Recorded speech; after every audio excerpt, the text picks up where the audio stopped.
Book of Maccabees, chapter 1.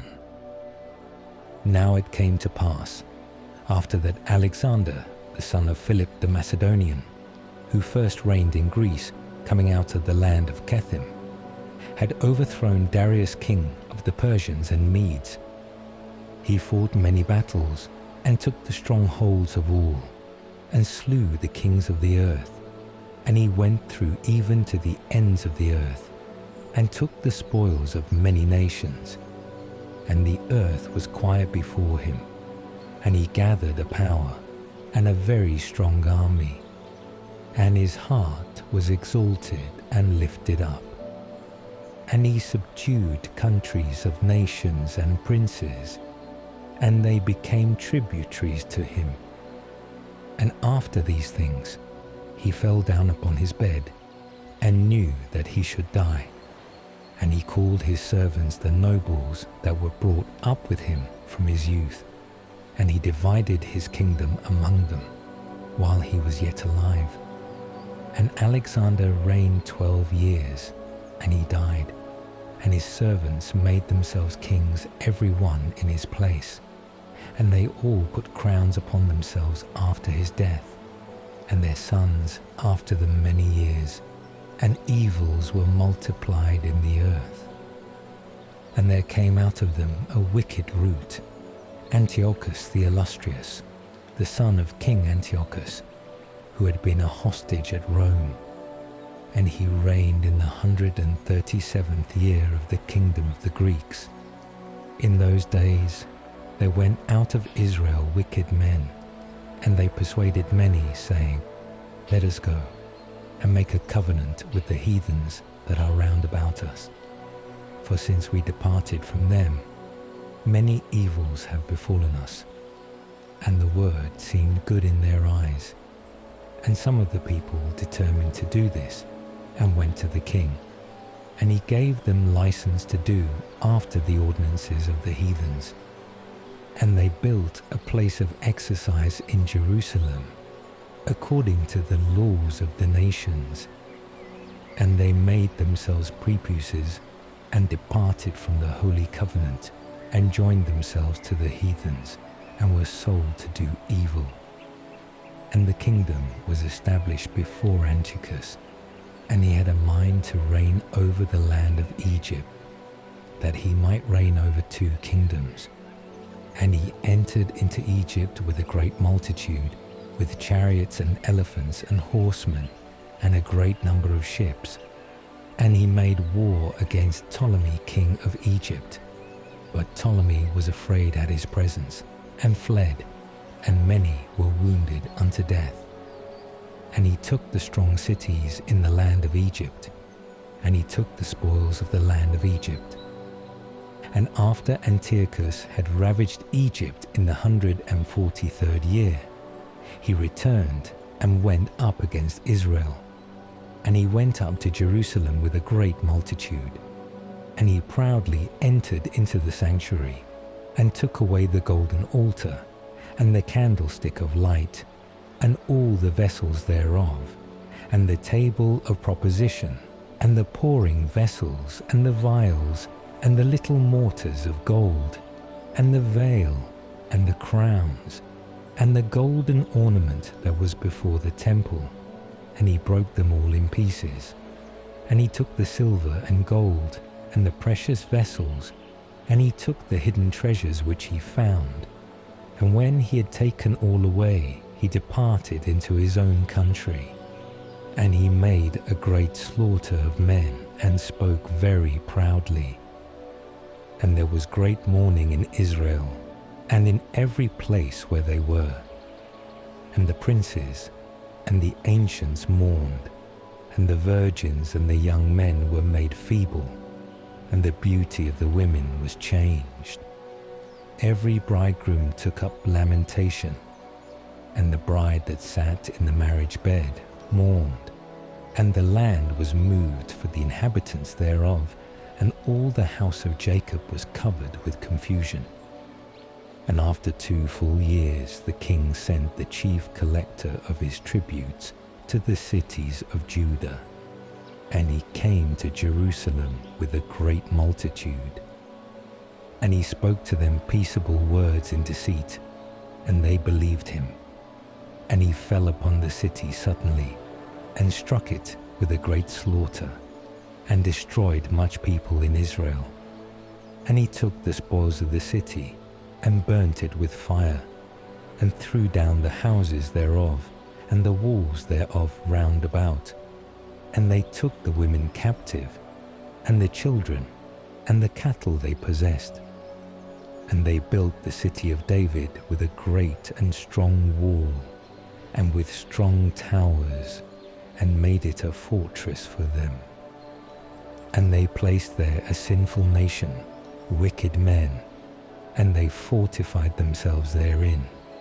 And they stored up armor and victuals, and gathered together the spoils of Jerusalem, and laid them up there. And they became a great snare. And this was a place to lie in wait against the sanctuary, and an evil devil in Israel.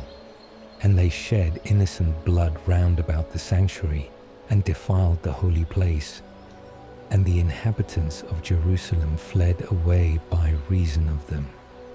And the city was made the habitation of strangers, and she became a stranger to her own seed, and her children forsook her. Her sanctuary was desolate like a wilderness. Her festival days were turned into mourning, her Sabbaths into reproach. Her honors were brought to nothing. Her dishonor was increased according to her glory, and her excellency was turned into mourning. And King Antiochus wrote to all his kingdom that all the people should be one, and everyone should leave his own law. And all nations consented according to the word of King Antiochus. And many of Israel consented to his service, and they sacrificed to idols, and profaned the Sabbath.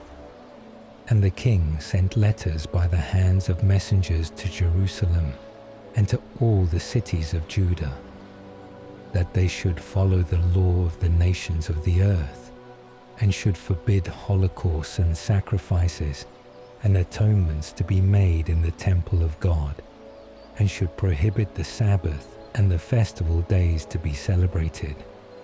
And he commanded the holy places to be profaned, and the holy people of Israel.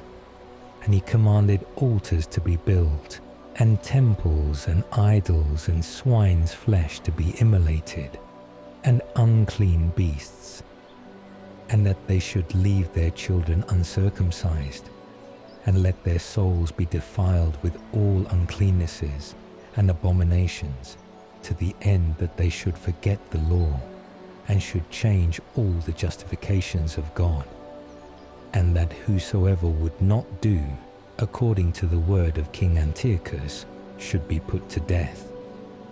According to all these words he wrote to his whole kingdom, and he appointed rulers over the people that should force them to do these things.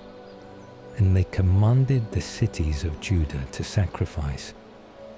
Then many of the people were gathered to them that had forsaken the law of the Lord, and they committed evils in the land. And they drove away the people of Israel into lurking holes, and into the secret places of fugitives. On the 15th day of the month Caslu, in the 145th year, King Antiochus set up the abominable idol of desolation upon the altar of God, and they built altars throughout all the cities of Judah round about. And they burnt incense and sacrificed at the doors of the houses and in the streets. And they cut in pieces and burnt with fire the books of the law of God. And every one with whom the books of the testament of the Lord were found, and whosoever observed the law of the Lord, they put to death, according to the edict of the king. Thus by their power did they deal with the people of Israel, that were found in the cities month after month. And on the 25th day of the month they sacrificed upon the altar of the idol, that was over against the altar of God. Now the women that circumcised their children were slain according to the commandment of King Antiochus. And they hanged the children about their necks in all their houses. And those that had circumcised them they put to death. And many of the people of Israel determined with themselves that they would not eat unclean things, and they chose rather to die than to be defiled with unclean meats. And they would not break the holy law of God, and they were put to death. And there was very great wrath upon the people. Chapter 2. In those days arose Mattathias the son of John, the son of Simeon, a priest of the sons of Jorib, from Jerusalem, and he abode in the mountain of Modin. And he had 5 sons, John, who was surnamed Gaddis, and Simon, who was surnamed Darcy, and Judas, who was called Maccabees, and Eleazar, who was surnamed Abaron, and Jonathan, who was surnamed Apphus. These saw the evils that were done in the people of Judah and in Jerusalem. And Mattathias said, Woe is me! Wherefore was I born to see the ruin of my people, and the ruin of the holy city, and to dwell there when it is given into the hands of the enemies. The holy places are come into the hands of strangers. Her temple is become as a man without honor. The vessels of her glory are carried away captive. Her old men are murdered in the streets, and her young men are fallen by the sword of the enemies. What nation hath not inherited her kingdom, and gotten of her spoils? All her ornaments are taken away. She that was free is made a slave. And behold, our sanctuary, and our beauty, and our glory is laid waste, and the Gentiles have defiled them. To what end then should we live any longer? And Mattathias and his sons rent their garments, and they covered themselves with haircloth, and made great lamentation. And they that were sent from King Antiochus came thither, to compel them that were fled into the city of Modin, to sacrifice and to burn incense, and to depart from the law of God. And many of the people of Israel consented, and came to them. But Mattathias and his sons stood firm. And they that were sent from Antiochus, answering, said to Mattathias, Thou art a ruler, and an honorable and great man in this city, and adorned with sons and brethren. Therefore come thou first, and obey the king's commandment, as all nations have done, and the men of Judah, and they that remain in Jerusalem. And thou and thy sons shall be in the number of the king's friends, and enriched with gold and silver and many presents. Then Mattathias answered and said with a loud voice, Although all nations obey King Antiochus, so as to depart every man from the service of the law of his fathers, and consent to his commandments, I and my sons and my brethren will obey the law of our fathers. God be merciful unto us. It is not profitable for us to forsake the law and the justices of God. We will not hearken to the words of King Antiochus, neither will we sacrifice and transgress the commandments of our law to go another way. Now as he left off speaking these words, there came a certain Jew in the sight of all to sacrifice to the idols upon the altar in the city of Modin, according to the king's commandment. And Mattathias saw and was grieved, and his reins trembled, and his wrath was kindled according to the judgment of the law. And running upon him, he slew him upon the altar. Moreover, the man whom King Antiochus had sent, who compelled them to sacrifice, he slew at the same time, and pulled down the altar, and showed zeal for the law, as Phinehas did by Zamri the son of Salomi. And Mattathias cried out in the city with a loud voice, saying, Every one that hath zeal for the law, and maintaineth the testament, let him follow me. So he and his sons fled into the mountains, and left all that they had in the city. Then many that sought after judgment and justice went down into the desert, and they abode there, they and their children, and their wives, and their cattle, because afflictions increased upon them.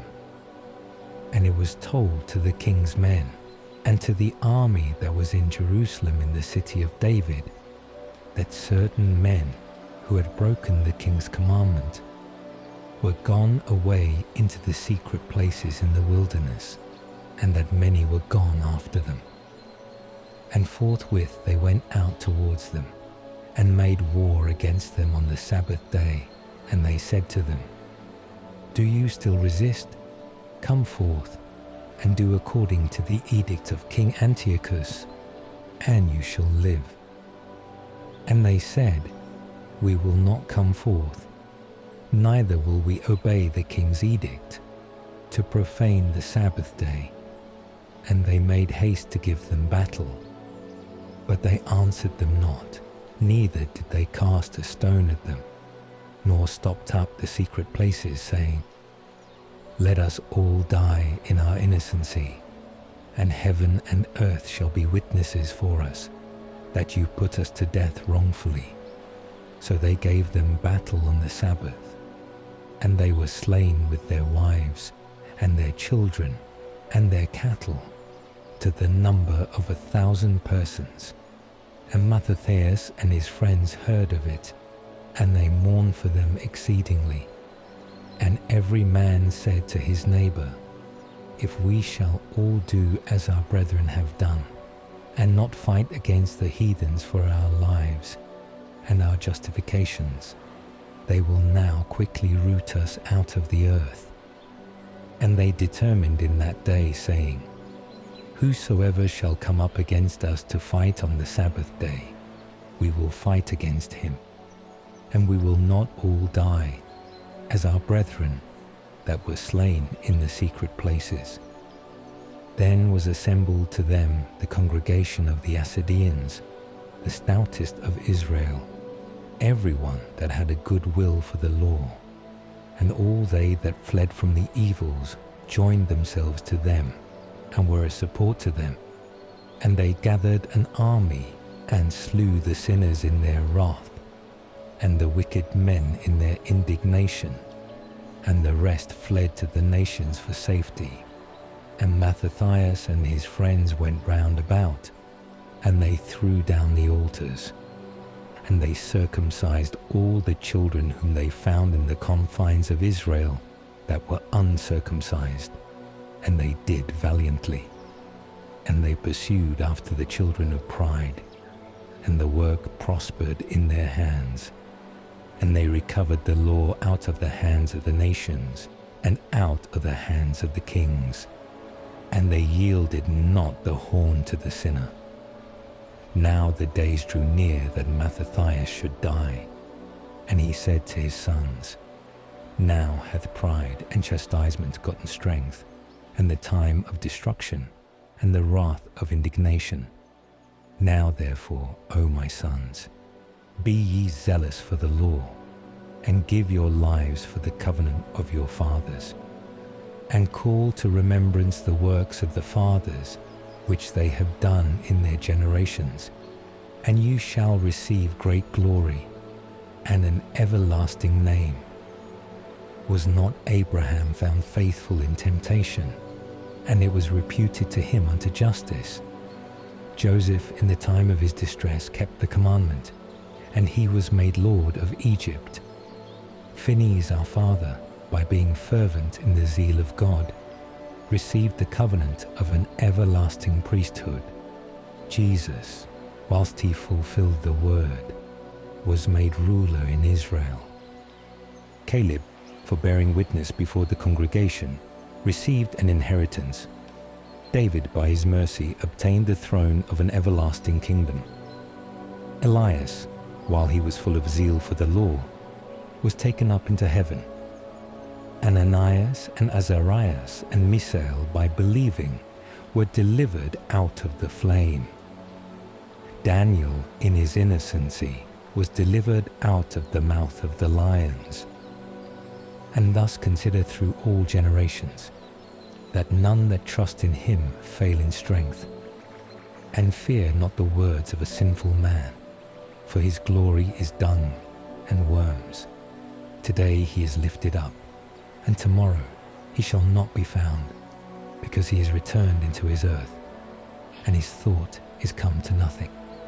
You therefore, my sons, take courage, and behave manfully in the law, for by it you shall be glorious. And behold, I know that your brother Simon is a man of counsel. Give ear to him always, and he shall be a father to you. And Judas Maccabeus, who is valiant and strong from his youth up, let him be the leader of your army, and he shall manage the war of the people. And you shall take to you all that observe the law, and revenge ye the wrong of your people. Render to the Gentiles their reward, and take heed to the precepts of the law. And he blessed them, and was joined to his fathers. And he died in the 146th year, and he was buried by his sons in the sepulchres of his fathers in Mordan. And all Israel mourned for him with great mourning. Chapter 3. Then his son Judas, called Maccabeus, rose up in his stead, and all his brethren helped him, and all they that had joined themselves to his father, and they fought with cheerfulness the battle of Israel. And he got his people great honor, and put on a breastplate as a giant, and girt his warlike armor about him in battles, and protected the camp with his sword. In his acts he was like a lion, and like a lion's whelp roaring for his prey. And he pursued the wicked and sought them out, and them that troubled his people he burnt with fire. And his enemies were driven away for fear of him, and all the workers of iniquity were troubled, and salvation prospered in his hand. And he grieved many kings, and made Jacob glad with his works, and his memory is blessed forever. And he went through the cities of Judah, and destroyed the wicked out of them, and turned away wrath from Israel. And he was renowned even to the utmost part of the earth, and he gathered them that were perishing. And Apollonius gathered together the Gentiles, and a numerous and great army from Samaria, to make war against Israel. And Judas understood it, and went forth to meet him, and he overthrew him and killed him, and many fell down slain, the rest fled away. And he took their spoils, and Judas took the sword of Apollonius, and fought with it all his lifetime. And Saren, captain of the army of Syria, heard that Judas had assembled a company of the faithful, and a congregation with him, and he said, I will get me a name, and will be glorified in the kingdom, and will overthrow Judas, and those that are with him, that have despised the edict of the king. And he made himself ready, and the host of the wicked went up with him strong succors, to be revenged of the children of Israel. And they approached even as far as Betheron, and Judas went forth to meet him, with a small company. But when they saw the army coming to meet them, they said to Judas, How shall we, being few, be able to fight against so great a multitude and so strong? And we are ready to faint with fasting today. And Judas said, It is an easy matter for many to be shut up in the hands of a few, and there is no difference in the sight of the God of heaven to deliver with a great multitude or with a small company. For the success of war is not in the multitude of the army, but strength cometh from heaven. They come against us with an insolent multitude and with pride, to destroy us and our wives and our children, and to take our spoils. But we will fight for our lives and our laws, and the Lord himself will overthrow them before our face. But as for you, fear them not. And as soon as he had made an end of speaking, he rushed suddenly upon them, and Sihon and his host were overthrown before him, and he pursued him by the descent of Beth-horon even to the plain. And there fell of them 800 men, and the rest fled into the land of the Philistines. And the fear of Judas and of his brethren, and the dread of them fell upon all the nations round about them. And his fame came to the king, and all nations told of the battles of Judas. Now when King Antiochus heard these words, he was angry in his mind, and he sent and gathered the forces of all his kingdom, an exceeding strong army.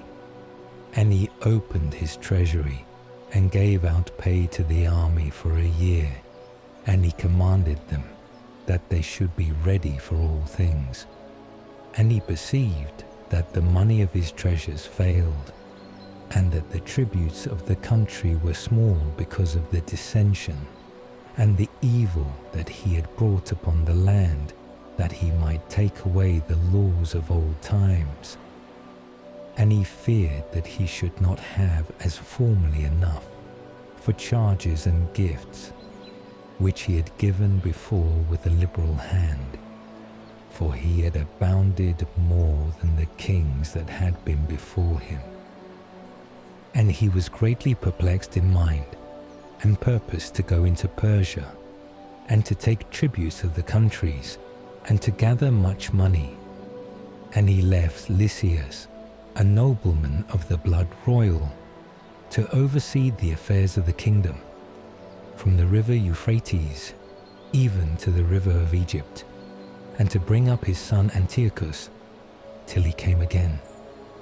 And he delivered to him half the army and the elephants, and he gave him charge concerning all that he would have done, and concerning the inhabitants of Judea and Jerusalem, and that he should send an army against them, to destroy and root out the strength of Israel and the remnant of Jerusalem, and to take away the memory of them from that place, and that he should settle strangers to dwell in all their coasts, and divide their land by lot. So the king took the half of the army that remained, and went forth from Antioch, the chief city of his kingdom, in the 147th year.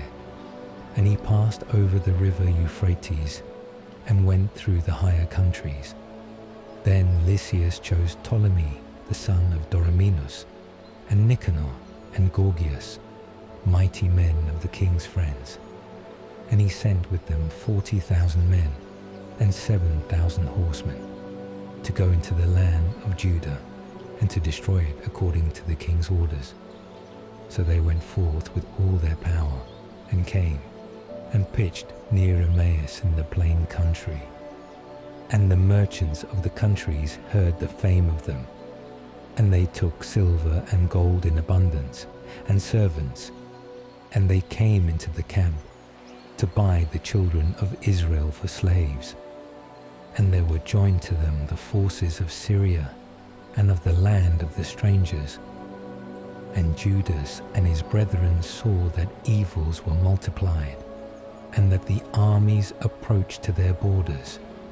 And they knew the orders the king had given to destroy the people, and utterly abolish them. And they said every man to his neighbor, let us raise up the low condition of our people, and let us fight for our people and our sanctuary. And the assembly was gathered that they might be ready for battle, and that they might pray and ask mercy and compassion. Now Jerusalem was not inhabited, but was like a desert.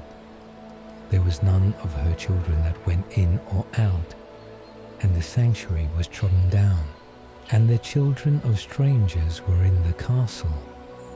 There was the habitation of the Gentiles, and joy was taken away from Jacob, and the pipe and harp ceased there. And they assembled together, and came to Masphah over against Jerusalem. For in Masphah was a place of prayer heretofore in Israel. And they fasted that day, and put on haircloth, and put ashes upon their heads. And they rent their garments, and they laid open the books of the law. The Gentiles searched for the likeness of their idols, and they brought the priestly ornaments, the firstfruits and tithes, and stirred up the Nazarites that had fulfilled their days. And they cried with a loud voice toward heaven, saying, What shall we do with these, and whither shall we carry them? For thy holies are trodden down, and are profaned, and thy priests are in mourning, and are brought low. And behold, the nations are come together against us to destroy us. Thou knowest what they intend against us. How shall we be able to stand before their face unless thou, O God, help us? Then they sounded with trumpets, and cried out with a loud voice. And after this Judas appointed captains over the people, over thousands, and over hundreds, and over 50s, and over 10s. And he said to them that were building houses, or had betrothed wives, or were planting vineyards, or were fearful, that they should return every man to his house according to the law. So they removed the camp, and pitched on the south side of Emmaus. And Judas said, Gird yourselves, and be valiant men, and be ready against the morning, that you may fight with these nations that are assembled against us to destroy us and our sanctuary. For it is better for us to die in battle than to see the evils of our nation and of the holies.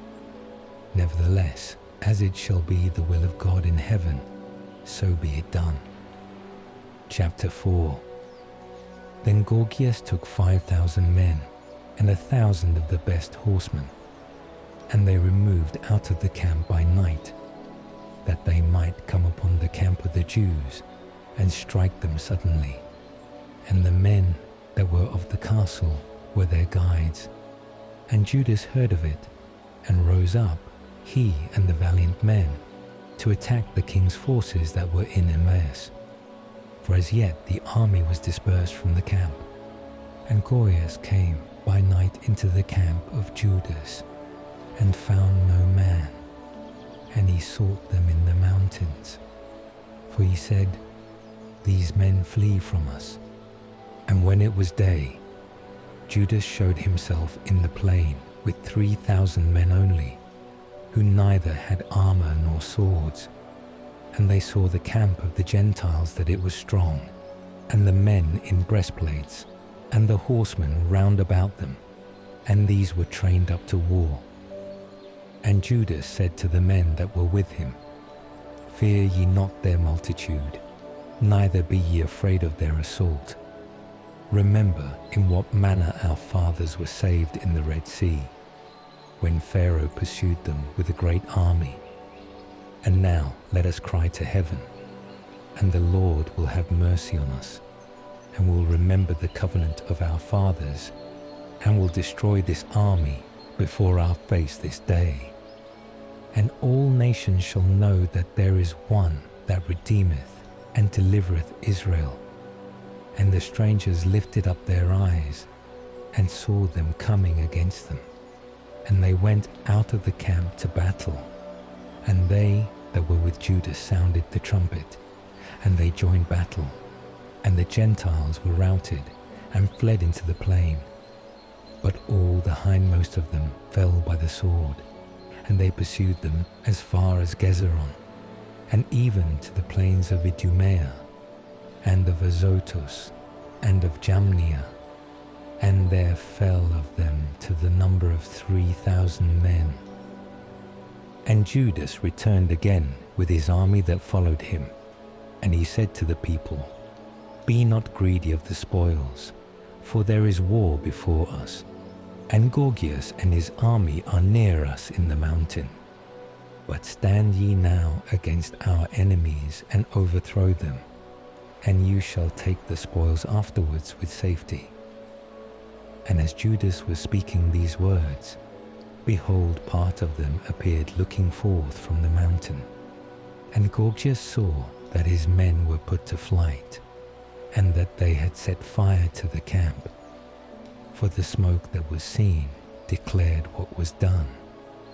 And when they had seen this, they were seized with great fear, seeing at the same time Judas and his army in the plain, ready to fight. So they all fled away into the land of the strangers. And Judas returned to take the spoils of the camp, and they got much gold and silver and blue silk and purple of the sea and great riches. And returning home they sung a hymn, and blessed God in heaven, because he is good, because his mercy endureth forever.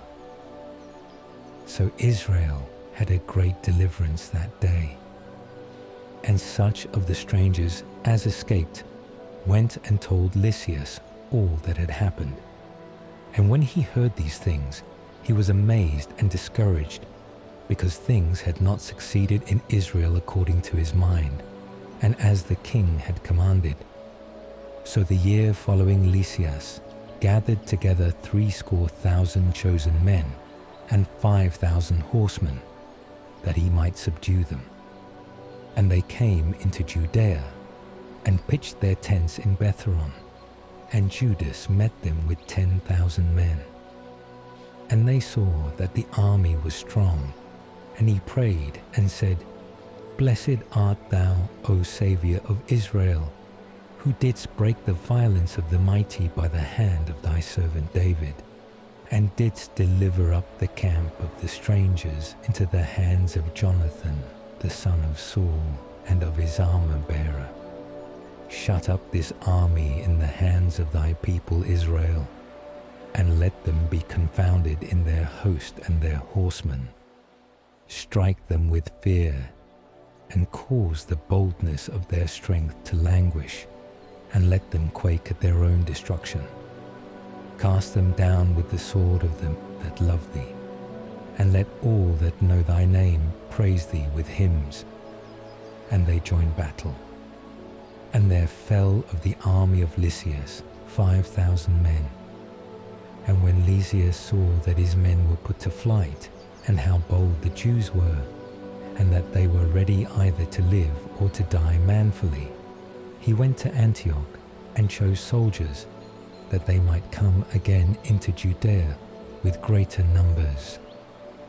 Then Judas and his brethren said, Behold, our enemies are discomfited. Let us go up now to cleanse the holy places and to repair them. And all the army assembled together, and they went up into Mount Sion. And they saw the sanctuary desolate, and the altar profaned, and the gates burned, and shrubs growing up in the courts as in a forest, or on the mountains, and the chambers joining to the temple thrown down. And they rent their garments, and made great lamentation, and put ashes on their heads. And they fell face down to the ground on their faces, and they sounded with the trumpets of alarm, and they cried towards heaven. Then Judas appointed men to fight against them that were in the castle, till they had cleansed the holy places. And he chose priests without blemish, whose will was set upon the law of God. And they cleansed the holy places, and took away the stones that had been defiled into an unclean place. And he considered about the altar of holocaust that had been profaned, what he should do with it. And a good counsel came into their minds to pull it down. lest it should be a reproach to them, because the Gentiles had defiled it. So they threw it down. And they laid up the stones in the mountain of the temple in a convenient place, till there should come a prophet, and give answer concerning them. Then they took whole stones according to the law, and built a new altar according to the former. And they built up the holy places, and the things that were within the temple. And they sanctified the temple and the courts. And they made new holy vessels, and brought in the candlestick, and the altar of incense, and the table into the temple.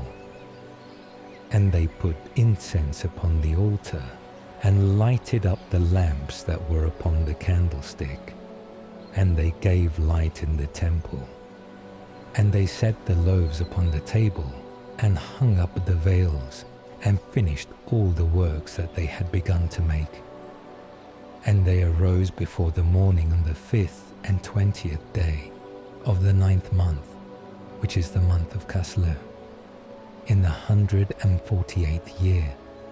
And they offered sacrifice according to the law upon the new altar of holocaust, which they had made, according to the time, and according to the day wherein the heathens had defiled it. In the same was it dedicated anew with canticles, and harps, and lutes, and cymbals. And all the people fell upon their faces, and adored, and blessed up to heaven him that had prospered them. And they kept the dedication of the altar 8 days. And they offered holocausts with joy, and sacrifices of salvation and of praise. And they adorned the front of the temple with crowns of gold and escutcheons.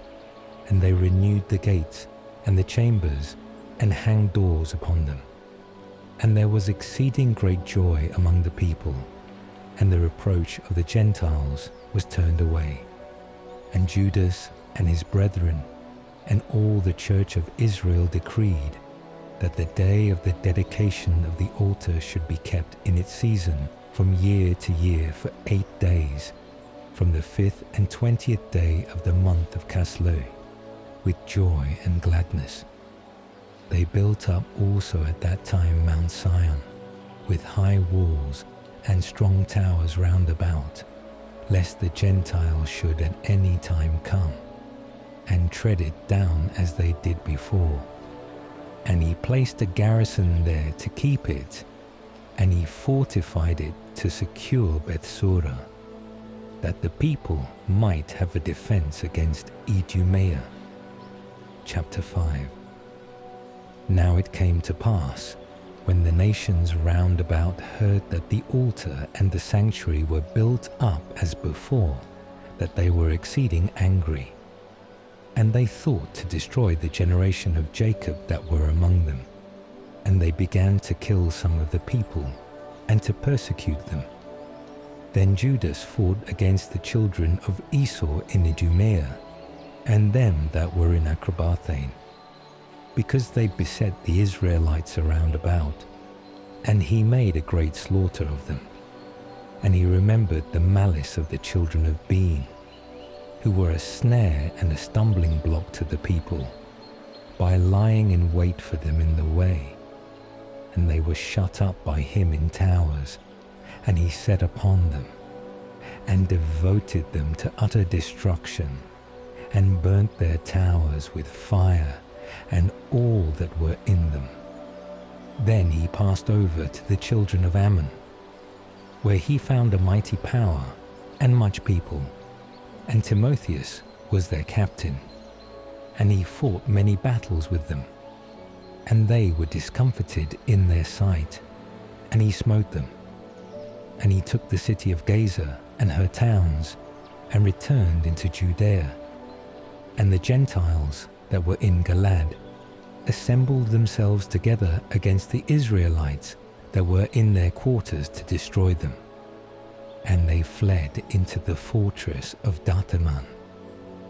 And they sent letters to Judas and his brethren, saying, the heathens that are round about are gathered together against us to destroy us, and they are preparing to come and to take the fortress into which we are fled, and Timotheus is the captain of their host.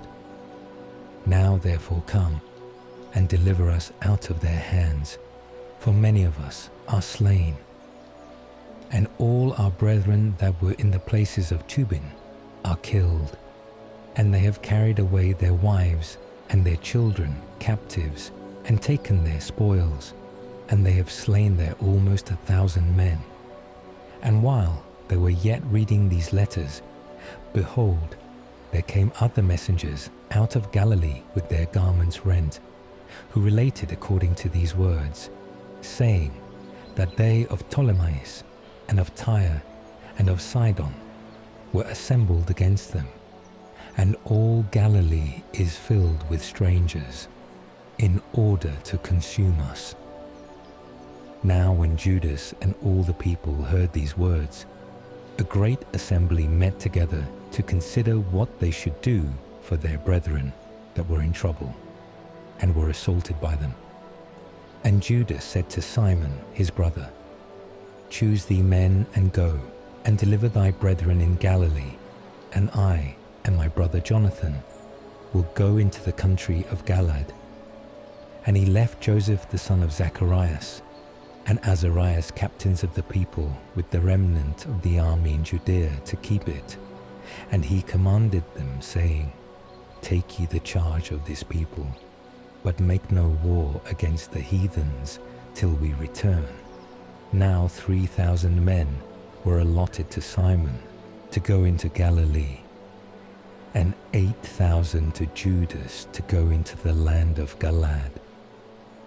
And Simon went into Galilee, and fought many battles with the heathens, and the heathens were discomfited before his face, and he pursued them even to the gate of Ptolemais. And there fell of the heathens almost 3,000 men, and he took the spoils of them, and he took with him those that were in Galilee and in Arbatis with their wives and children, and all that they had, and he brought them into Judea with great joy. And Judas Maccabeus and Jonathan his brother passed over the Jordan, and went 3 days' journey through the desert. And the Nabutheans met them, and received them in a peaceable manner, and told them all that happened to their brethren in the land of Galilee, and that many of them were shut up in Barasa, and in Boso, and in Alima, and in Casphor, and in Mageth, and in Carnaim, all these strong and great cities, yea, and that they were kept shut up in the rest of the cities of Galilee, and that they had appointed to bring their army on the morrow near to these cities, and to take them and to destroy them all in one day. Then Judas and his army suddenly turned their march into the desert to Boso, and took the city, and he slew every male by the edge of the sword, and took all their spoils, and burnt it with fire. And they removed from thence by night, and went till they came to the fortress. And it came to pass that early in the morning, when they lifted up their eyes, behold, there were people without number, carrying ladders and engines to take the fortress, and assault them. And Judas saw that the fight was begun, and the cry of the battle went up to heaven like a trumpet, and a great cry out of the city. And he said to his host, Fight ye today for your brethren. And he came with 3 companies behind them, and they sounded their trumpets, and cried out in prayer. And the host of Timotheus understood that it was Maccabees, and they fled away before his face. And they made a great slaughter of them, and there fell of them in that day almost 8,000 men. And Judas turned aside to Masphah, and assaulted, and took it, and he slew every male thereof, and took the spoils thereof, and burnt it with fire. From thence he marched, and took Casbon, and Magath, and Bosor, and the rest of the cities of Galaad. But after this Timotheus gathered another army, and camped over against Raphon beyond the torrent. And Judas sent men to view the army, and they brought him word, saying, All the nations that are round about us are assembled unto him an army exceeding great, and they have hired the Arabians to help them, and they have pitched their tents beyond the torrent, ready to come to fight against thee. And Judas went to meet them. And Timotheus said to the captains of his army, When Judas and his army come near the torrent of water, if he pass over unto us first, we shall not be able to withstand him, for he will certainly prevail over us. But if he be afraid to pass over and camp on the other side of the river, we will pass over to them and shall prevail against him. Now, when Judas came near the torrent of water, he set the scribes of the people by the torrent, and commanded them, saying, Suffer no man to stay behind, but let all come to the battle. And he passed over to them first, and all the people after him, and all the heathens were discomfited before them, and they threw away their weapons, and fled to the temple that was in Carnim. And he took that city, and the temple he burnt with fire, with all things that were therein. And Carnim was subdued, and could not stand against the face of Judas. And Judas gathered together all the Israelites that were in the land of Galaad, from the least even to the greatest, and their wives and children, and an army exceeding great, to come into the land of Judah. And they came as far as Ephron. Now this was a great city situate in the way, strongly fortified, and there was no means to turn from it on the right hand or on the left, but the way was through the midst of it. And they that were in the city shut themselves in, and stopped up the gates with stones. And Judas sent to them with peaceable words, saying, Let us pass through your land to go into our country, and no man shall hurt you. We will only pass through on foot.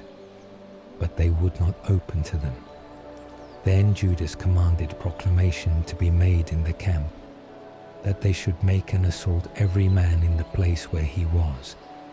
And the men of the army drew near, and he assaulted that city all the day and all the night. And the city was delivered into his hands. And they slew every male with the edge of the sword. And he razed the city, and took the spoils thereof, and passed through all the city over them that were slain.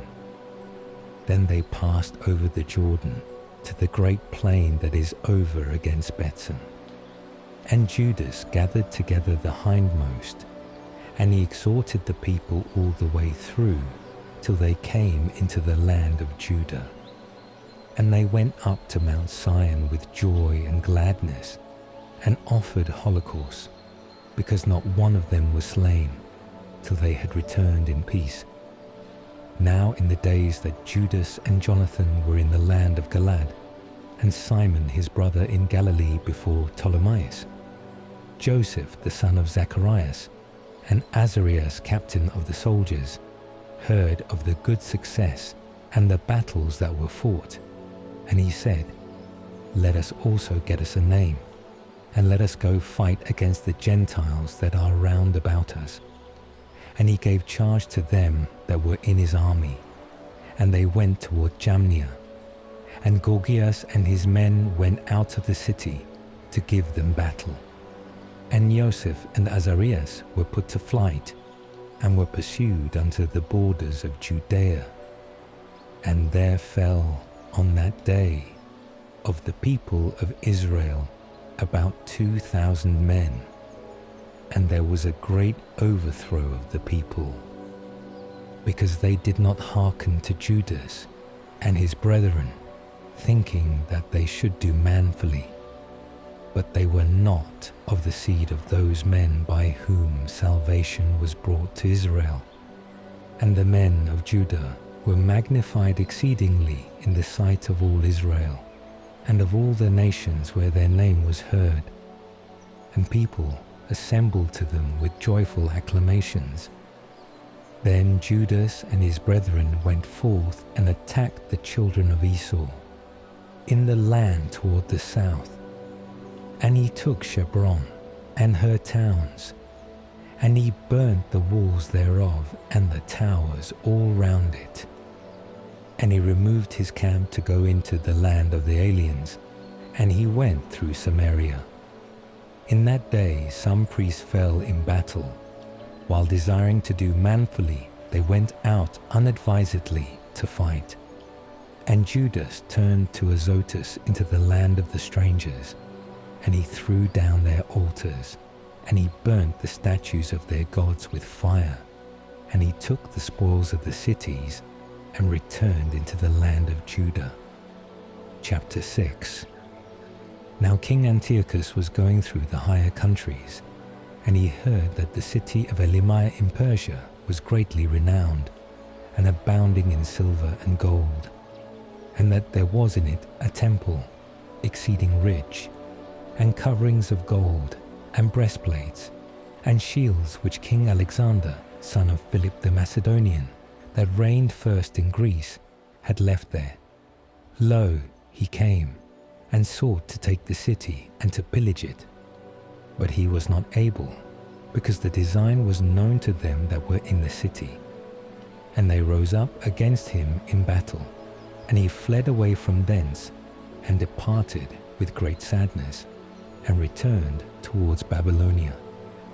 And whilst he was in Persia, there came one that told him how the armies that were in the land of Judah were put to flight, and that Lysias went with a very great power, and was put to flight before the face of the Jews, and that they were grown strong by the armor and power and store of spoils, which they had gotten out of the camps which they had destroyed, and that they had thrown down the abomination which he had set up upon the altar in Jerusalem, and that they had compassed about the sanctuary with high walls as before, and Bethsura also his city.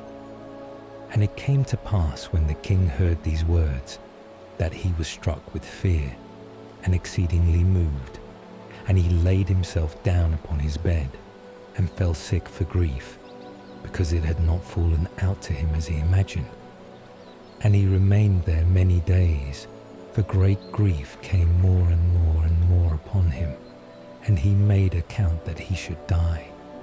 And he called for all his friends, and said to them, Sleep is gone from my eyes, and I am fallen away, and my heart is cast down for anxiety.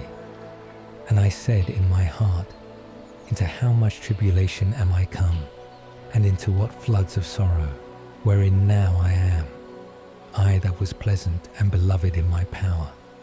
But now I remember the evils that I have done in Jerusalem, from whence also I took away all the spoils of gold and of silver that were in it, and I sent to destroy the inhabitants of Judah without cause. I know therefore that for this cause these evils have found me, and behold, I perish with great grief in a strange land. Then he called Philip, one of his friends, and he made him regent over all his kingdom. And he gave him the crown, and his robe, and his ring, that he should go to Antiochus his son, and should bring him up for the kingdom. So King Antiochus died there in the year 149, and Lysias understood that the king was dead, and he set up Antiochus his son to reign, whom he brought up young, and he called his name Eupator. Now they that were in the castle had shut up the Israelites round about the holy places, and they were continually seeking their hurt, and to strengthen the Gentiles. and Judas purposed to destroy them, and he called together all the people to besiege them. And they came together and besieged them in the year 150, and they made battering slings and engines. And some of the besieged got out, and some wicked men of Israel joined themselves unto them. And they went to the king and said, How long dost thou delay to execute the judgment and to revenge our brethren? We determined to serve thy father and to do according to his orders and obey his edicts. And for this they of our nation are alienated from us, and have slain as many of us as they could find, and have spoiled our inheritances. Neither have they put forth their hand against us only, but also against all our borders. And behold, they have approached this day to the castle of Jerusalem to take it, and they have fortified the stronghold of Bethsura. And unless thou speedily prevent them, they will do greater things than these, and thou shalt not be able to subdue them. Now when the king heard this, he was angry, and he called together all his friends, and the captains of his army, and them that were over the horsemen. There came also to him from other realms, and from the islands of the sea hired troops, and the number of his army was 100,000 footmen, and 20,000 horsemen, and 32 elephants trained to battle. And they went through Idumea, and approached to Bethsura, and fought many days, and they made engines, but they sallied forth and burned them with fire, and fought manfully. And Judas departed from the castle, and removed the camp to Bethzekaram, over against the king's camp. And the king rose before it was light, and made his troops march on fiercely towards the way of Bethzekaram. And the armies made themselves ready for the battle, and they sounded the trumpets. And they showed the elephants the blood of grapes and mulberries to provoke them to fight. And they distributed the beast by the legions, and there stood by every elephant 1,000 men in coats of mail, and with helmets of brass on their heads, and 500 horsemen set in order were chosen for every beast. These before the time wheresoever the beast was, they were there, and whithersoever it went, they went, and they departed not from it. And upon the beast there were strong wooden towers, which covered every one of them, and engines upon them, and upon every one 32 valiant men who fought from above, and an Indian to rule the beast. And the rest of the horsemen he placed on this side and on that side at the two wings, with trumpets to stir up the army, and to hasten them forward that stood thick together in the legions thereof. Now, when the sun shone upon the shields of gold and of brass, the mountains glittered therewith, and they shone like lamps of fire. And part of the king's army was distinguished by the high mountains, and the other part by the low places. And they marched on warily and orderly. And all the inhabitants of the land were moved at the noise of their multitude, and the marching of the company, and the rattling of the armor, for the army was exceeding great and strong. And Judas and his army drew near for battle, and there fell of the king's army 600 men. And Eleazar, the son of Sora, saw one of the beasts harnessed with the king's harness, and it was higher than the other beasts, and it seemed to him that the king was on it. And he exposed himself to deliver his people and to get himself an everlasting name. And he ran up to it boldly in the midst of the legion, killing on the right hand and on the left, and they fell by him on this side and that side. And he went between the feet of the elephant, and put himself under it, and slew it. And it fell to the ground upon him, and he died there. Then they, seeing the strength of the king and the fierceness of his army, turned away from them. But the king's army went up against them to Jerusalem. And the king's army pitched their tents against Judea and Mount Sion. And he made peace with them that were in Bethsura. And they came forth out of the city, because they had no victuals, being shut up there. For it was the year of rest to the land. And the king took Bethsura, and he placed there a garrison to keep it. And he turned his army against the sanctuary for many days, and he set up there battering slings, and engines and instruments to cast fire, and engines to cast stones and javelins, and pieces to shoot arrows, and slings. And they also made engines against their engines, and they fought for many days. But there were no victuals in the city, because it was the 7th year, and such as had stayed in Judea of them, that came from among the nations, had eaten the residue of all that which had been stored up. And there remained in the holy places but a few, for the famine had prevailed over them, and they were dispersed every man to his own place. Now Lysias heard that Philip, whom King Antiochus, while he lived, had appointed to bring up his son Antiochus, and to reign, to be king, was returned from Persia and Media, with the army that went with him, and that he sought to take upon him the affairs of the kingdom. Wherefore he made haste to go, and say to the king and to the captains of the army, We decay daily, and our provision of victuals is small, and the place that we lay siege to is strong, and it lieth upon us to take order for the affairs of the kingdom. Now therefore let us come to an agreement with these men, and make peace with them, and with all their nation. And let us covenant with them, that they may live according to their own laws as before.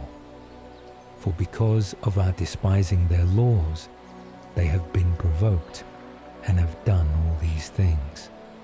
And the proposal was acceptable in the sight of the king and of the princes. And he sent to them to make peace, and they accepted of it. And the king and the princes swore to them, and they came out of the stronghold. Then the king entered into Mount Sion, and saw the strength of the place. And he quickly broke the oath that he had taken, and gave commandment to throw down the wall round about. And he departed in haste, and returned to Antioch, where he found Philip master of the city. And he fought against him, and took the city. Chapter 7. In the 151st year, Demetrius, the son of Seleucus, departed from the city of Rome, and came up with a few men into a city of the sea coast, and reigned there. And it came to pass, as he entered into the house of the kingdom of his fathers, that the army seized upon Antiochus and Lysias to bring them unto him. And when he knew it, he said, Let me not see their face. So the army slew them. And Demetrius sat upon the throne of his kingdom. And there came to him the wicked and ungodly men of Israel, and Alcimus was at the head of them, who desired to be made high priest. And they accused the people to the king, saying, Judas and his brethren have destroyed all thy friends, and he hath driven us out of our land.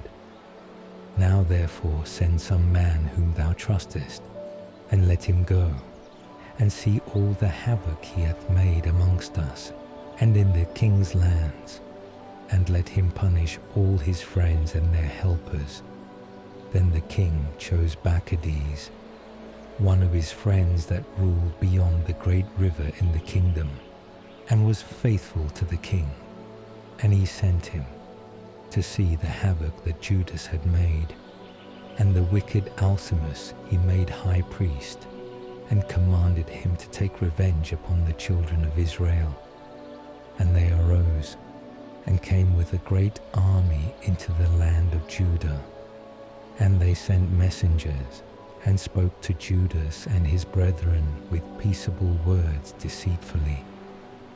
But they gave no heed to their words, for they saw that they were come with a great army. Then there assembled to Alcimus and Maccabees a company of the scribes to require things that are just. And first the Assyrians that were among the children of Israel, and they sought peace of them. For they said, One that is a priest of the seed of Aaron is come, he will not deceive us. And he spoke to them peaceably, and he swore to them, saying, We will do you no harm nor your friends. And they believed him, and he took 70 of them, and slew them in one day, according to the word that is written, The flesh of thy saints, and the blood of them they have shed round about Jerusalem, and there was none to bury them. Then fear and trembling fell upon all the people, for they said, There is no truth nor justice among them, for they have broken the covenant and the oath which they made. And Maccabees removed the camp from Jerusalem, and pitched in Bethzekah. And he sent, and took many of them that were fled away from him, and some of the people he killed, and threw them into a great pit. Then he committed the country to Alcimus, and left with him troops to help him. So Maccabees went away to the king. But Alcimus did what he could to maintain his chief priesthood, and they that disturbed the people resorted to him, and they got the land of Judah into their power, and did much hurt in Israel. And Judah saw all the evils that Alcimus, and they that were with him, did to the children of Israel, much more than the Gentiles. And he went out into all the coasts of Judah round about, and took vengeance upon the men that had revolted, and they ceased to go forth any more into the country. And Alcimus saw that Judas and they that were with him prevailed, and he knew that he could not stand against them. And he went back to the king, and accused them of many crimes. And the king sent Nicanor, one of his principal lords, who was a great enemy to Israel, and he commanded him to destroy the people. And Nicanor came to Jerusalem with a great army, and he sent to Judas and to his brethren deceitfully with friendly words, saying, Let there be no fighting between me and you.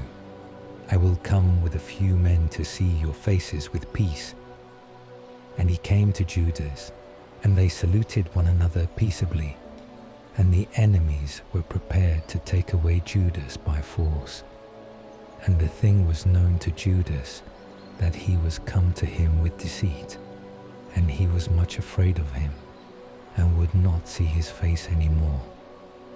And Nicanor knew that his counsel was discovered, and he went out to fight against Judas near Capharsalama. And there fell of Nicanor's army almost 5,000 men, and they fled into the city of David. And after this Nicanor went up into Mount Sion. And some of the priests and the people came out to salute him peaceably, and to show him the holocausts that were offered for the king. But he mocked them, and despised them, and abused them. And he spoke proudly, and swore in anger, saying, Unless Judas and his army be delivered into my hands, as soon as ever I return in peace, I will burn this house. And he went out in a great rage. And the priests went in, and stood before the face of the altar and the temple. And weeping, they said, Thou, O Lord, hast chosen this house for thy name to be called upon therein, that it might be a house of prayer and supplication for thy people. Be avenged of this man and his army, and let them fall by the sword. Remember their blasphemies, and suffer them not to continue any longer." Then Nicanor went out from Jerusalem, and encamped near to Betharon, and an army of Syria joined him. But Judas pitched in Adasa with 3,000 men. And Judas prayed and said, "O Lord, when they that were sent by King Sennacherib blasphemed thee, an angel went out and slew of them 185,000.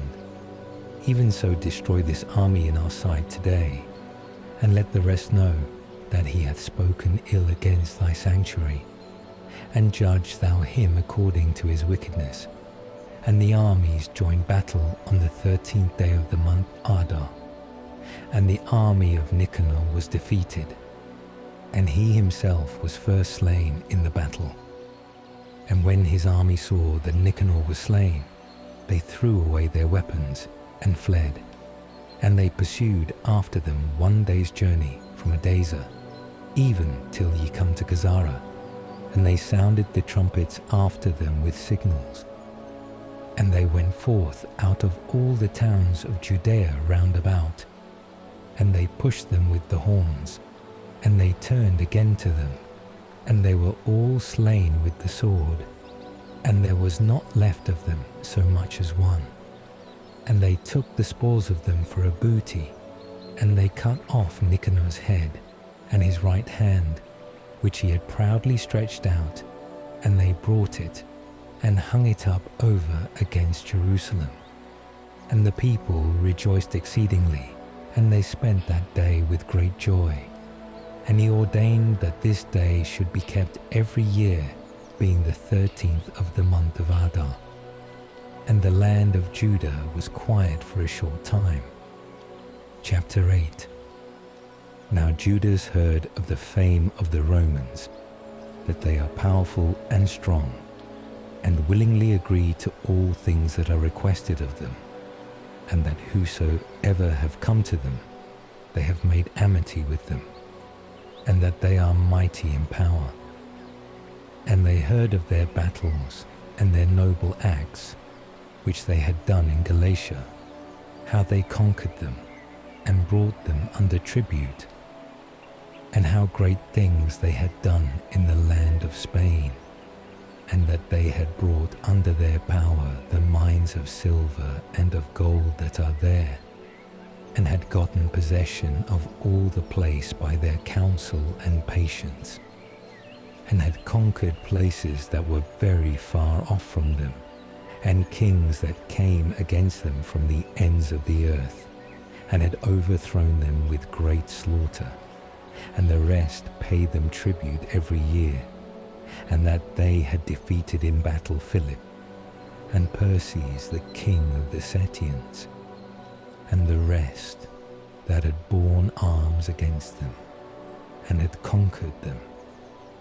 And how Antiochus the great king of Asia, who went to fight against them, having 120 elephants with horsemen and chariots, and a very great army, was routed by them, and how they took him alive, and appointed to him, that both he and they that should reign after him should pay a great tribute, and that he should give hostages, and that which was agreed upon, and the country of the Indians, and of the Medes, and of the Lydians, some of their best provinces, and those which they had taken from them they gave to King Eumenes, and that they who were in Greece had a mind to go and to destroy them, and they had knowledge thereof, and they sent a general against them, and fought with them, and many of them were slain, and they carried away their wives and their children captives,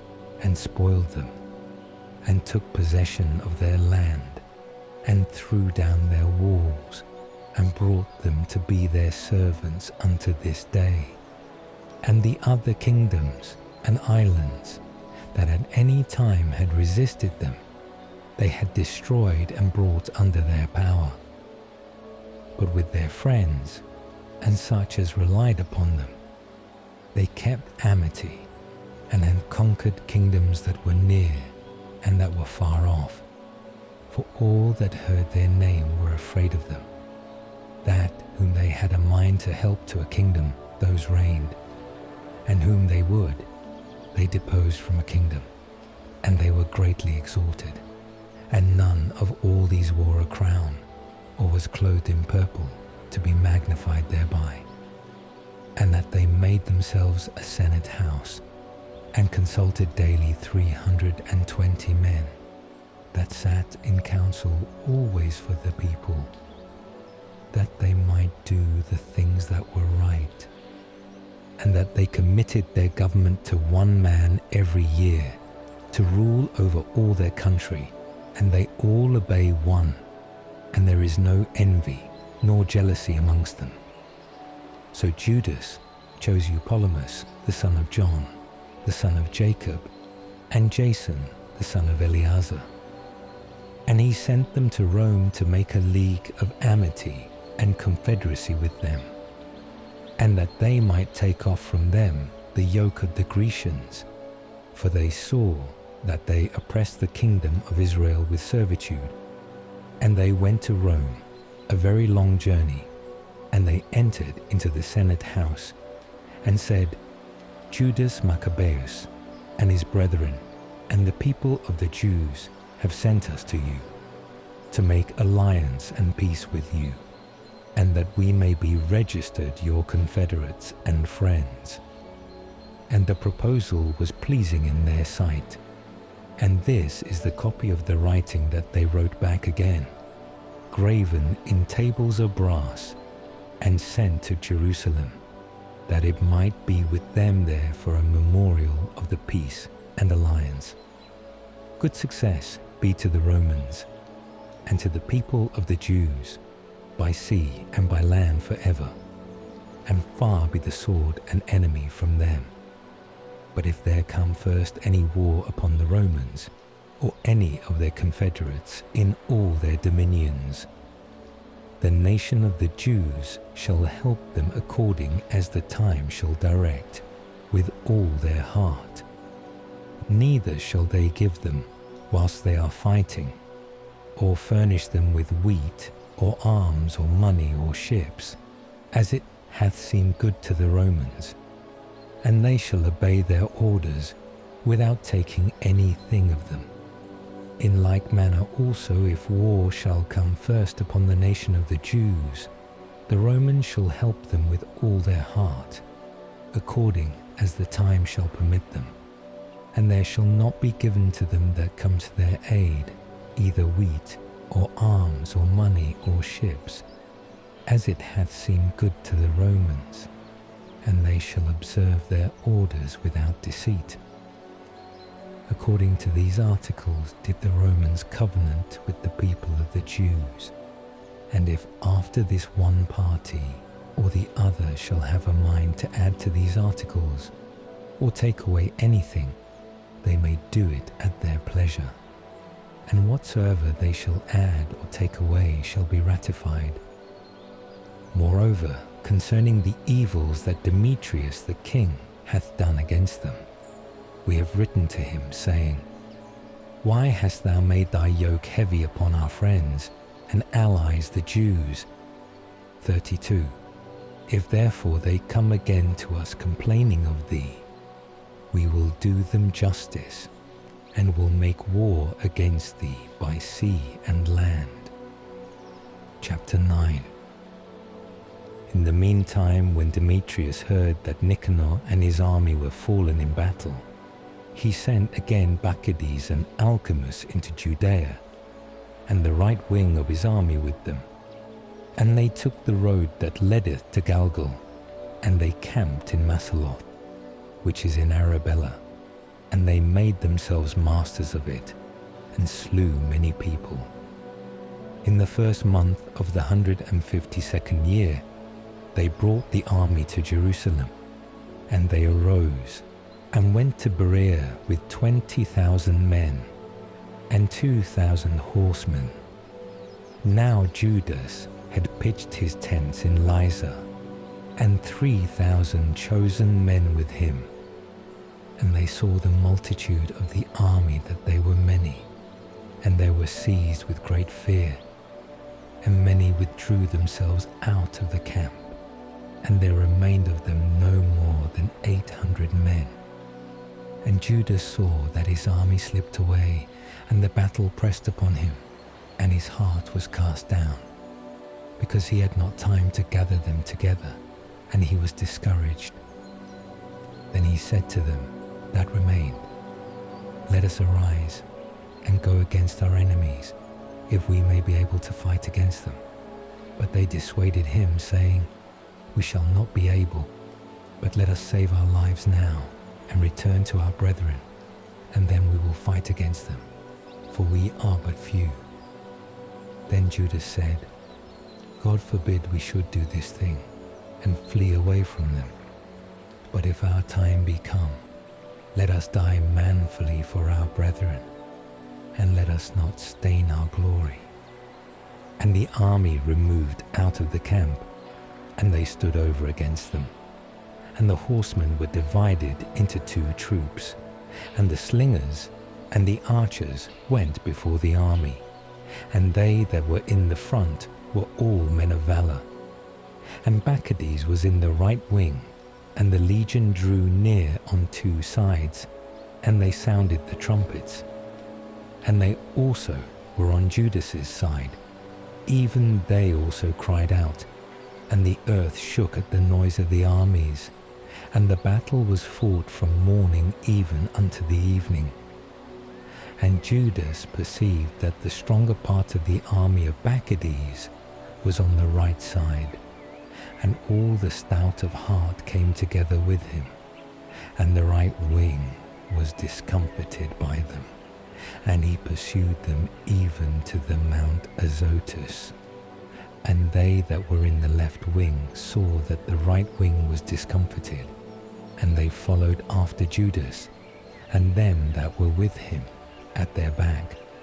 And the battle was hard fought, and there fell many wounded of the one side and of the other.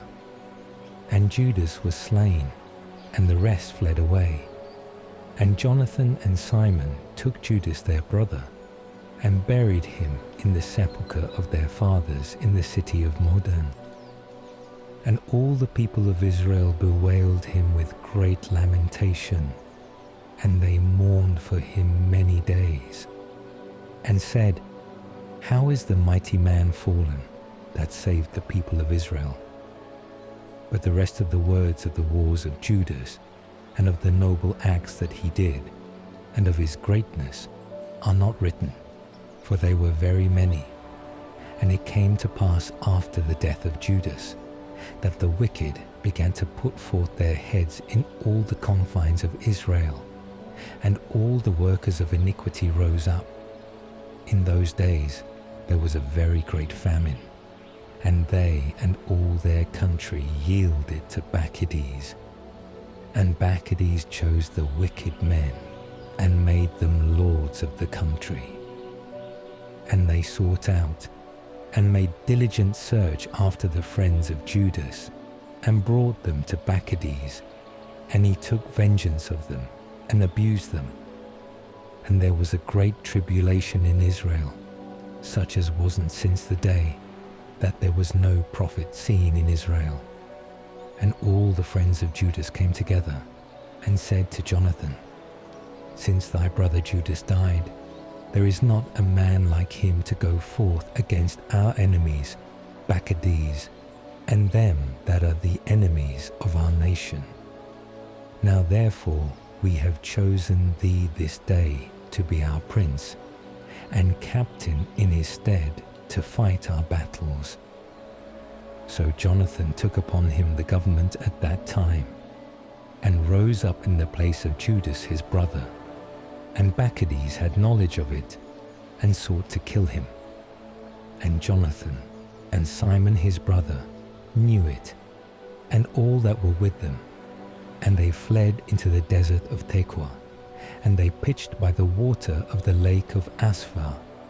And Maccabees understood it, And he came himself with all his army over the Jordan on the Sabbath day.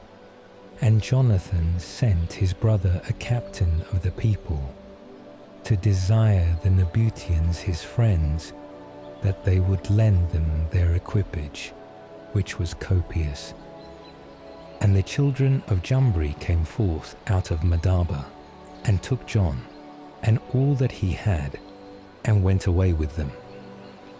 After this it was told Jonathan, and Simon his brother, that the children of Jumbri made a great marriage, and were bringing the bride out of Madaba, the daughter of one of the great princes of Shanaan, with great pomp. And they remembered the blood of John their brother, and they went up and hid themselves under the covert of the mountain. And they lifted up their eyes and saw, and behold a tumult and great preparation. And the bridegroom came forth, and his friends and his brethren to meet them with timbrels and musical instruments and many weapons. And they rose up against them from the place where they lay in ambush, and slew them, and there fell many wounded, and the rest fled into the mountains, and they took all their spoils. And the marriage was turned into mourning, and the noise of their musical instruments into lamentation. And they took revenge for the blood of their brother, and they returned to the bank of the Jordan. And Maccabees heard it, and he came on the Sabbath day even to the bank of the Jordan with a great power. And Jonathan said to his company, Let us arise and fight against our enemies, for it is not now as yesterday and the day before. And behold, the battle is before us, and the water of the Jordan on this side and on that side, and banks and marshes and woods, and there is no place for us to turn aside. Now therefore cry ye to heaven, that ye may be delivered from the hand of your enemies. And they joined battle. And Jonathan stretched forth his hand to strike Maccabees, but he turned away from him backwards. And Jonathan and they that were with him leaped into the Jordan, and swam over the Jordan to them. And there fell of Maccabees' side that day 1,000 men, and they returned to Jerusalem, and they built strong cities in Judea, the fortress that was in Jericho, and in Emmaus, and in Betharon, and in Bethel, and Tamnata, and Farah, and Thopo, with high walls, and gates, and bars. And he placed garrisons in them, that they might wage war against Israel. And he fortified the city of Bethsura, and Gazara, and the castle, and set garrisons in them, and provisions of victuals. And he took the sons of the chief men of the country for hostages, and put them in the castle in Jerusalem in custody.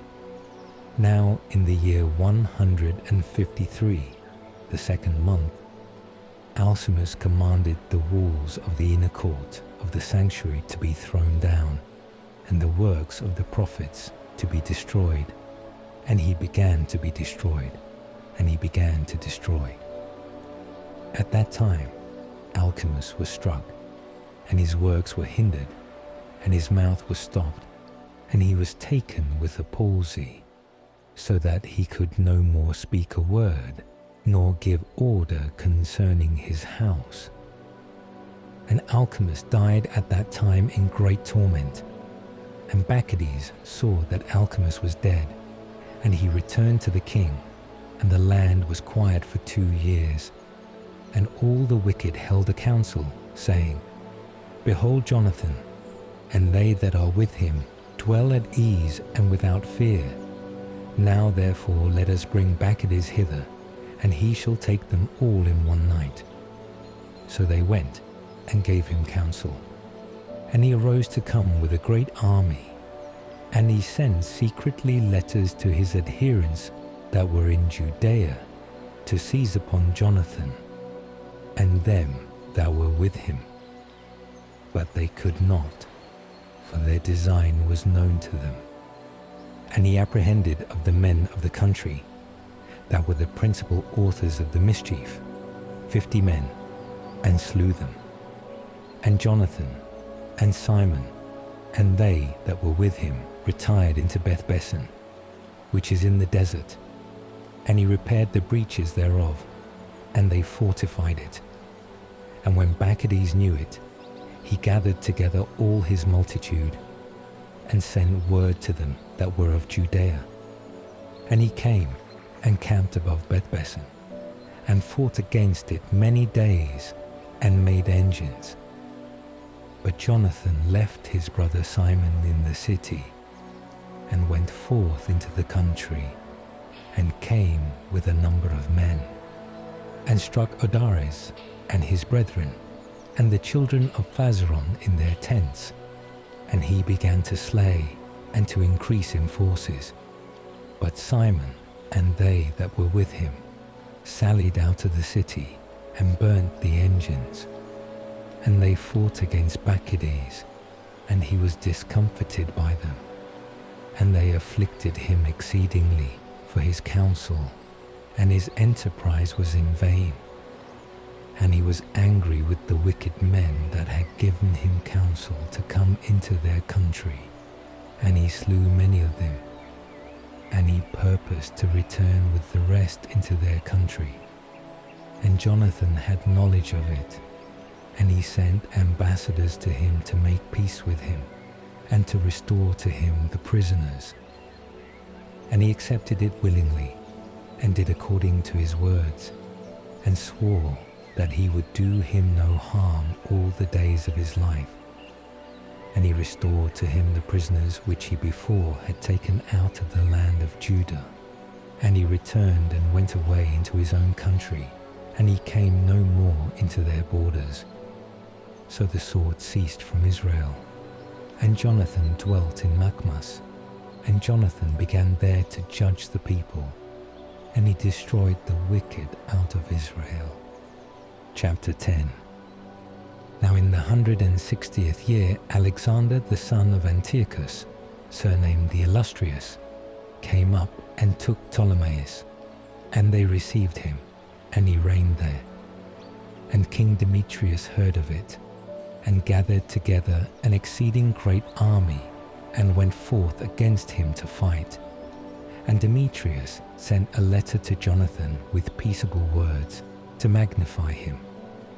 For he said, Let us first make a peace with him, before he make one with Alexander against us. For he will remember all the evils that we have done against him, and against his brother, and against his nation. And he gave him authority to gather together an army, and to make arms, and that he should be his confederate. And the hostages that were in the castle he commanded to be delivered to him. And Jonathan came to Jerusalem, and read the letters in the hearing of all the people, and of them that were in the castle. And they were struck with great fear, because they heard that the king had given him authority to gather together an army. And the hostages were delivered to Jonathan, and he restored them to their parents. And Jonathan dwelt in Jerusalem, and began to build and to repair the city. And he ordered workmen to build the walls, and Mount Sion round about with square stones for fortification. And so they did. And the strangers that were in the strongholds, which Maccabees had built, fled away. And every man left his place, and departed into his own country. Only in Bethsura there remained some of them, that had forsaken the law and the commandments of God, for this was a place of refuge for them. And King Alexander heard of the promises that Demetrius had made Jonathan, and they told him of the battles and the worthy acts that he and his brethren had done, and the labors that they had endured.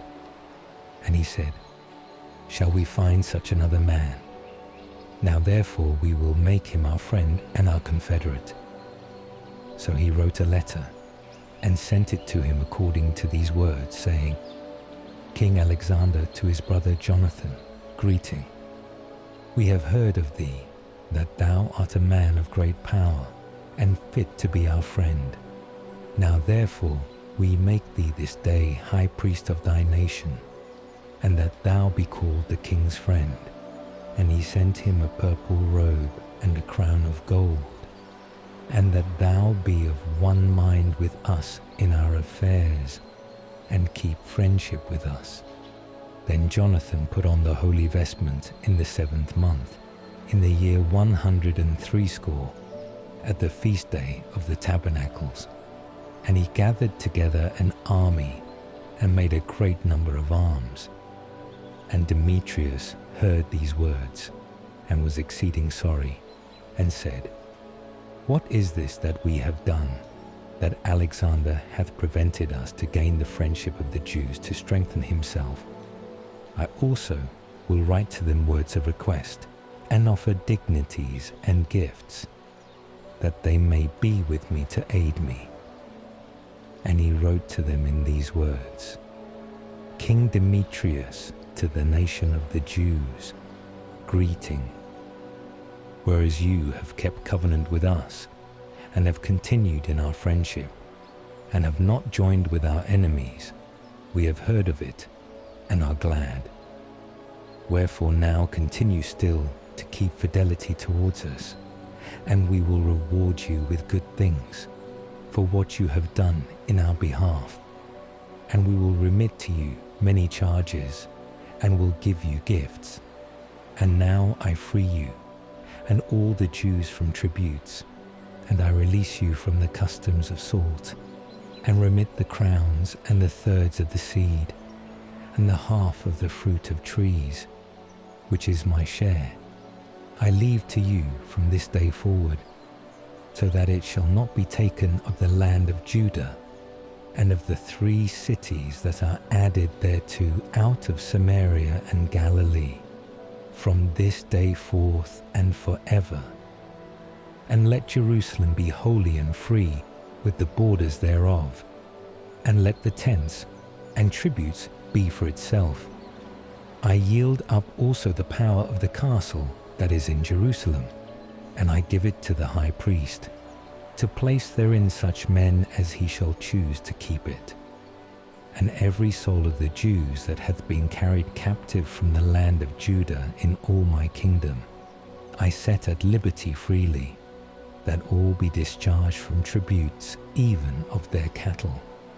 And I will that all the feasts and the Sabbaths and the new moons and the days appointed, and 3 days before the solemn day, and 3 days after the solemn day, be all days of immunity and freedom for all the Jews that are in my kingdom, and no man shall have power to do anything against them, or to molest any of them in any cause. And let there be enrolled in the king's army, to the number of 30,000 of the Jews, an allowance shall be made them, as is due to all the king's forces, and certain of them shall be appointed to be in the fortresses of the great king, and some of them shall be set over the affairs of the kingdom that are of trust. And let the governors be taken from among themselves, and let them walk in their own laws, as the king hath commanded in the land of Judah. And the 3 cities that are added to Judea, out of the country of Samaria, let them be accounted with Judea, that they may be under one, and obey no other authority but that of the high priest. Ptolemais and the confines thereof I give as a free gift to the holy places that are in Jerusalem, for the necessary charges of the holy things. And I give every year 15,000 cycles of silver out of the king's accounts, of what belongs to me, and all that is above, which they that were over the affairs the years before had not paid, from this time they shall give it to the works of the house. Moreover, the 5,000 sickles of silver, which they receive from the account of the holy places every year, shall also belong to the priests that execute the ministry. And whosoever shall flee into the temple that is in Jerusalem, and in all the borders thereof, being indebted to the king for any matter, let them be set at liberty, and all that they have in my kingdom, let them have it free. For the building also, or repairing the works of the holy places, the charges shall be given out of the king's revenues. For the building also of the walls of Jerusalem, and the fortifying thereof round about, the charges shall be given out of the king's account, as also for the building of the walls in Judea. Now when Jonathan and the people heard these words, they gave no credit to them, nor received them, because they remembered the great evil that he had done in Israel, for he had afflicted them exceedingly. And their inclinations were towards Alexander, because he had been the chief promoter of peace in their regard, and him they always helped. And King Alexander gathered together a great army, and moved his camp near to Demetrius. And the two kings joined battle, and the army of Demetrius fled away, and Alexander pursued after him, and pressed them close. And the battle was hard fought till the sun went down, and Demetrius was slain that day. And Alexander sent ambassadors to Ptolemy king of Egypt, with words to this effect, saying, Forasmuch as I am returned into my kingdom, and am set in the throne of my ancestors, and have gotten the dominion, and have overthrown Demetrius, and possessed our country, and have joined battle with him, and both he and his army have been destroyed by us, and we are placed in the throne of his kingdom. Now therefore let us make friendship one with another, and give me now thy daughter to wife, and I will be thy son-in-law, and I will give both thee and her gifts worthy of thee. And King Ptolemy answered, saying, Happy is the day wherein thou didst return to the land of thy fathers, and satest in the throne of their kingdom. And now I will do to thee as thou hast written, but meet me at Ptolemais, that we may see one another, and I may give her to thee as thou hast said. So Ptolemy went out of Egypt with Cleopatra his daughter, and he came to Ptolemais in the 162nd year. And King Alexander met him, and he gave him his daughter Cleopatra, and he celebrated her marriage at Ptolemais with great glory, after the manner of kings. And King Alexander wrote to Jonathan that he should come and meet him, and he went honorably to Ptolemais, and he met there the two kings, and he gave them much silver and gold and presents, and he found favor in their sight. And some pestilent men of Israel, men of a wicked life, assembled themselves against him to accuse him, and the king gave no heed to them. And he commanded that Jonathan's garments should be taken off, and that he should be clothed with purple. And they did so. And the king made him sit by himself. And he said to his princes, Go out with him into the midst of the city, and make proclamation, that no man complain against him of any matter, and that no man trouble him for any manner of cause. So when his accusers saw his glory proclaimed, and him clothed with purple, they all fled away.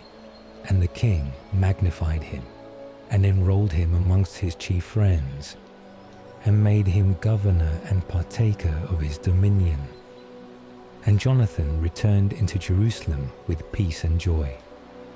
In the year 165 Demetrius, the son of Demetrius, came from Crete into the land of his fathers.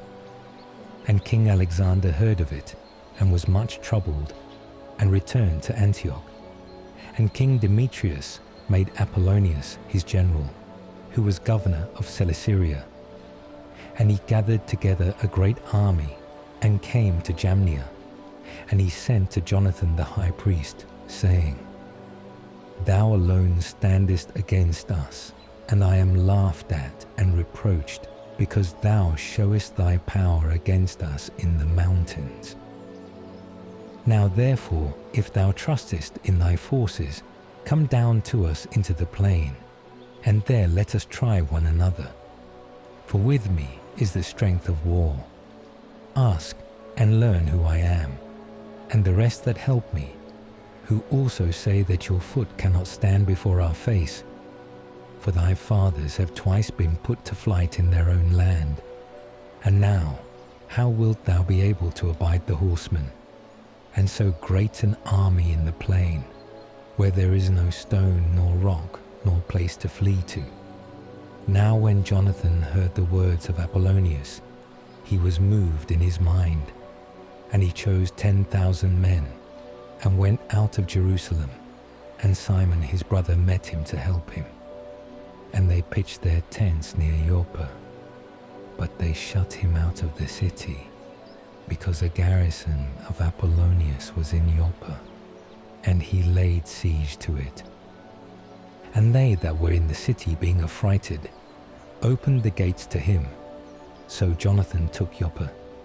And Apollonius heard of it, and he took 3,000 horsemen, and a great army, and he went to Azotus as one that was making a journey, and immediately he went forth into the plain, because he had a great number of horsemen, and he trusted in them.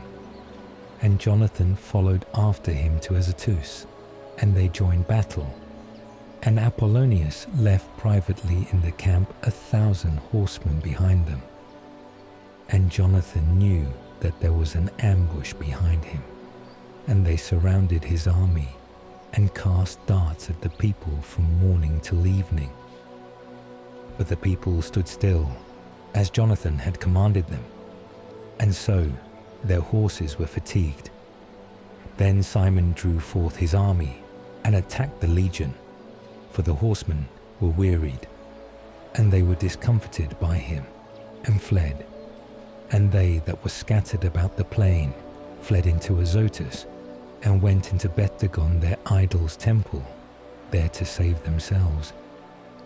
But Jonathan set fire to Azotus, and the cities that were around it, and took the spoils of them, and the temple of Dagon. And all them that were fled into it, he burnt with fire. So they that were slain by the sword, with them that were burnt, were almost 8,000 men. And Jonathan removed his army from thence, and camped against Askelon. And they went out of the city to meet him with great honor. And Jonathan returned into Jerusalem with his people, having many spoils. And it came to pass, when Alexander the king heard these words, that he honored Jonathan yet more. And he sent him a buckle of gold, as the custom is, to be given to such as are of the royal blood. And he gave him Acharon and all the borders thereof in possession. Chapter 11. And the king of Egypt gathered together an army, like the sand that lieth upon the sea shore, and many ships. And he sought to get the kingdom of Alexander by deceit, and join it to his own kingdom.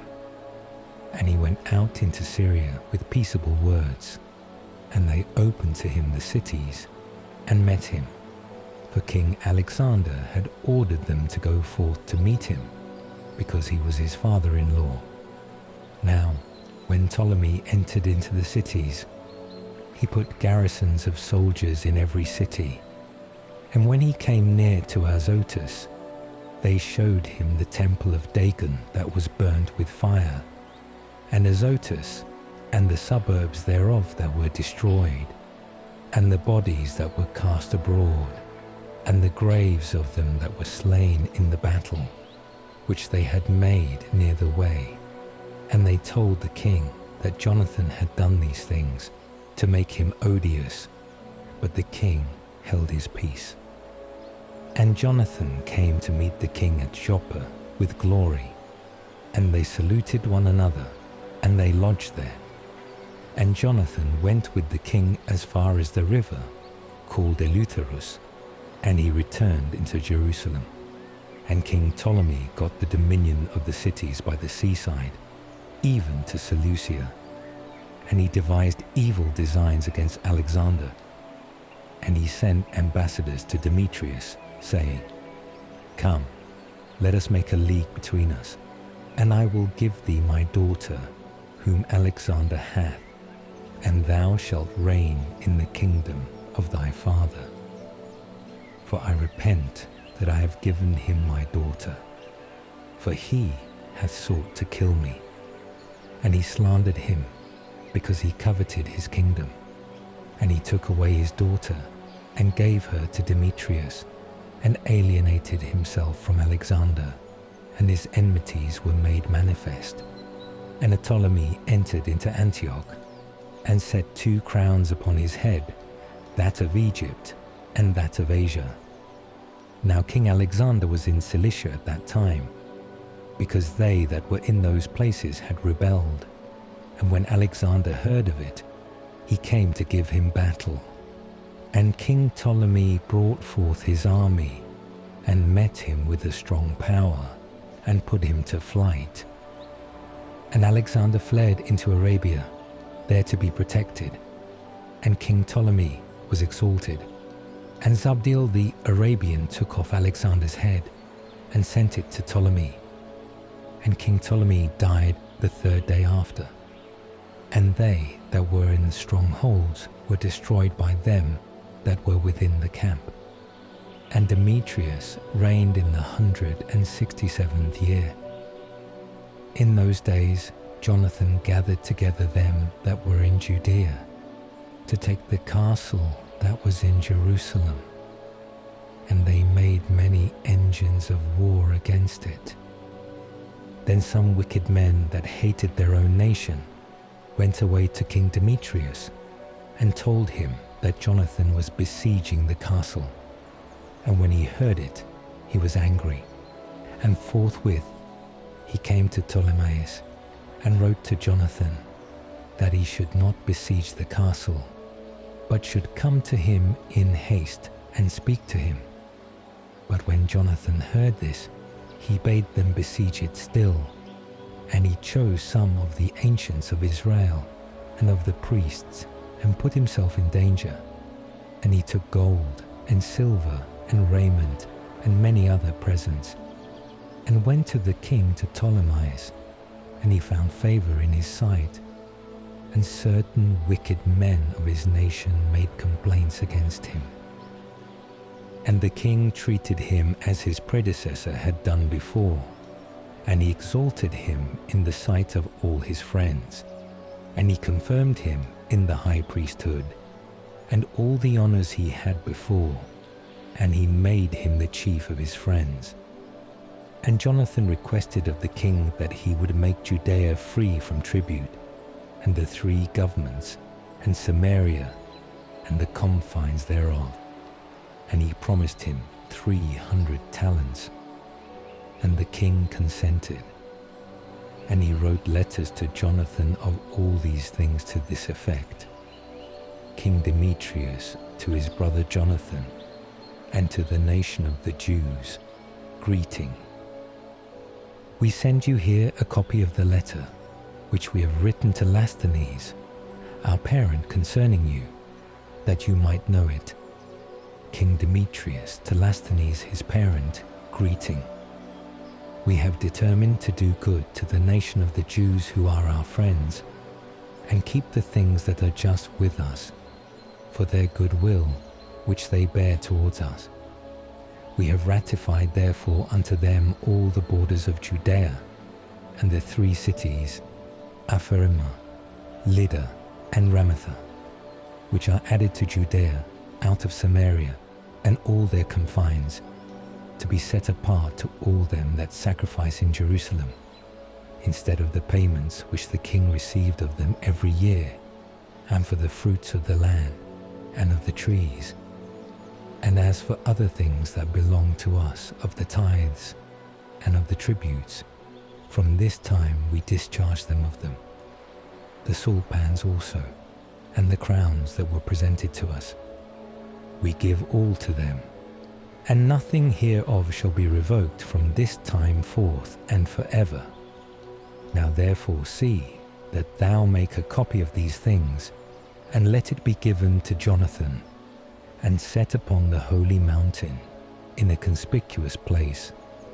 And King Demetrius, seeing that the land was quiet before him, and nothing resisted him, sent away all his forces, every man to his own place, except the foreign army, which he had drawn together from the islands of the nations. So all the troops of his fathers hated him. Now there was one Tryphon, who had been of Alexander's party before, who, seeing that all the army murmured against Demetrius, went to Imolquel the Arabian, who brought up Antiochus the son of Alexander, and he pressed him much to deliver him to him, that he might be king in his father's place. And he told him all that Demetrius had done, and how his soldiers hated him. And he remained there many days. And Jonathan sent to King Demetrius, desiring that he would cast out them that were in the castle in Jerusalem, and those that were in the strongholds, because they fought against Israel. And Demetrius sent to Jonathan, saying, I will not only do this for thee and for thy people, but I will greatly honor thee and thy nation when opportunity shall serve. Now therefore thou shalt do well if thou send me men to help me, for all my army is gone from me. And Jonathan sent him 3,000 valiant men to Antioch, and they came to the king, and the king was very glad of their coming. And they that were of the city assembled themselves together to the number of 120,000 men, and would have killed the king. And the king fled into the palace, and they of the city kept the passages of the city, and began to fight. And the king called the Jews to his assistance, and they came to him all at once, and they all dispersed themselves through the city. And they slew in that day 100,000 men, and they set fire to the city, and got many spoils that day, and delivered the king.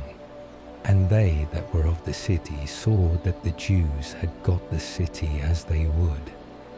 And they were discouraged in their minds, and cried to the king, making supplication, and saying, Grant us peace, and let the Jews cease from assaulting us and the city.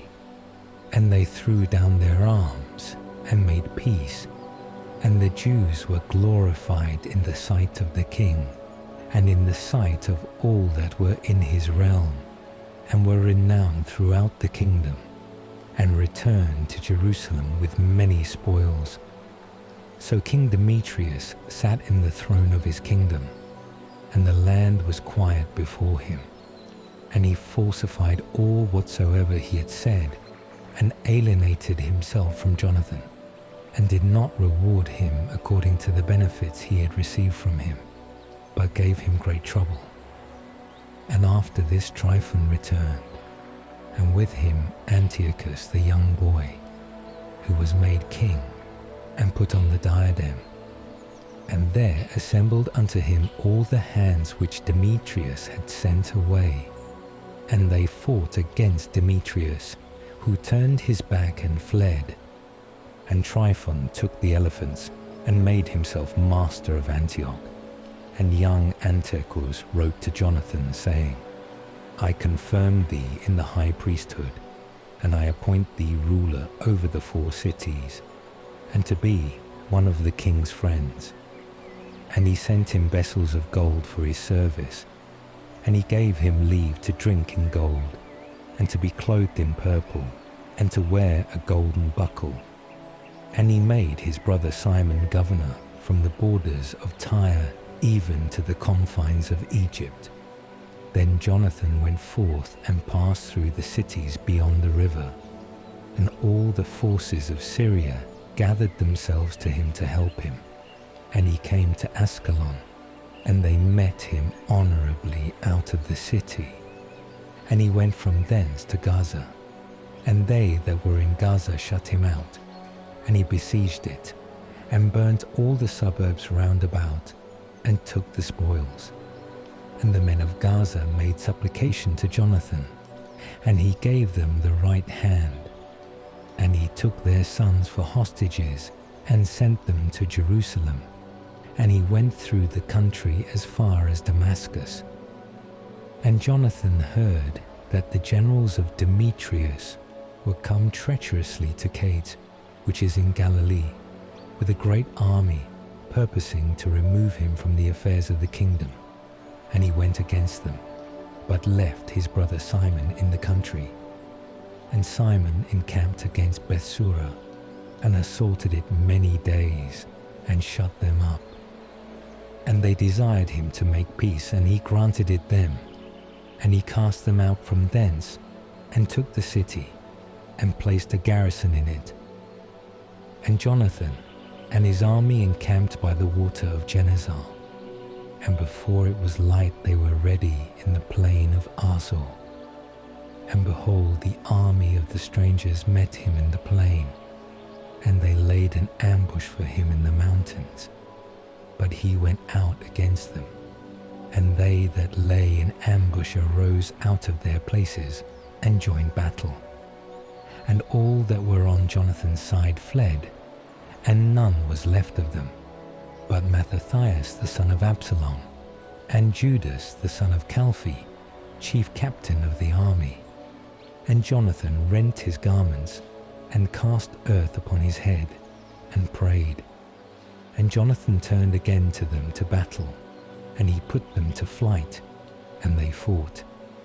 And they of his part that fled saw this, and they turned again to him, and they all with him pursued the enemies even to Cades to their own camp, and they came even thither.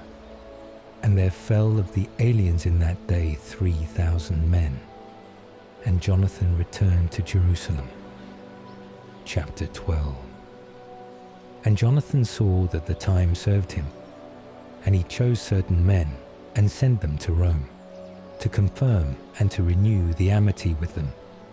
And he sent letters to the Spartans, and to other places according to the same form. And they went to Rome, and entered into the Senate house, and said, Jonathan the high priest, and the nation of the Jews, have sent us to renew the amity and alliance as it was before. And they gave them letters to their governors in every place to conduct them into the land of Judah with peace. And this is a copy of the letters which Jonathan wrote to the Spartans. Jonathan the high priest, and the ancients of the nation, and the priests, and the rest of the people of the Jews, to the Spartans their brethren, greeting. There were letters sent long ago to Onias the high priest from Arius, who reigned then among you, to signify that you are our brethren, as the copy here underwritten doth specify. And Onias received the ambassador with honour, and received the letters wherein there was mention made of the alliance and amity. We, though we needed none of these things, having for our comfort the holy books that are in our hands, chose rather to send to you to renew the brotherhood and friendship, lest we should become strangers to you altogether. For there is a long time past since you sent to us. We therefore at all times without ceasing, both in our festivals and other days, wherein it is convenient, remember you in the sacrifices that we offer, and in our observances, as it is meet, and becoming to remember brethren. And we rejoice at your glory. But we have had many troubles and wars on every side, and the kings that are round about us have fought against us. But we would not be troublesome to you, nor the rest of our allies and friends in these wars. For we have had help from heaven, and we have been delivered, and our enemies are humbled. We have chosen therefore Numenius the son of Antiochus, and Antipater the son of Jason, and have sent them to the Romans to renew with them the former amity and alliance. And we have commanded them to go also to you, and to salute you, and to deliver you our letters concerning the renewing of our brotherhood. And now you shall do well to give us an answer hereto. And this is the copy of the letter which he had sent to Onias. Arius, king of the Spartans, to Onias the high priest, greeting. It is found in writing concerning the Spartans and the Jews that they are brethren, and that they are of the stock of Abraham. And now, since this is come to our knowledge, you do well to write to us of your prosperity. And we also have written back to you that our cattle and our possessions are yours, and yours ours. We therefore have commanded that these things should be told you.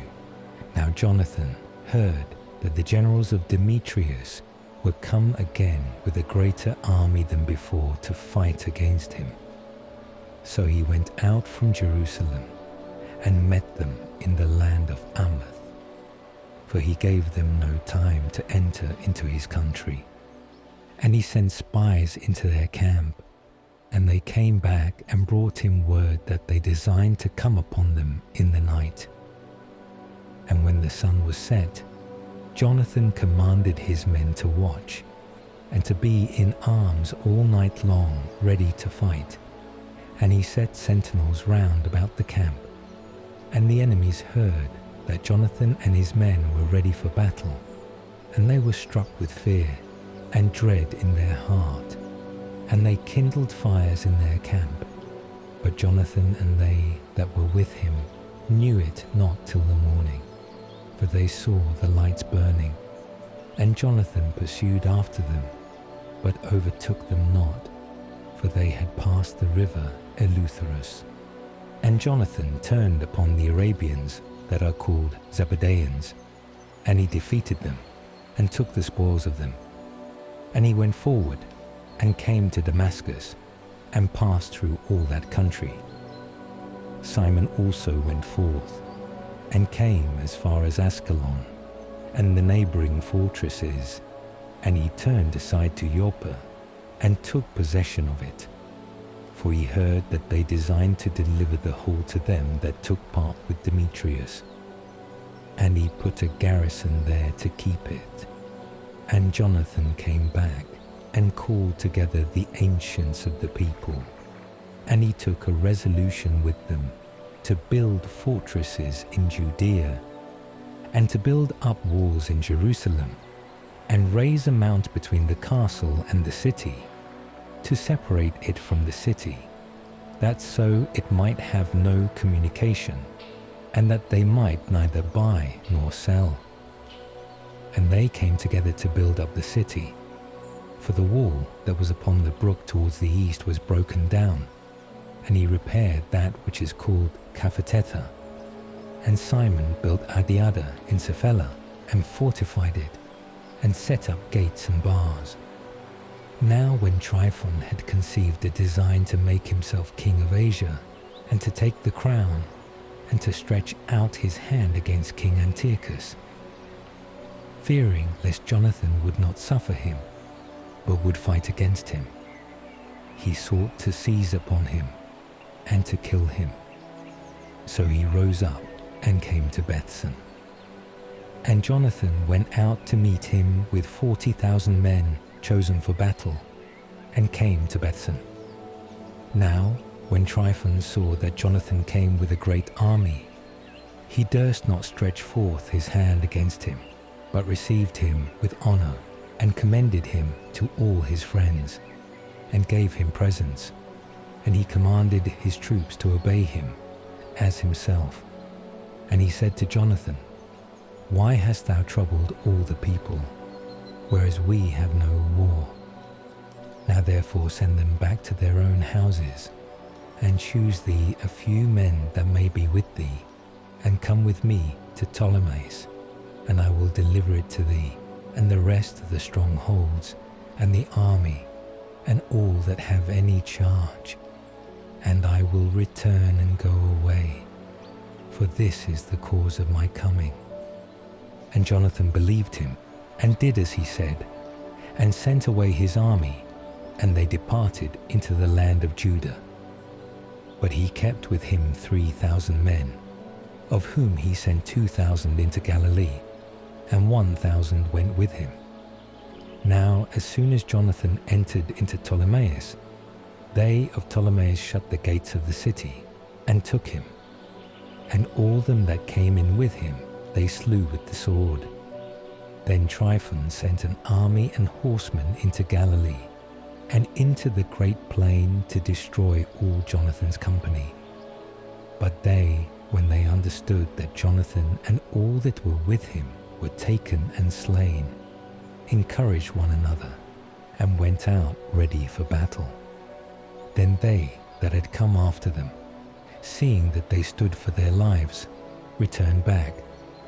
Whereupon they all came peaceably into the land of Judah. And they bewailed Jonathan, and them that had been with him, exceedingly. And Israel mourned with great lamentation. Then all the heathens that were round about them sought to destroy them. For they said, They have no prince, nor any to help them. Now therefore let us make war upon them, and take away the memory of them from amongst men. Chapter 13. Now Simon heard that Tryphon was gathering together a very great army to invade the land of Judah and to destroy it. And seeing that the people was in dread and in fear, he went up to Jerusalem and assembled the people and exhorted them, saying, You know what great battles I and my brethren and the house of my father have fought for the laws and the sanctuary, and the distresses that we have seen, by reason whereof all my brethren have lost their lives for Israel's sake, and I am left alone. And now far be it from me to spare my life in any time of trouble, for I am not better than my brethren. I will avenge then my nation and the sanctuary, and our children and wives, for all the heathens are gathered together to destroy us out of mere malice. And the spirit of the people was enkindled as soon as they heard these words. And they answered with a loud voice, saying, Thou art our leader in the place of Judas, and Jonathan thy brother. Fight thou our battles, and we will do whatsoever thou shalt say to us. So gathering together all the men of war, he made haste to finish all the walls of Jerusalem, and he fortified it round about. And he sent Jonathan the son of Absalom, and with him a new army into Joppa, and he cast out them that were in it, and himself remained there. And Tryphon removed from Ptolemais with a great army to invade the land of Judah, and Jonathan was with him in custody. But Simon pitched in Ados, over against the plain. And when Tryphon understood that Simon was risen up in the place of his brother Jonathan, and that he meant to join battle with him, he sent messengers to him, saying, We have detained thy brother Jonathan for the money that he owed in the king's account, by reason of the affairs which he had the management of. But now send 100 talents of silver, and his 2 sons for hostages, that when he is set at liberty, he may not revolt from us, and we will release him. Now Simon knew that he spoke deceitfully to him. Nevertheless, he ordered the money and the children to be sent, lest he should bring upon himself a great hatred of the people of Israel, who might have said, Because he sent not the money and the children, therefore is he lost. So he sent the children and the 100 talents. And he lied and did not let Jonathan go. And after this Tryphon entered within the country to destroy it, and they went about by the way that leadeth to Ador. And Simon and his army marched to every place whithersoever they went. And they that were in the castle sent messengers to Tryphon, that he should make haste to come through the desert and send them victuals. And Tryphon made ready all his horsemen to come that night. But there fell a very great snow, and he came not into the country of Galaad. And when he approached to Bascamah, he slew Jonathan and his sons there. And Tryphon returned and went into his own country. And Simon sent and took the bones of Jonathan his brother, and buried them in Modin, in the city of his fathers. And all Israel bewailed him with great lamentation, and they mourned for him many days. And Simon built over the sepulchre of his father and of his brethren a building lofty to the sight, of polished stone behind and before. And he set up 7 pyramids, one against another, for his father and his mother and his 4 brethren. And round about these he set great pillars, and upon the pillars arms for a perpetual memory, and by the arms ships carved, which might be seen by all that sailed on the sea. This is the sepulchre that he made in Modin, even unto this day. But Tryphon, when he was upon a journey with the young king Antiochus, treacherously slew him, and he reigned in his place, and put on the crown of Asia, and brought great evils upon the land. And Simon built up the strongholds of Judea, fortifying them with high towers, and great walls, and gates, and bars, and he stored up victuals in the fortresses. And Simon chose men and sent to King Demetrius, to the end that he should grant an immunity to the land. For all that Tryphon did was to spoil. And King Demetrius, in answer to this request, wrote a letter in this manner: King Demetrius to Simon the high priest and friend of kings, and to the ancients, and to the nation of the Jews, greeting. The golden crown and the palm, which you sent, we have received, and we are ready to make a firm peace with you, and to write to the king's chief officers to release you the things that we have released. For all that we have decreed in your favor shall stand in force. The strongholds that you have built shall be your own. And as for any oversight or fault committed unto this day, we forgive it, and the crown which you owed. And if any other thing were taxed in Jerusalem, now let it not be taxed. And if any of you be fit to be enrolled among ours, let them be enrolled, and let there be peace between us. In the year 170, the yoke of the Gentiles was taken off from Israel, and the people of Israel began to write in the instruments and public records. The first year under Simon the high priest, the great captain and prince of the Jews. In those days Simon besieged Gaza, and camped round about it, and he made engines, and set them to the city. And he struck one tower, and took it. And they that were within the engine leaped into the city. And there was a great uproar in the city.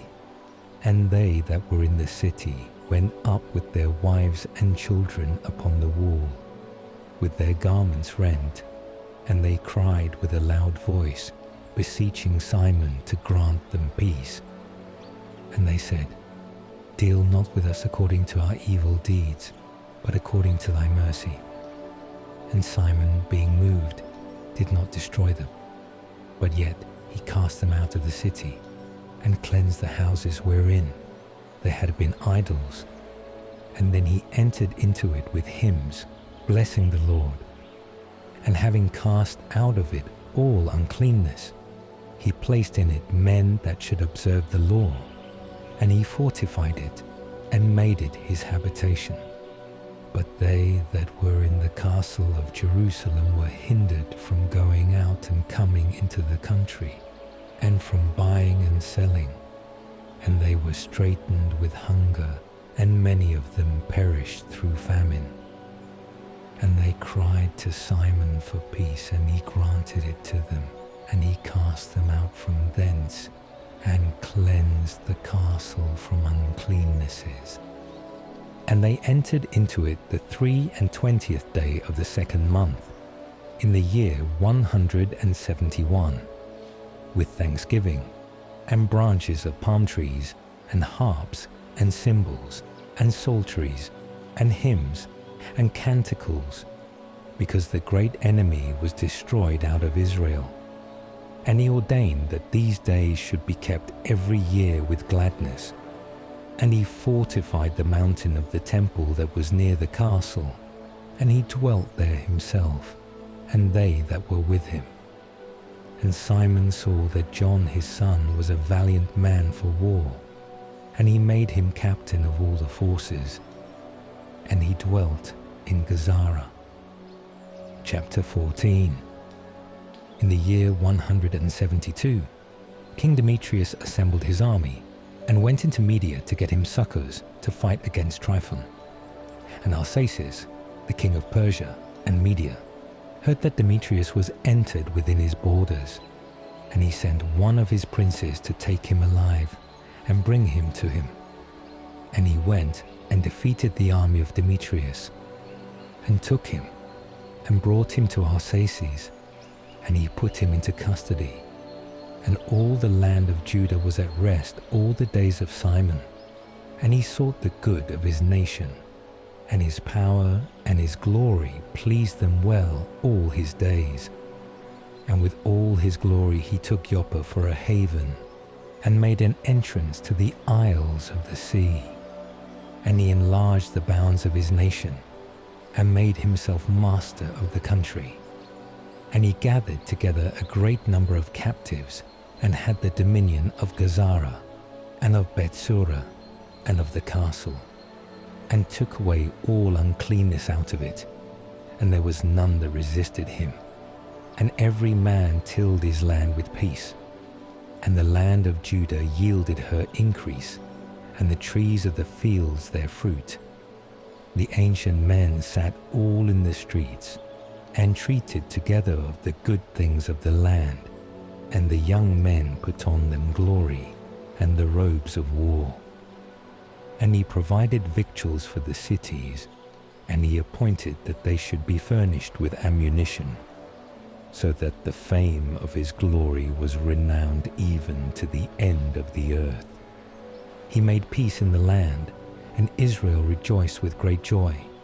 And every man sat under his vine, and under his fig tree, and there was none to make them afraid. There was none left in the land to fight against them.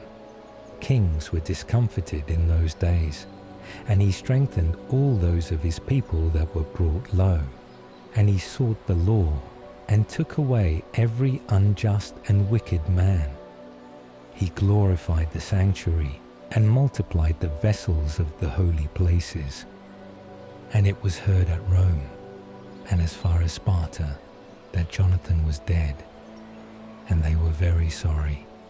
But when they heard that Simon his brother was made high priest in his place, and was possessed of all the country, and the cities therein, they wrote to him in tables of brass, to renew the friendship and alliance which they had made with Judas, and with Jonathan his brethren. And they were read before the assembly in Jerusalem. And this is the copy of the letters that the Spartans sent. The princes and the cities of the Spartans to Simon the high priest, and to the ancients and the priests and the rest of the people of the Jews their brethren, greeting. The ambassadors that were sent to our people have told us of your glory and honor and joy, and we rejoice at their coming. And we registered what was said by them into councils of the people in this manner. Numenius, the son of Antiochus, and Antipater, the son of Jason, ambassadors of the Jews, came to us to renew the former friendship with us. And it pleased the people to receive the men honorably, and to put a copy of their words in the public records, to be a memorial to the people of the Spartans. And we have written a copy of them to Simon the high priest. And after this Simon sent Numenius to Rome, with a great shield of gold the weight of 1,000 pounds, to confirm the league with them. And when the people of Rome had heard these words, they said, "What thanks shall we give to Simon and his sons? For he hath restored his brethren, and hath driven away in fight the enemies of Israel from them." And they decreed him liberty, and registered it in tables of brass, and set it upon pillars in Mount Sion. And this is a copy of the writing. The 18th day of the month Elul, in the year 172, being the 3rd year under Simon the high priest at Saramel, in a great assembly of the priests and of the people, and the princes of the nation, and the ancients of the country, these things were notified. Forasmuch as there have often been wars in our country, and Simon, the son of Mattathias, of the children of Jarib, and his brethren have put themselves in danger, and have resisted the enemies of their nation for the maintenance of their holy places and the law, and have raised their nation to great glory. And Jonathan gathered together his nation, and was made their high priest, and he was laid to his people. And their enemies desired to tread down and destroy their country, and to stretch forth their hands against their holy places. Then Simon resisted and fought for his nation, and laid out much of his money, and armed the valiant men of his nation, and gave them wages. And he fortified the cities of Judea, and Bethsura that lieth in the borders of Judea, where the armour of the enemies was before. And he placed there a garrison of Jews. And he fortified Joppa, which lieth by the sea, and Gazara, which bordereth upon Azotus, wherein the enemies dwelt before. And he placed Jews here, and furnished them with all things convenient for their reparation. And the people, seeing the acts of Simon, and to what glory he meant to bring his nation, made him their prince and high priest, because he had done all these things, and for the justice and faith which he kept to his nation. And for that he sought by all means to advance his people. And in his days things prospered in his hands, so that the heathens were taken away out of their country.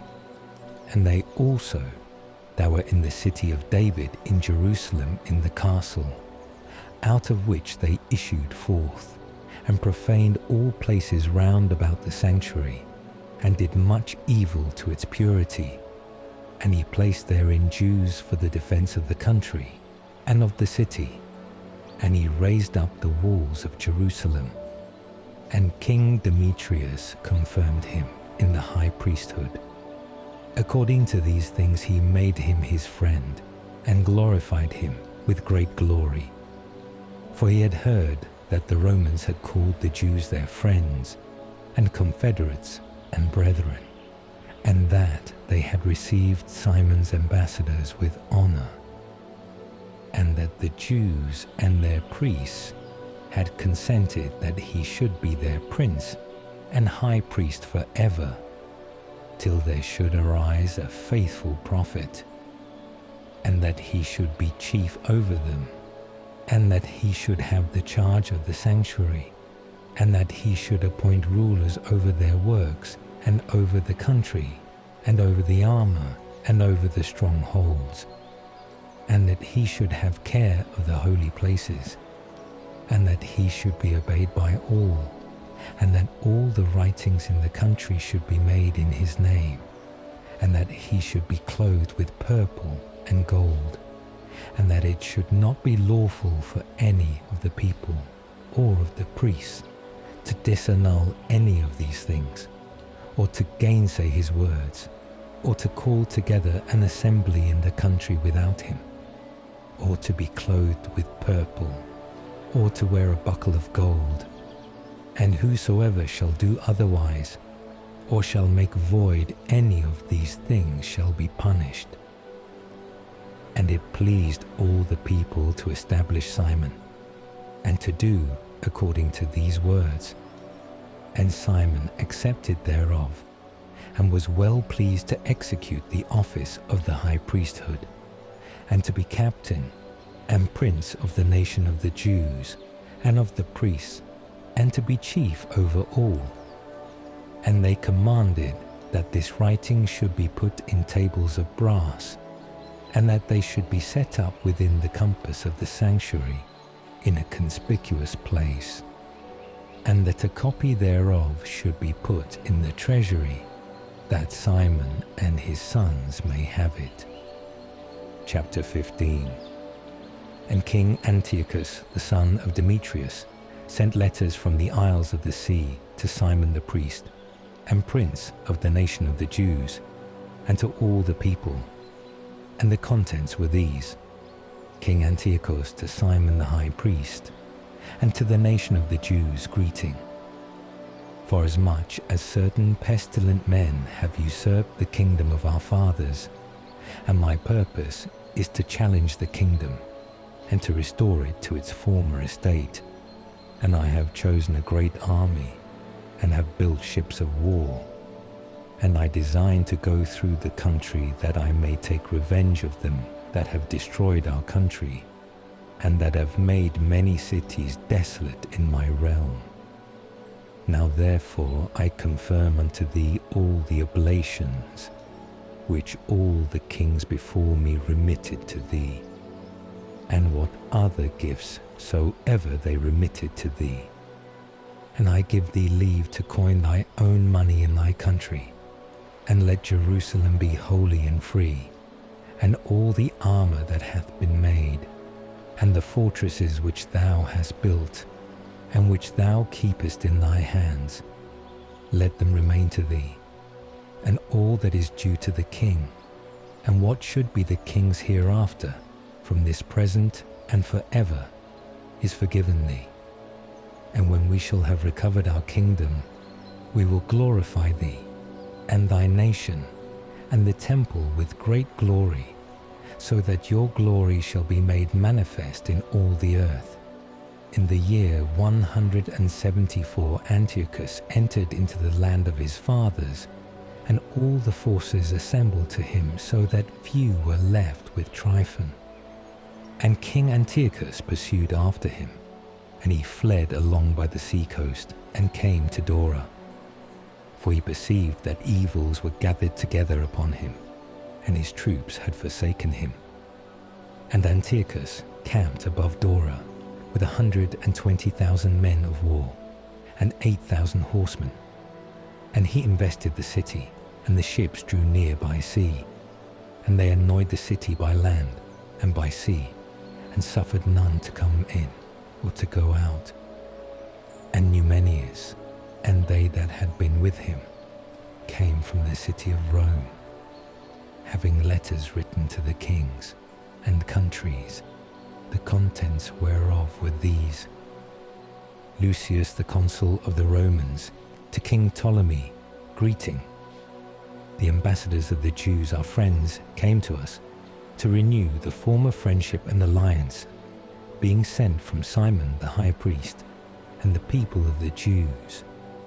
And they brought also a shield of gold of 1,000 pounds. It hath seemed good therefore to us to write to the kings and countries, that they should do them no harm, nor fight against them, their cities or countries. and that they should give no aid to them that fight against them. And it hath seemed good to us to receive the shield of them. If therefore any pestilent men are fled out of their country to you, deliver them to Simon the high priest, that he may punish them according to their law.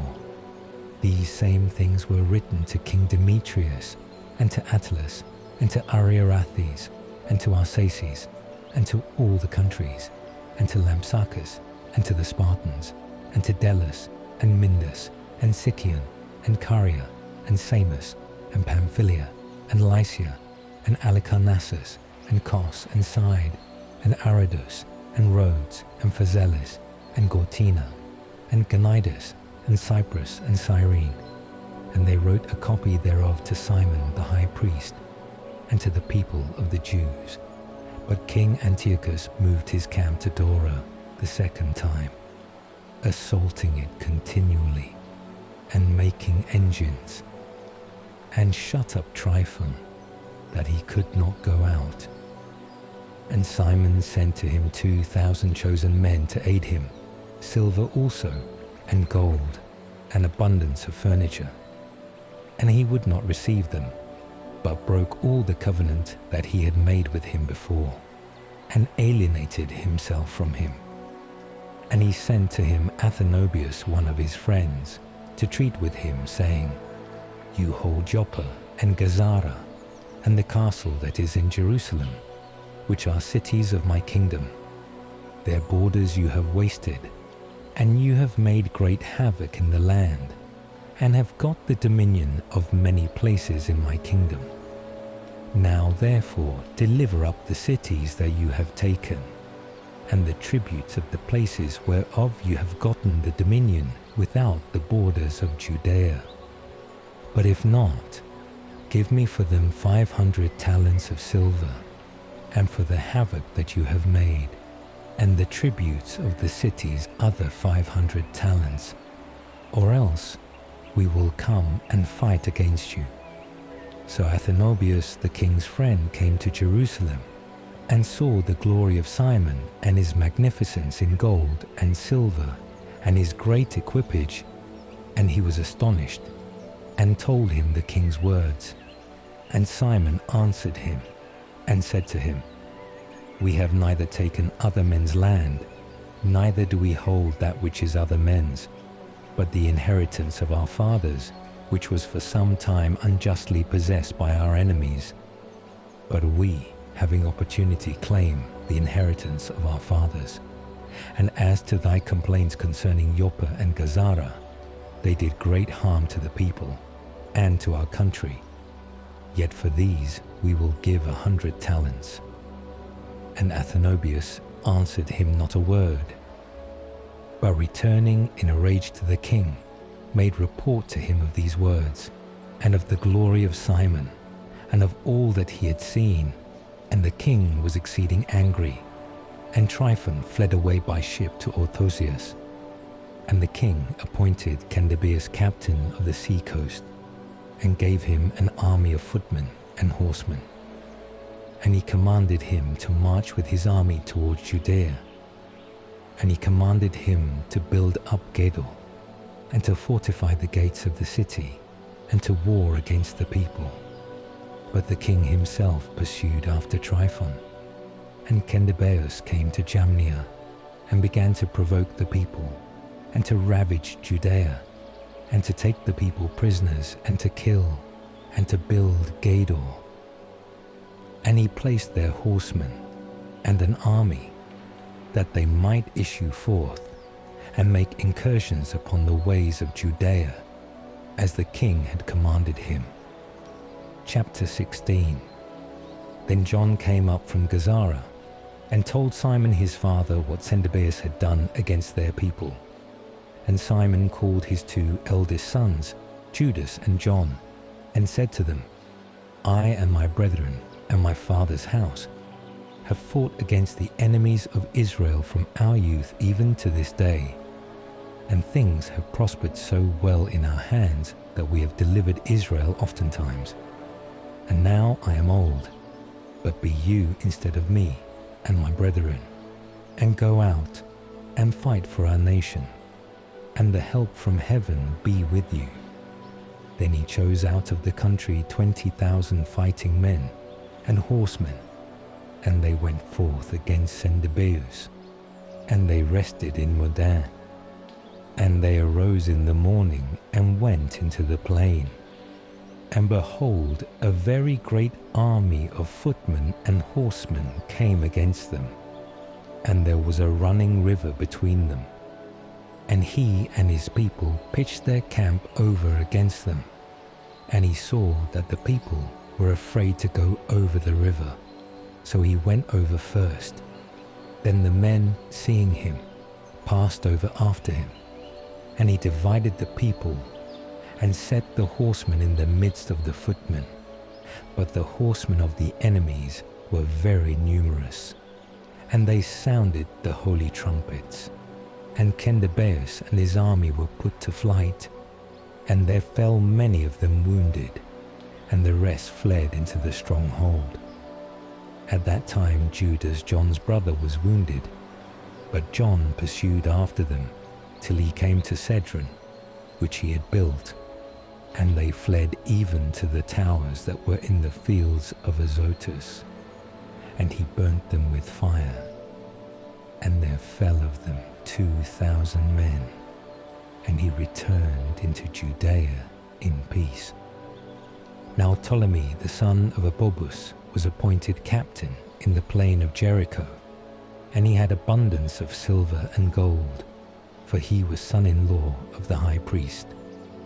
And his heart was lifted up, and he designed to make himself master of the country, and he purposed treachery against Simon and his sons to destroy them.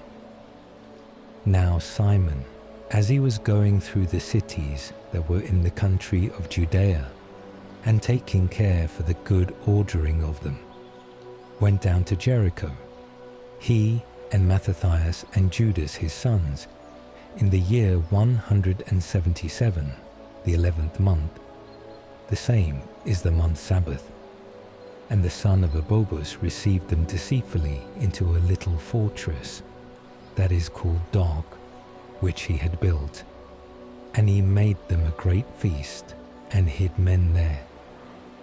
And when Simon and his sons had drunk plentifully, Ptolemy and his men rose up and took their weapons, and entered into the banqueting place, and slew him, and his 2 sons, and some of his servants. And he committed a great treachery in Israel, and rendered evil for good.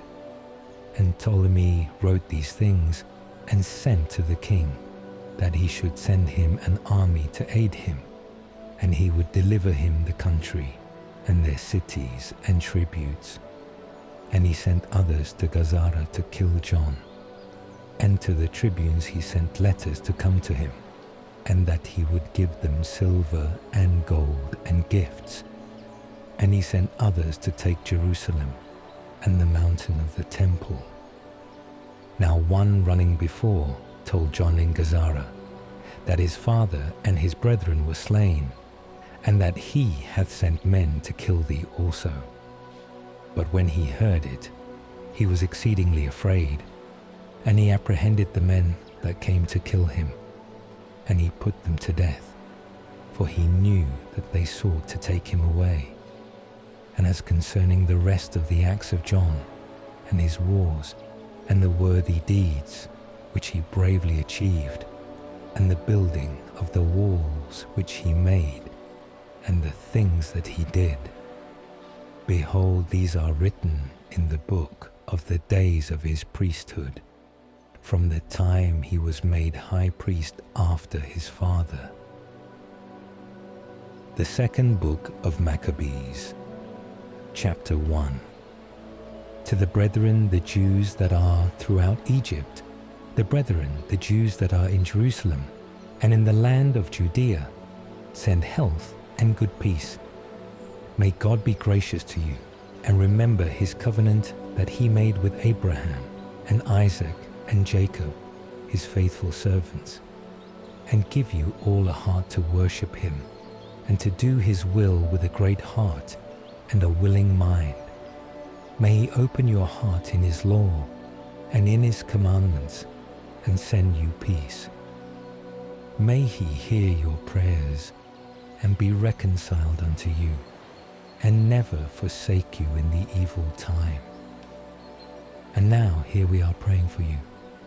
When Demetrius reigned in the year 169, we Jews wrote to you in the trouble and violence that came upon us in those years, after Jason withdrew himself from the Holy Land and from the kingdom. They burned the gate and shed innocent blood. Then we prayed to the Lord and were heard, and we offered sacrifices and fine flour, and lighted the lamps, and set forth the loaves. And now celebrate ye the days of Senepegia in the month of Casle.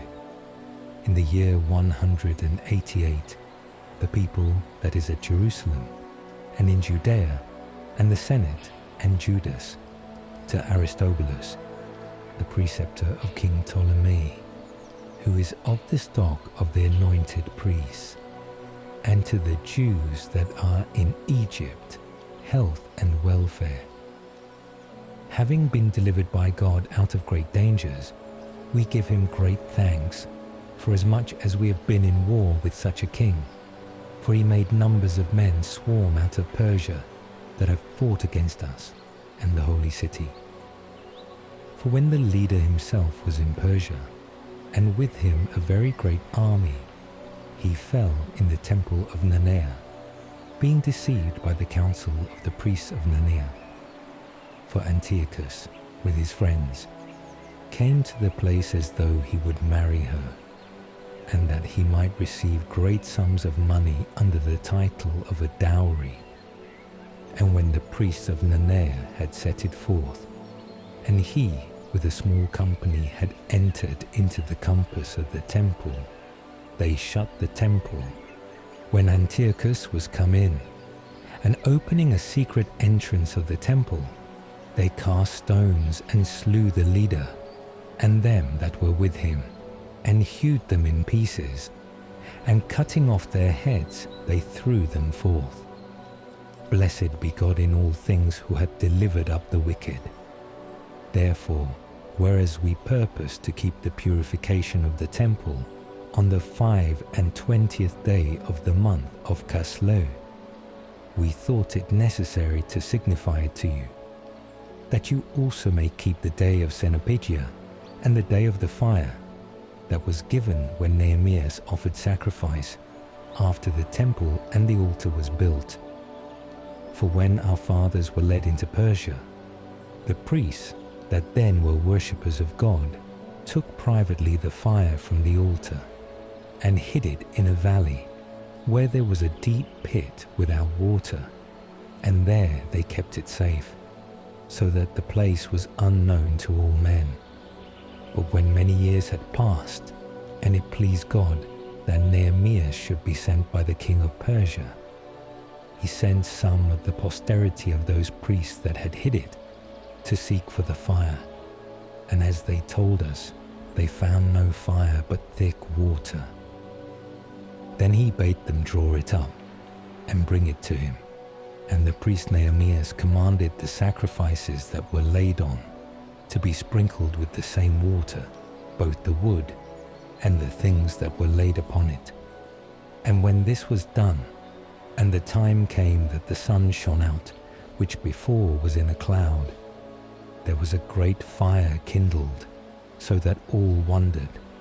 And all the priests made prayer, while the sacrifice was consuming, Jonathan beginning, and the rest answering.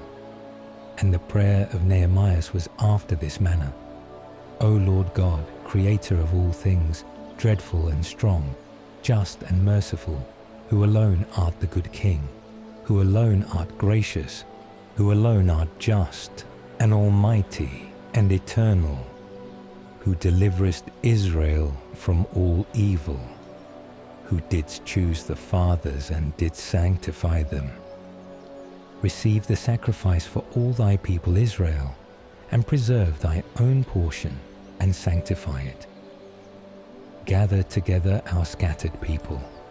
Deliver them that are slaves to the Gentiles, and look upon them that are despised and abhorred, that the Gentiles may know that thou art our God. Punish them that oppress us, and that treat us injuriously with pride. Establish thy people in thy holy place, as Moses hath spoken. And the priests sung hymns till the sacrifice was consumed. And when the sacrifice was consumed, Nehemiah commanded the water that was left to be poured out upon the great stones, which being done, there was kindled a flame from them, but it was consumed by the light that shined from the altar. And when this matter became public, it was told to the king of Persia that in the place where the priests that were led away had hid the fire, there appeared water, with which Nehemiah and they that were with him had purified the sacrifices. And the king, considering and diligently examining the matter, made a temple for it, that he might prove what had happened. And when he had proved it, he gave the priests many goods and divers presents, and he took and distributed them to them with his own hand. And Nehemiah called this place Nephthah, which is interpreted purification, but many call it Nephi. Chapter 2.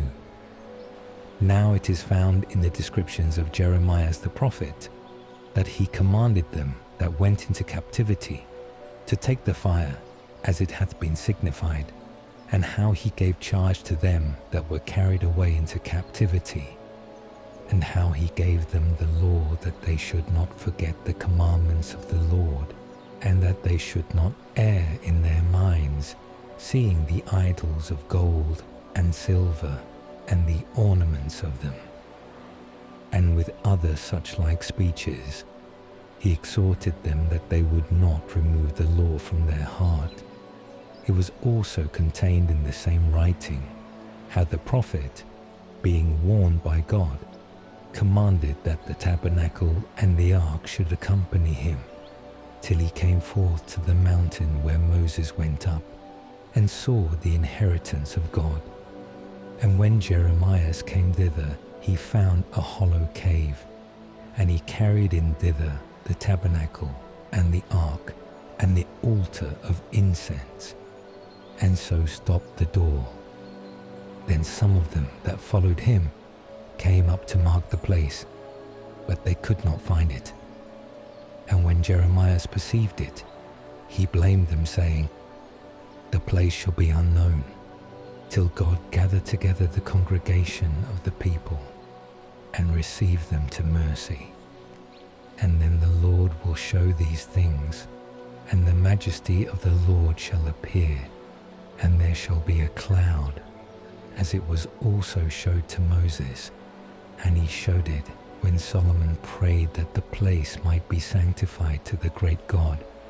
For he treated wisdom in a magnificent manner, and like a wise man, he offered the sacrifice of the dedication and of the finishing of the temple. And as Moses prayed to the Lord, and fire came down from heaven and consumed the holocaust, so Solomon also prayed, and fire came down from heaven and consumed the holocaust.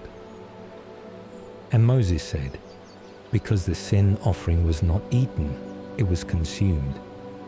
So Solomon also celebrated the dedication 8 days. And these same things were set down in the memoirs and commentaries of Nehemiah, and how he made a library and gathered together out of the countries the books, both of the prophets and of David, and the epistles of the kings, and concerning the holy gifts.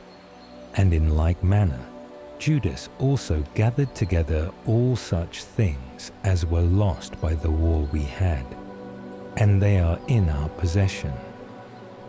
Wherefore, if you want these things, send some that may fetch them to you.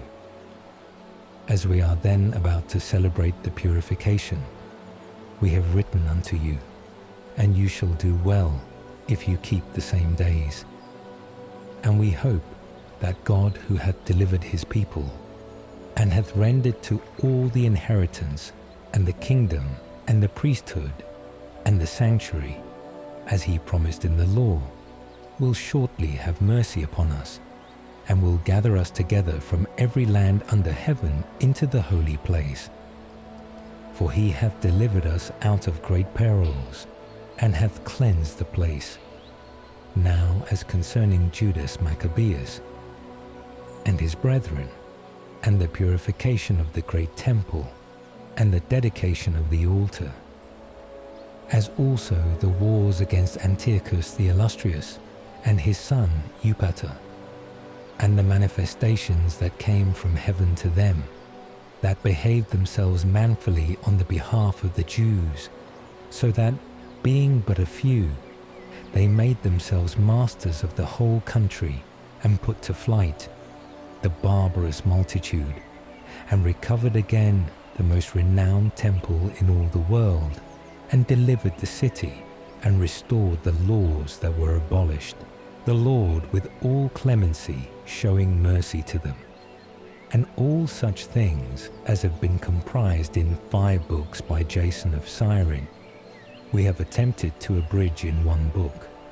For considering the multitude of books, and the difficulty that they find that desire to undertake the narrations of histories, because of the multitude of the matter, we have taken care for those indeed that are willing to read, that it might be a pleasure of mind, and for the studious, that they may more easily commit to memory, and that all that read might receive profit.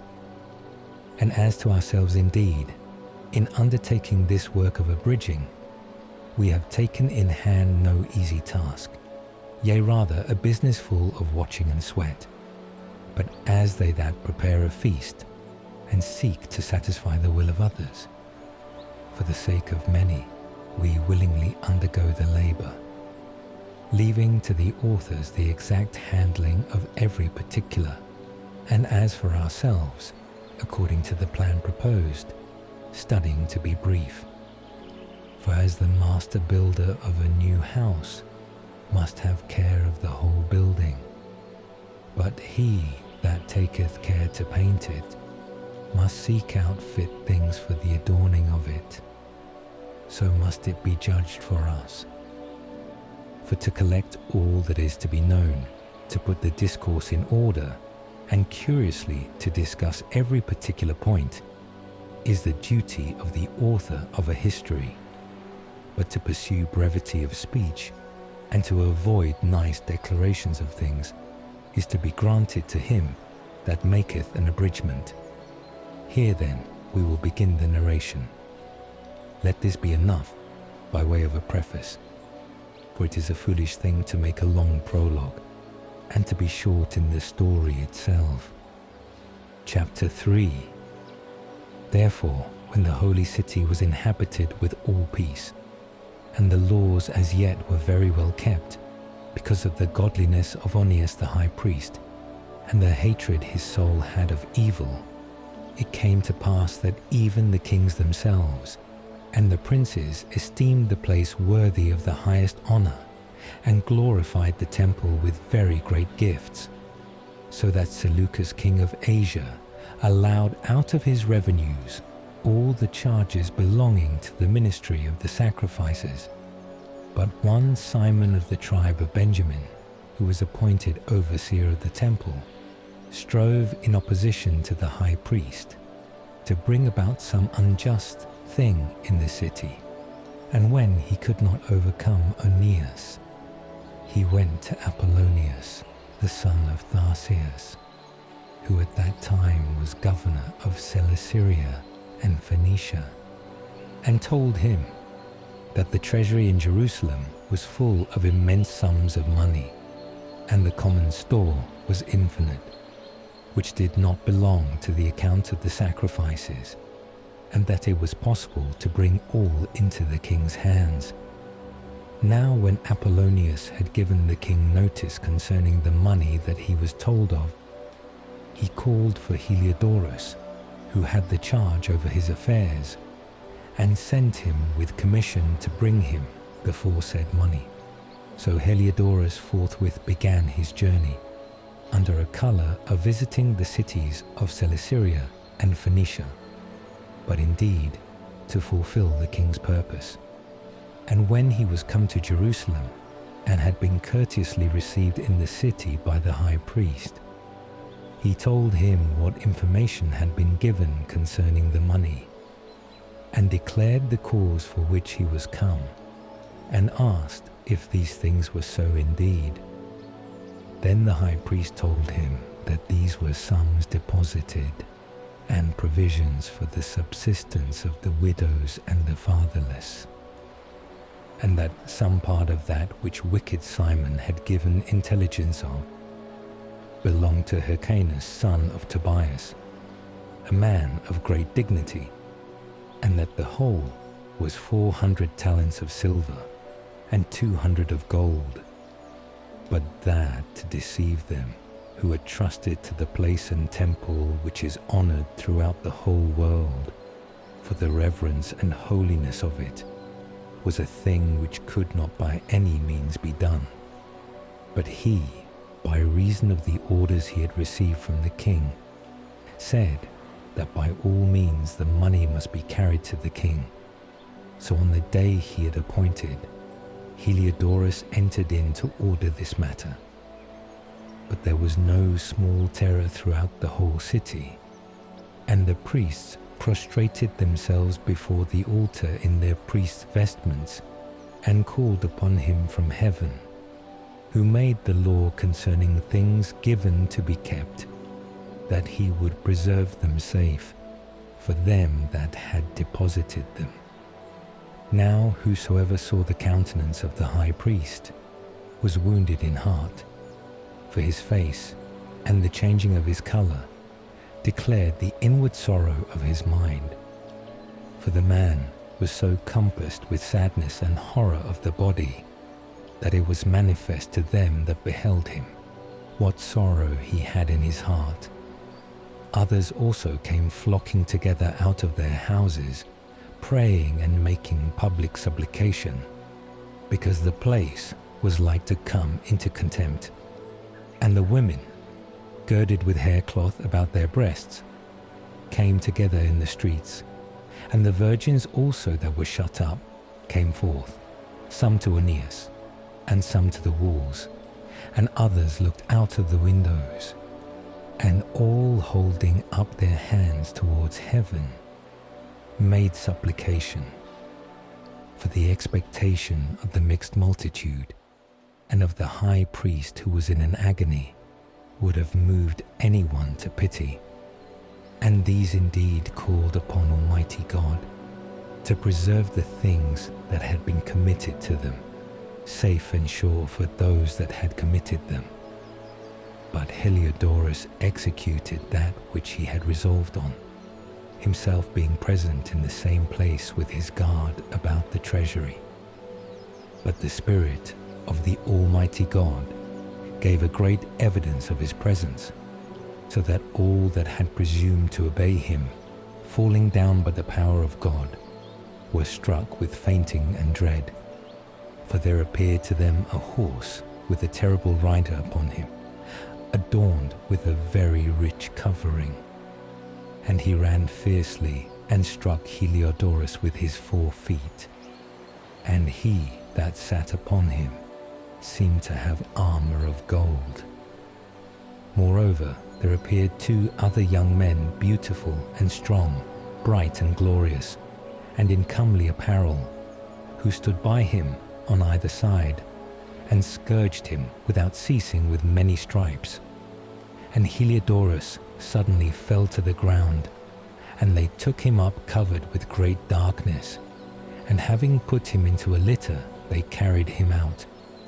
So he that came with many servants, and all his guard into the aforesaid treasury, was carried out, no one being able to help him, the manifest power of God being known. And he indeed by the power of God lay speechless, and without all hope of recovery.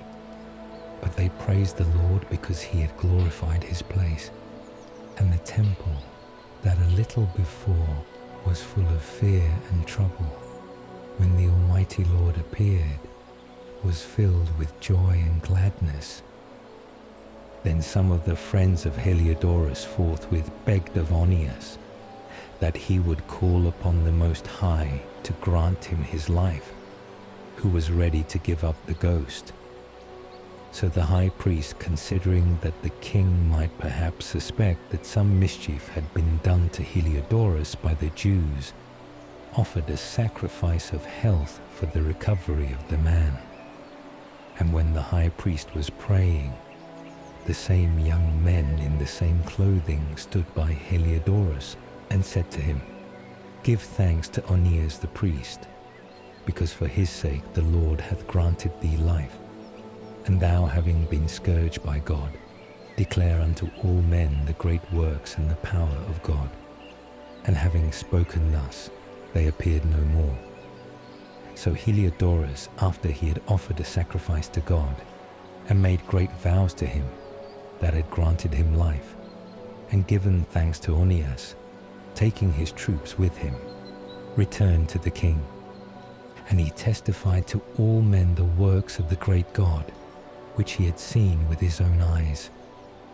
And when the king asked Heliodorus, who might be a fit man to be sent yet once more to Jerusalem, he said, "If thou hast any enemy or traitor to thy kingdom, send him thither, and thou shalt receive him again scourged, if so be he escape. For there is undoubtedly in that place a certain power of God. For he that hath his dwelling in the heavens is the visitor and protector of that place, and he striketh and destroyeth them that come to do evil to it." And the things concerning Heliodorus and the keeping of the treasury fell out in this manner. Chapter 4.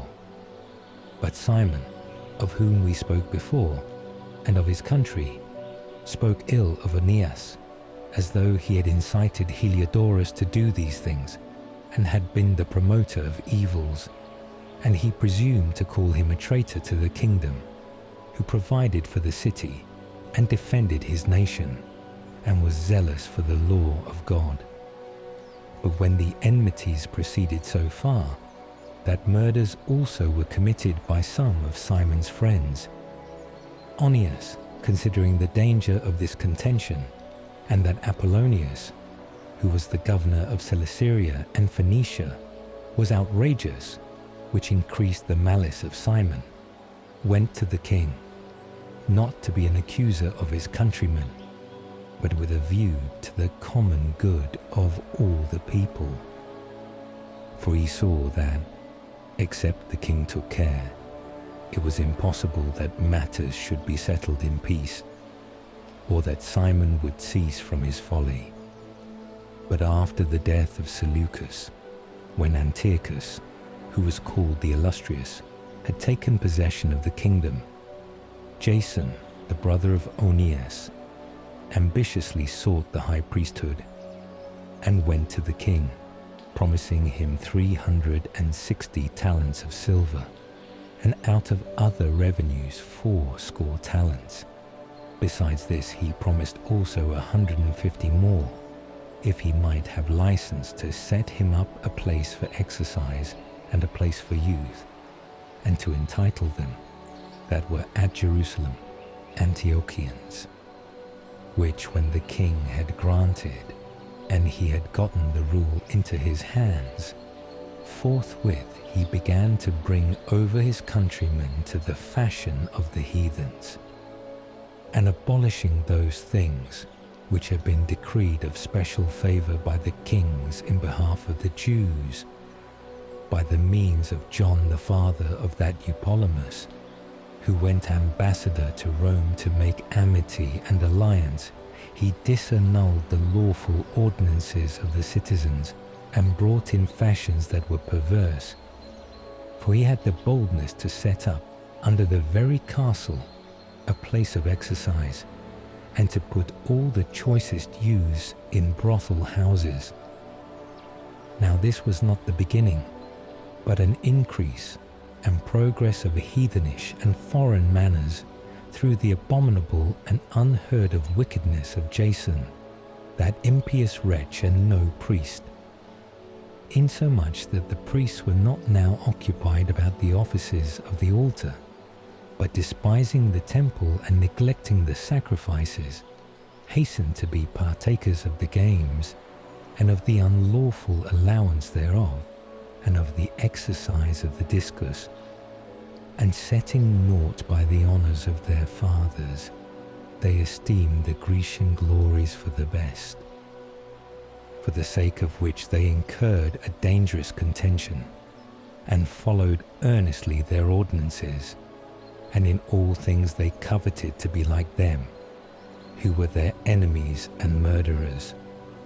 For acting wickedly against the laws of God doth not pass unpunished, but this the time following will declare. Now when the game that was used every 5th year was kept at Tyre, the king being present, the wicked Jason sent from Jerusalem sinful men to carry 300 drachmas of silver for the sacrifice of Hercules.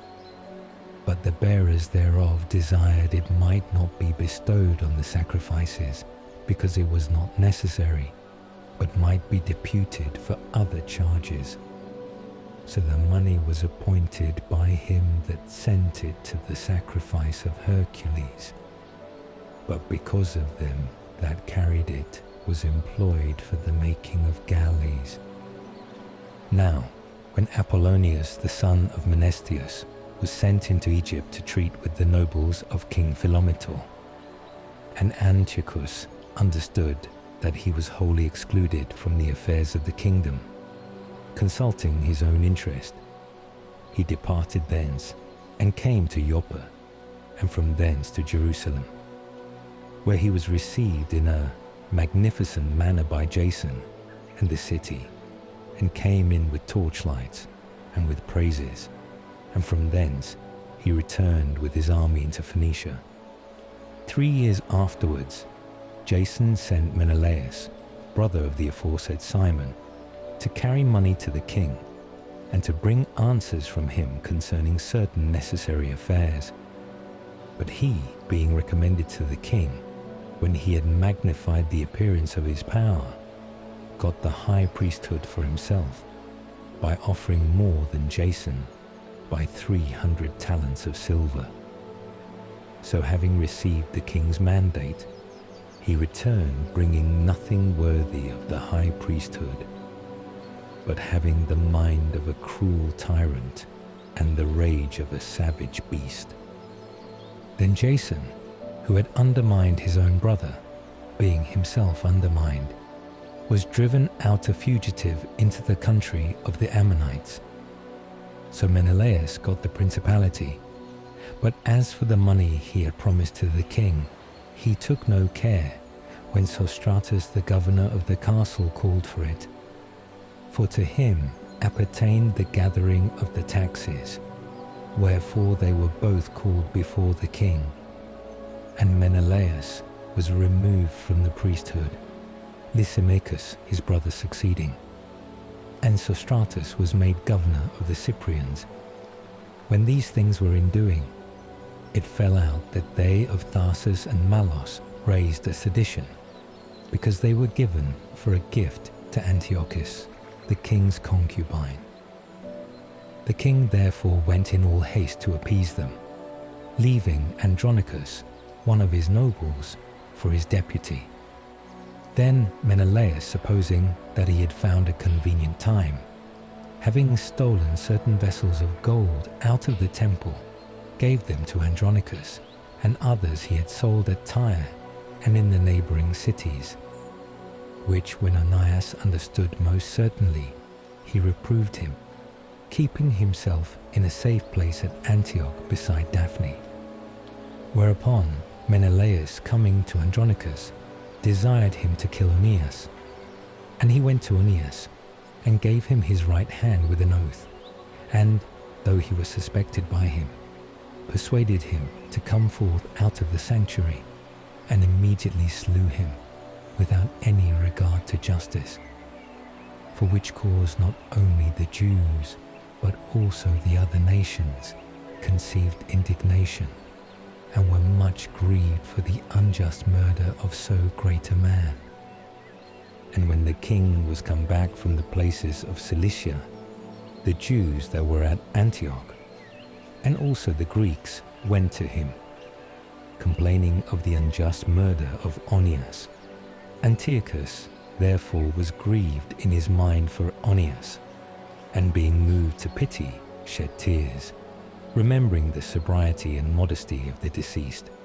And being inflamed to anger, he commanded Andronicus to be stripped of his purple, and to be led about through all the city, and that in the same place wherein he had committed the impiety against Onias, the sacrilegious wretch should be put to death, the Lord repaying him his deserved punishment.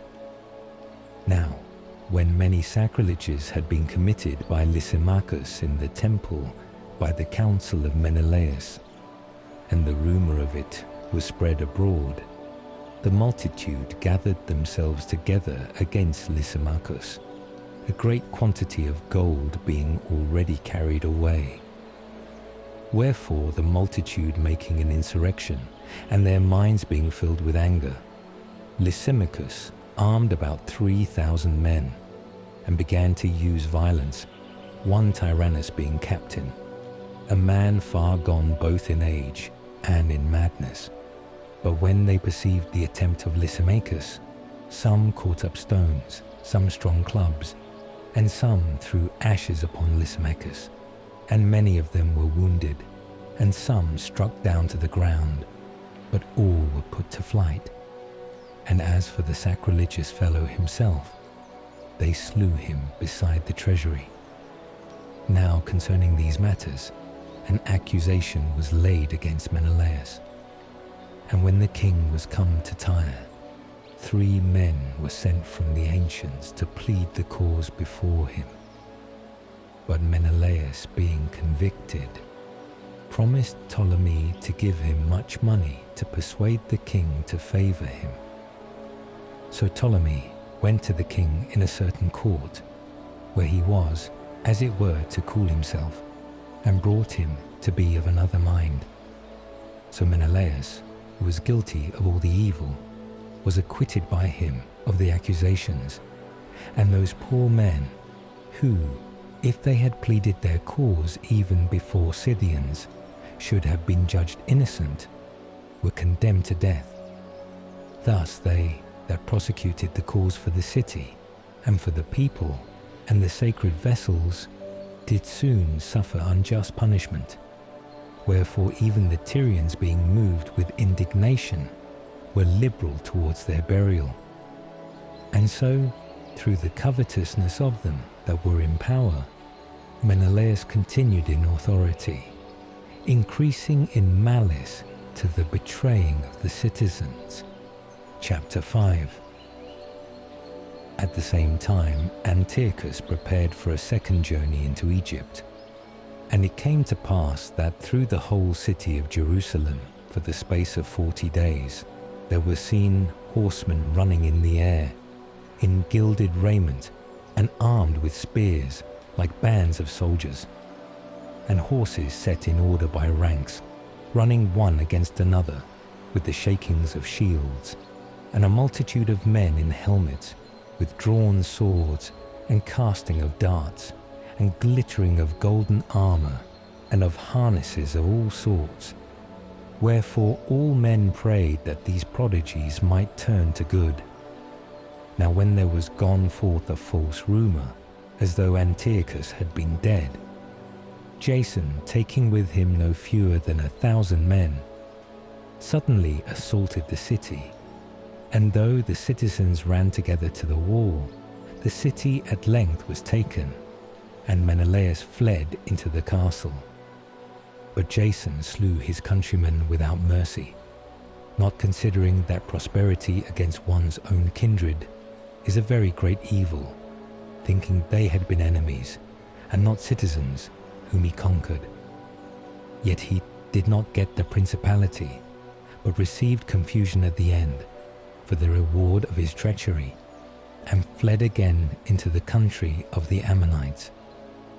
At the last, having been shut up by Aretas, the king of the Arabians, in order for his destruction, flying from city to city, hated by all men, as a forsaker of the laws, and execrable as an enemy of his country and countrymen, he was thrust out into Egypt.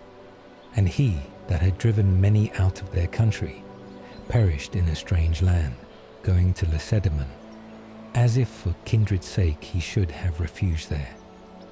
But he that had cast out many unburied was himself cast forth both unlamented and unburied, neither having foreign burial, nor being partaker of the sepulchre of his fathers.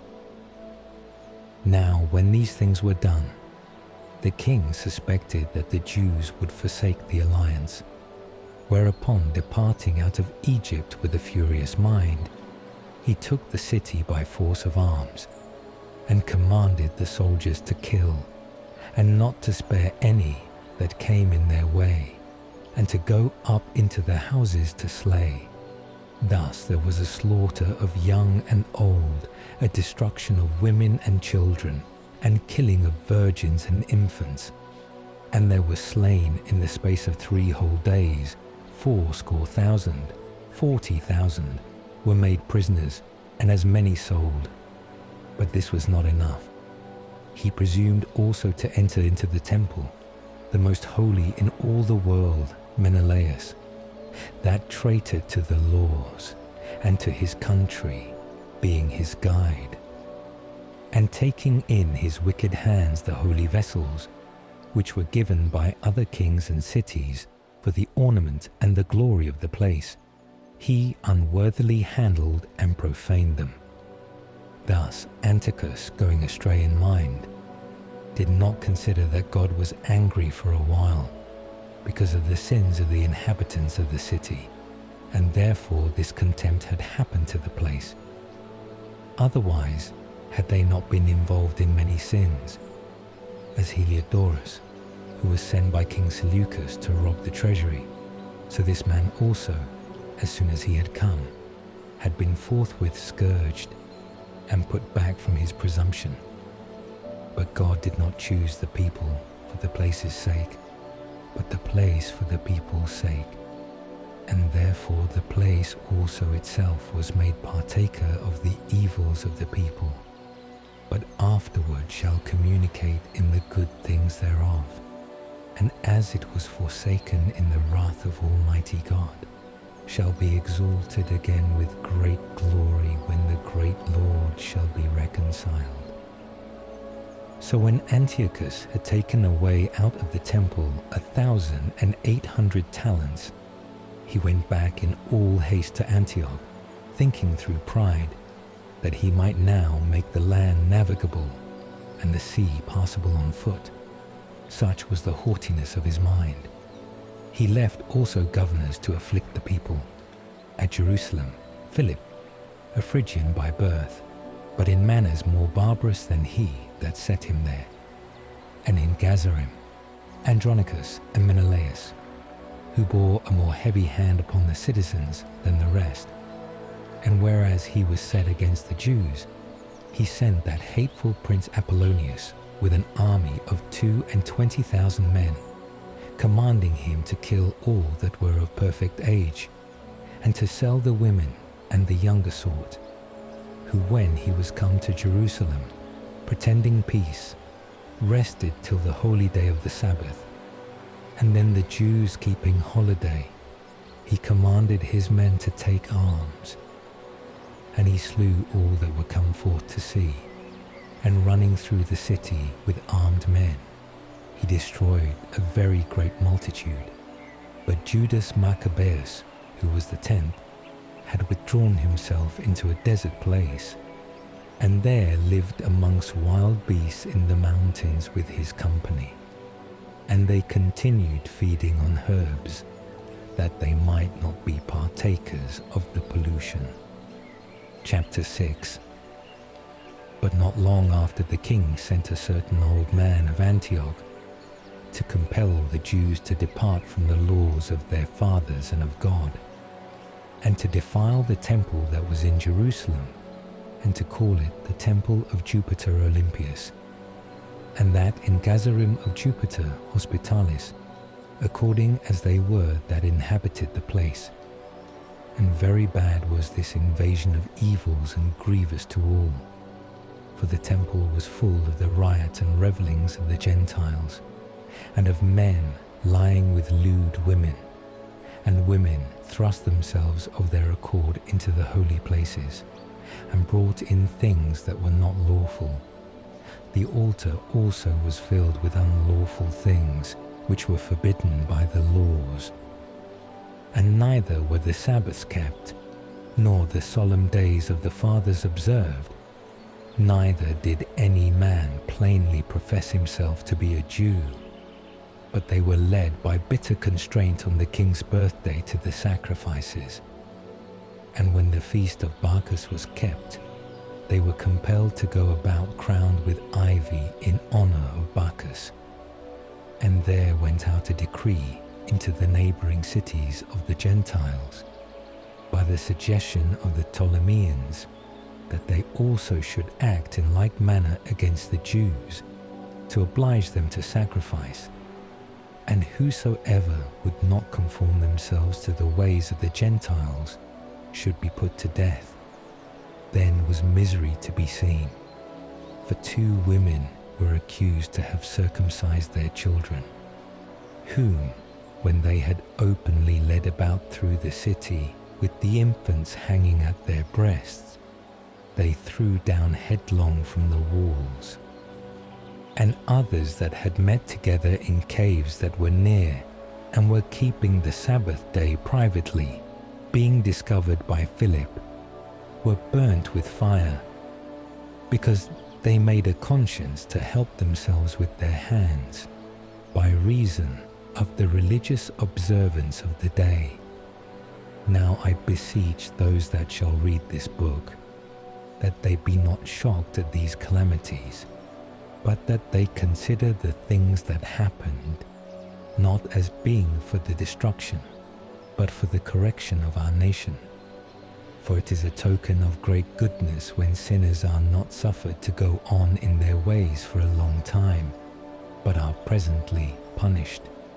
For not as with other nations, whom the Lord patiently expecteth, that when the day of judgment shall come, he may punish them in the fullness of their sins, doth he also deal with us, so as to suffer our sins to come to their height, and then take vengeance on us. And therefore he never withdraweth his mercy from us. But though he chastise his people with adversity, he forsaketh them not. But let this suffice in a few words for a warning to the readers. And now we must come to the narration. Eleazar, one of the chief of the scribes, a man advanced in years and of a comely countenance, was pressed to open his mouth to eat swine's flesh. But he, choosing rather a most glorious death than a hateful life, went forward voluntarily to the torment, and considering in what manner he was come to it, patiently bearing, he determined not to do any unlawful things for the love of life. But they that stood by, being moved with wicked pity, for the old friendship they had with the man, taking him aside, desired that flesh might be brought, which it was lawful for him to eat, that he might make as if he had eaten, as the king had commanded of the flesh of the sacrifice, that by so doing he might be delivered from death. And for the sake of their old friendship with the man, they did him this courtesy. But he began to consider the dignity of his age, and his ancient years, and the inbred honour of his grey head, and his good life and conversation from a child. And he answered without delay, according to the ordinances of the holy law made by God, saying, that he would rather be sent into the other world. For it doth not become our age, said he, to dissemble, whereby many young persons might think that Eleazar, at the age of 80 was gone over to the life of the heathens, and so they, through my dissimulation, and for a little time of a corruptible life, should be deceived, and hereby I should bring a stain and a curse upon my old age. For though, for the present time, I should be delivered from the punishments of men, yet should I not escape the hand of the Almighty, neither alive nor dead. Wherefore, by departing manfully out of this life, I shall show myself worthy of my old age, and I shall leave an example of fortitude to young men, if with a ready mind and constancy I suffer an honourable death, for the most venerable and most holy laws. And having spoken thus, he was forthwith carried to execution. And they that led him, and had been a little before more mild, were changed to wrath for the words he had spoken, which they thought were uttered out of arrogancy. But when he was now ready to die with the stripes, he groaned and said, O Lord, who hast the holy knowledge, thou knowest manifestly that whereas I might be delivered from death, I suffer grievous pains in body, but in soul am well content to suffer these things because I fear thee. Thus did this man die, leaving not only to young men, but also to the whole nation, the memory of his death for an example of virtue and fortitude. Chapter 7. It came to pass also that 7 brethren, together with their mother, were apprehended and compelled by the king to eat swine's flesh against the law, for which end they were tormented with whips and scourges. But one of them, who was the eldest, said thus, What wouldst thou ask, or learn of us? We are ready to die, rather than to transgress the laws of God, received from our fathers. Then the king, being angry, commanded frying pans and brazen cauldrons to be made hot, which forthwith being heated, he commanded to cut out the tongue of him that had spoken first, and the skin of his head being drawn off, to chop off also the extremities of his hands and feet, the rest of his brethren and his mother looking on. And when he was now maimed in all parts, he commanded him, being yet alive, to be brought to the fire, and to be fried in the frying pan. And while he was suffering therein long torments, the rest, together with the mother, exhorted one another to die manfully, saying, The Lord God will look upon the truth, and will take pleasure in us, as Moses declared in the profession of the canticle, and in his servants he will take pleasure. So when the first was dead after this manner, they brought the next to make him a mocking stock. And when they had pulled off the skin of his head with the hair, they asked him if he would eat, before he were punished throughout the whole body in every limb. But he answered in his own language and said, I will not do it. Wherefore he also in the next place received the torments of the first. And when he was at the last gasp, he said thus, Thou indeed, O most wicked man, destroyest us out of this present life, but the King of the world will raise us up, who die for his laws, in the resurrection of eternal life. After him, the third was made a mocking stock, and when he was required, he quickly put forth his tongue, and courageously stretched out his hands, and said with confidence, These I have from heaven, but for the laws of God I now despise them, because I hope to receive them again from him. So that the king, and they that were with him, wondered at the young man's courage, because he esteemed the torments as nothing. And after he was thus dead, they tormented the fourth in the like manner. And when he was now ready to die, he spoke thus: It is better, being put to death by men, to look for hope from God, to be raised up again by him. For as to thee, thou shalt have no resurrection unto life. And when they had brought the fifth, they tormented him. But he, looking upon the king, said, Whereas thou hast power among men, though thou art corruptible, thou dost what thou wilt. But think not that our nation is forsaken by God, but stay patiently a while, and thou shalt see his great power, in what manner he will torment thee and thy seed. After him they brought the sixth, and he, being ready to die, spoke thus: Be not deceived without cause, for we suffer these things for ourselves, having sinned against our God, and things worthy of admiration are done to us. But do not think that thou shalt escape unpunished, for that thou attempted to fight against God.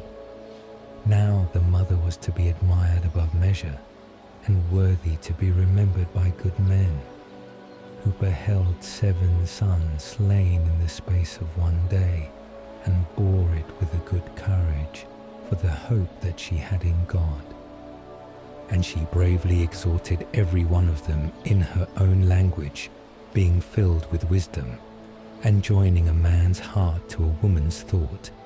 She said to them, I know not how you were formed in my womb, for I neither gave you breath, nor soul, nor life, neither did I frame the limbs of every one of you.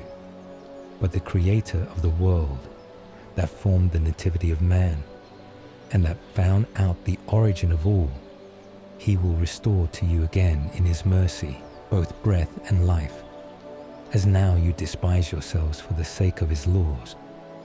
Now Antiochus, thinking himself despised, and withal despising the voice of the upbraider, when the youngest was yet alive, did not only exhort him by words, but also assured him with an oath that he would make him a rich and a happy man, and, if he would turn from the laws of his fathers, would take him for a friend and furnish him with things necessary.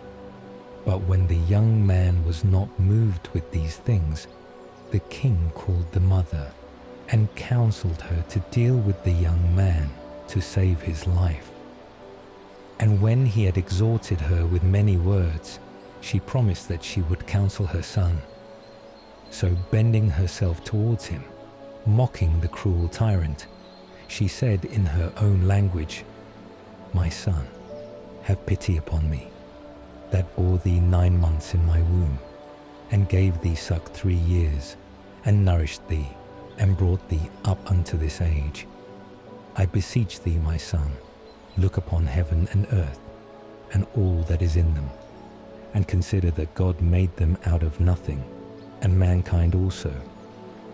So thou shalt not fear this tormentor, but being made a worthy partner with thy brethren, receive death, that in that mercy I may receive thee again with thy brethren. While she was yet speaking these words, the young man said, For whom do you stay? I will not obey the commandment of the king, but the commandment of the law, which was given us by Moses. But thou that hast been the author of all mischief against the Hebrews shalt not escape the hand of God. For we suffer thus for our sins. And though the Lord our God is angry with us a little while for our chastisement and correction, yet he will be reconciled again to his servants. But thou, O wicked and of all men most flagitious, be not lifted up without cause with vain hopes, whilst thou art raging against his servants. For thou hast not yet escaped the judgment of the Almighty God, who beholdeth all things. For my brethren, having now undergone a short pain, are under the covenant of eternal life. But thou, by the judgment of God, shalt receive just punishment for thy pride. But I, like my brethren, offer up my life and my body for the laws of our fathers, calling upon God to be speedily merciful to our nation, and that thou by torments and stripes mayst confess that he alone is God. But in me and in my brethren the wrath of the Almighty, which hath justly been brought upon all our nation, shall cease. Then the king, being incensed with anger, raged against him more cruelly than all the rest, taking it grievously that he was mocked. So this man also died undefiled, wholly trusting in the Lord. And last of all, after the sons, the mother also was consumed. But now there is enough said of the sacrifices and of the excessive cruelties. Chapter 8.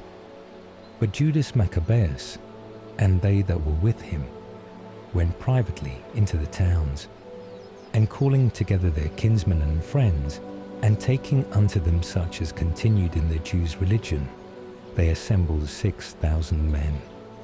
And they called upon the Lord that he would look upon his people that was trodden down by all, and would have pity on the temple that was defiled by the wicked, that he would have pity also upon the city that was destroyed, that was ready to be made even with the ground, and would hear the voice of the blood that cried to him, that he would remember also the most unjust deaths of innocent children, and the blasphemies offered to his name, and would show his indignation on this occasion.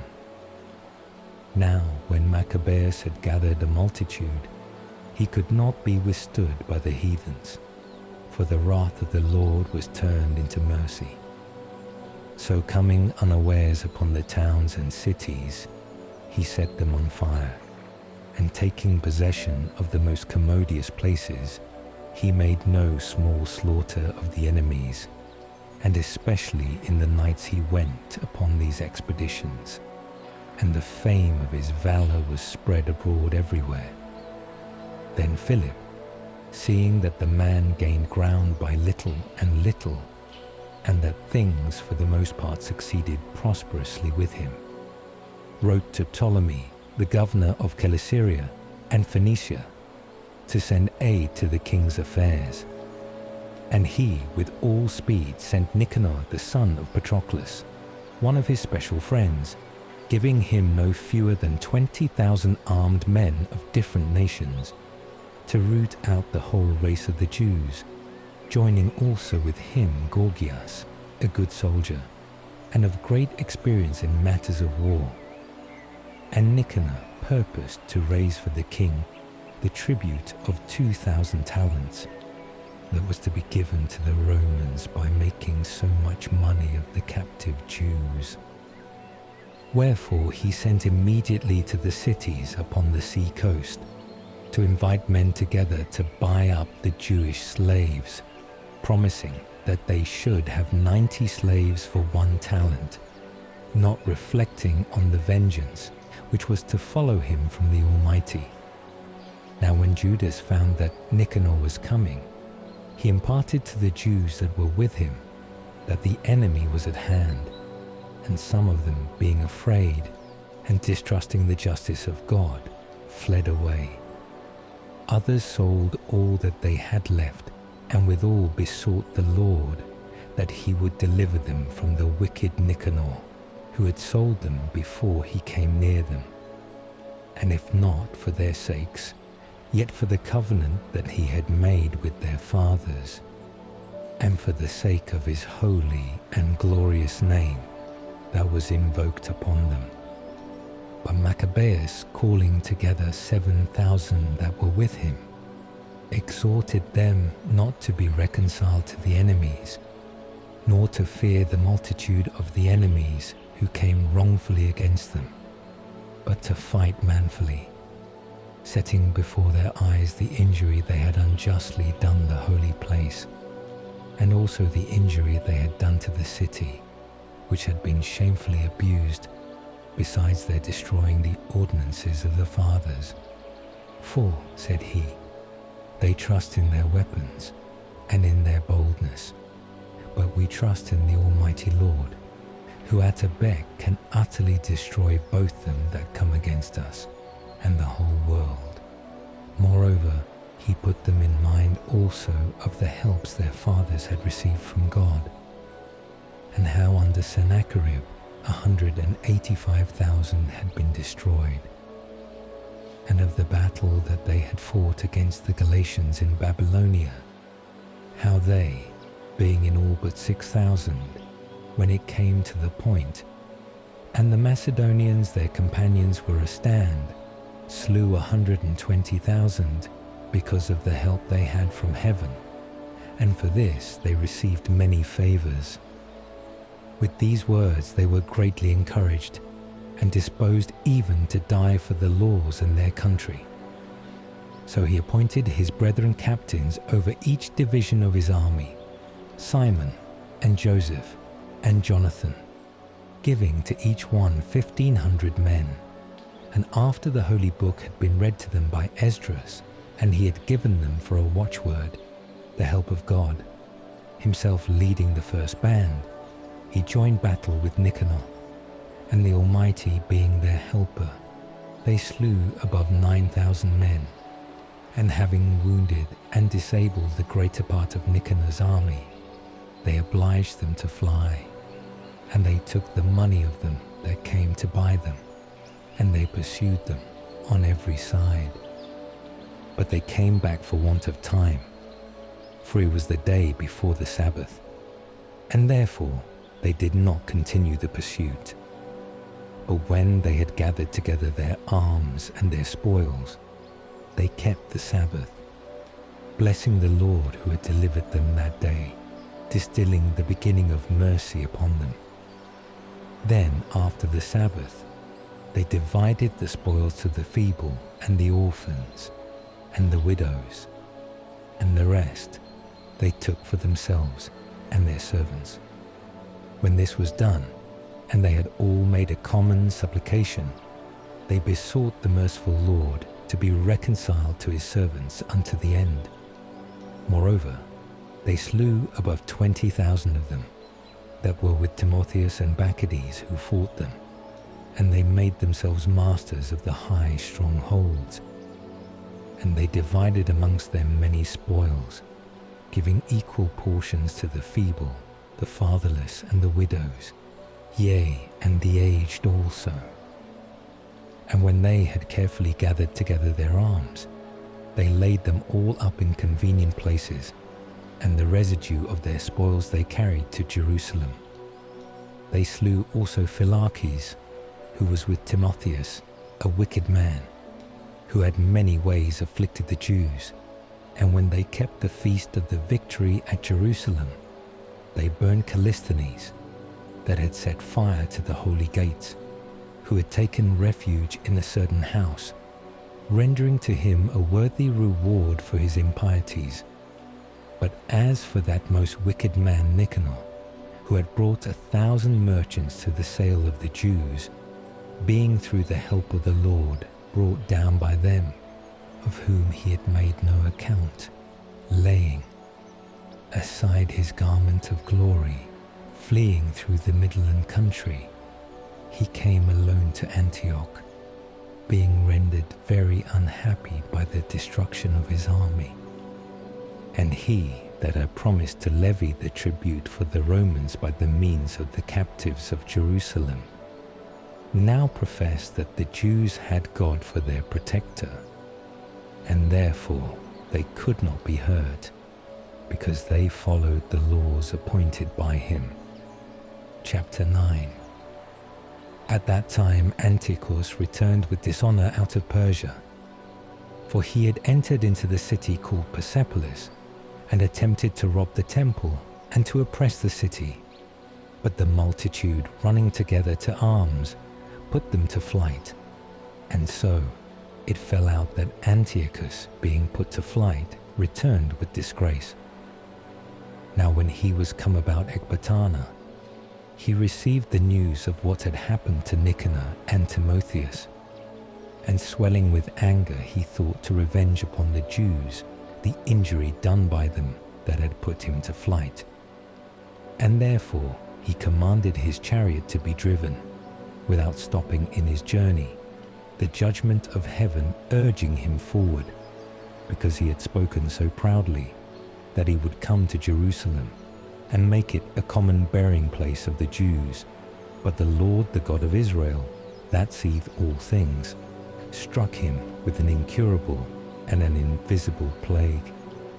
For as soon as he had ended these words, a dreadful pain in his bowels came upon him, and bitter torments of the inner parts. And indeed very justly, seeing he had tormented the bowels of others with many and new torments, albeit he by no means ceased from his malice. Moreover, being filled with pride, breathing out fire in his rage against the Jews, and commanding the matter to be hastened, it happened as he was going with violence that he fell from the chariot, so that his limbs were much pained by a grievous bruising of the body. Thus he that seemed to himself to command even the waves of the sea, being proud above the condition of man, and to weigh the heights of the mountains in a balance, now being cast down to the ground, was carried in a litter, bearing witness to the manifest power of God in himself. So that worms swarmed out of the body of this man, and whilst he lived in sorrow and pain, his flesh fell off, and the filthiness of his smell was noisome to the army.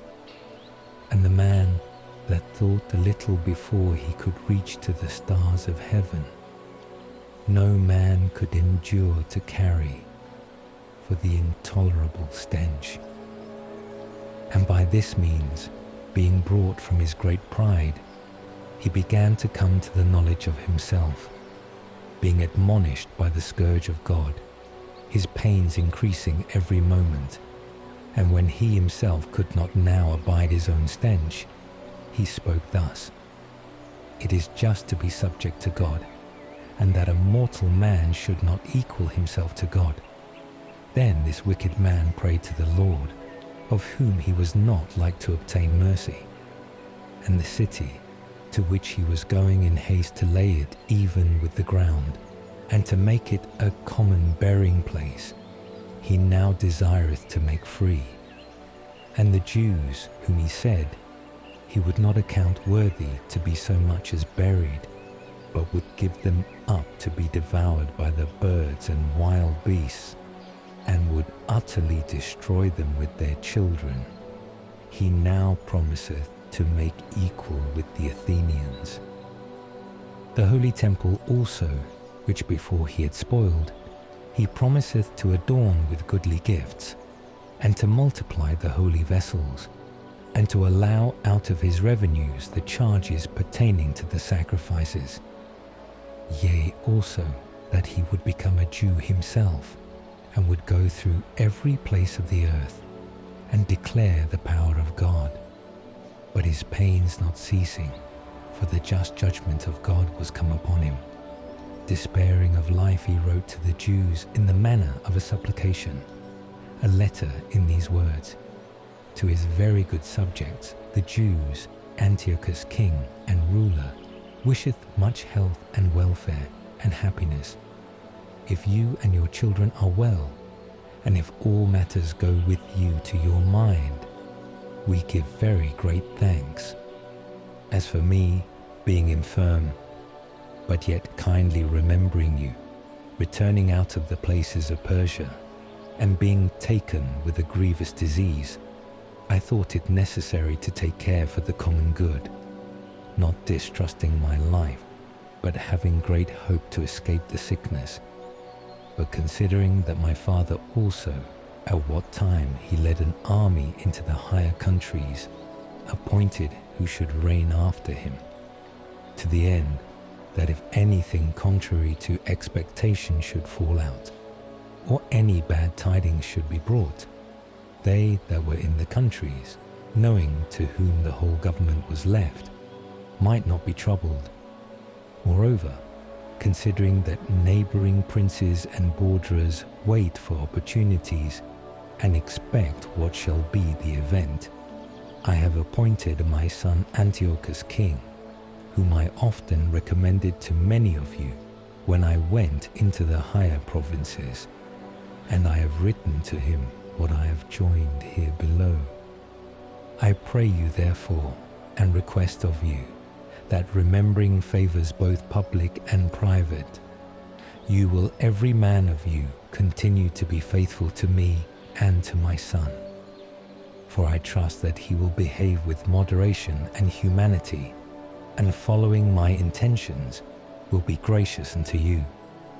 Thus the murderer and blasphemer, being grievously struck, as himself had treated others, died a miserable death in a strange country among the mountains. But Philip, that was brought up with him, carried away his body, and out of fear of the son of Antiochus, went into Egypt to Ptolemy Philometor. Chapter 10. But Maccabees, and they that were with him, by the protection of the Lord, recovered the temple and the city again. But he threw down the altars which the heathens had set up in the streets, as also the temples of the idols. And having purified the temple, they made another altar, and taking fire out of the fiery stones, they offered sacrifices after 2 years, and set forth incense and lamps and the loaves of proposition. And when they had done these things, they besought the Lord, lying prostrate on the ground, that they might no more fall into such evils.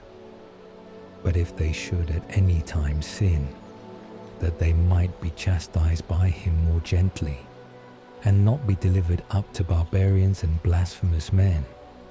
Now upon the same day that the temple had been polluted by the strangers, on the very same day it was cleansed again, to wit, on the 5th and 20th day of the month of Caslu.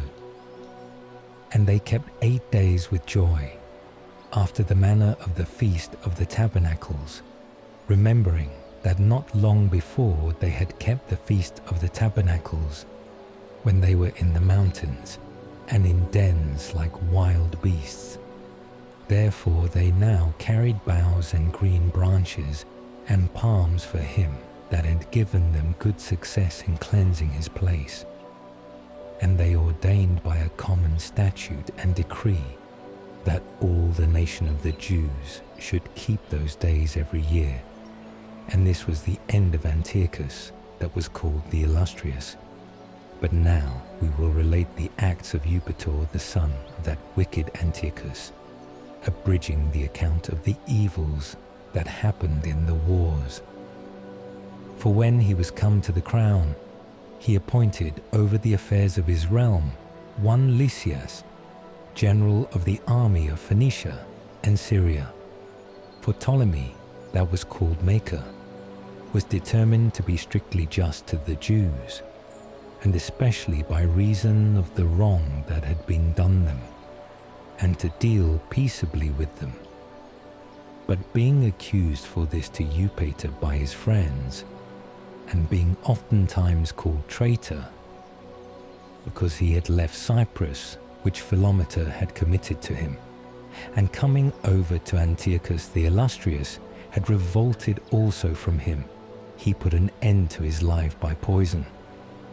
But Gorgias, who was governor of the holds, taking with him the strangers, often fought against the Jews, and the Jews that occupied the most commodious hold received those that were driven out of Jerusalem, and attempted to make war.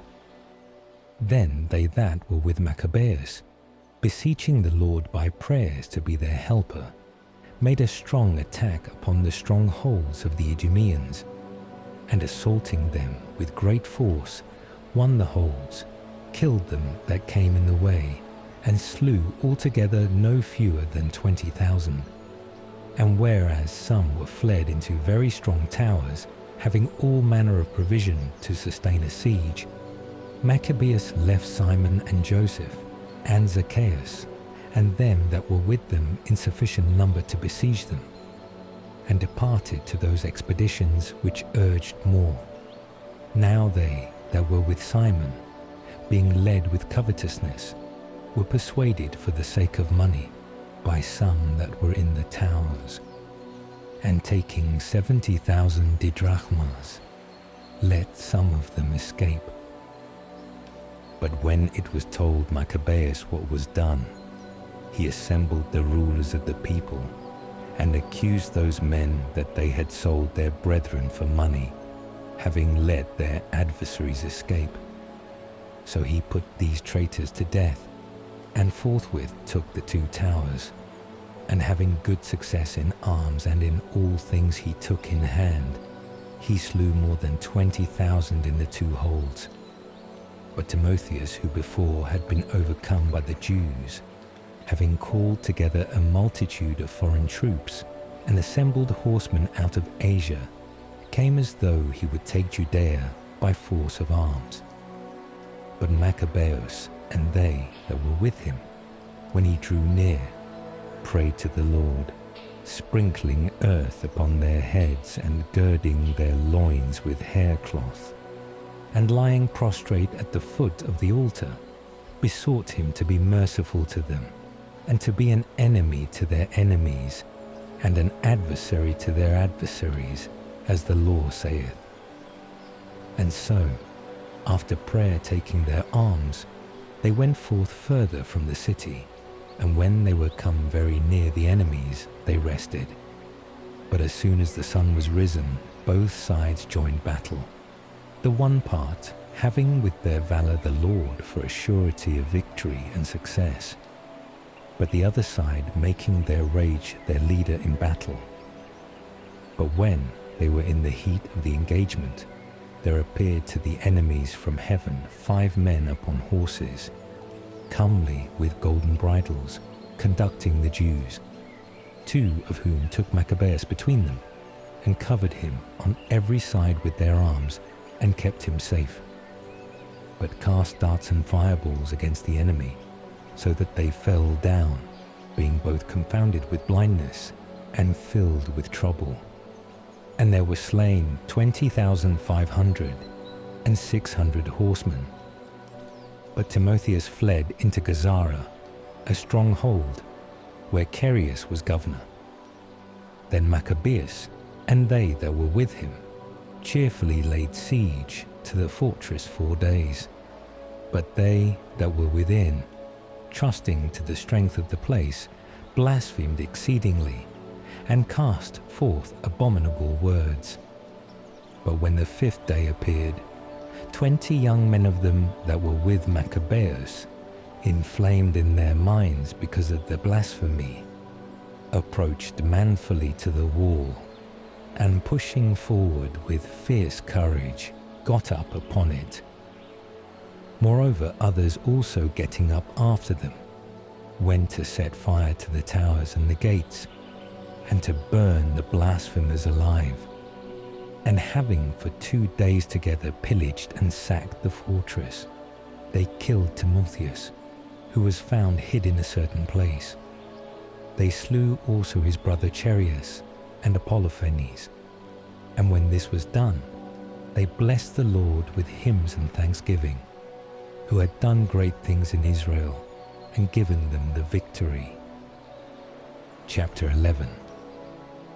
A short time after this, Lysias, the king's lieutenant and cousin, and who had chief charge over all the affairs, being greatly displeased with what had happened, gathered together 80,000 men, and all the horsemen, and came against the Jews, thinking to take the city, and make it a habitation of the Gentiles, and to make a gain of the temple, as of the other temples of the Gentiles, and to set the high priesthood to sale every year, never considering the power of God, but puffed up in mind, and trusting in the multitude of his foot soldiers, and the thousands of his horsemen, and his 80 elephants.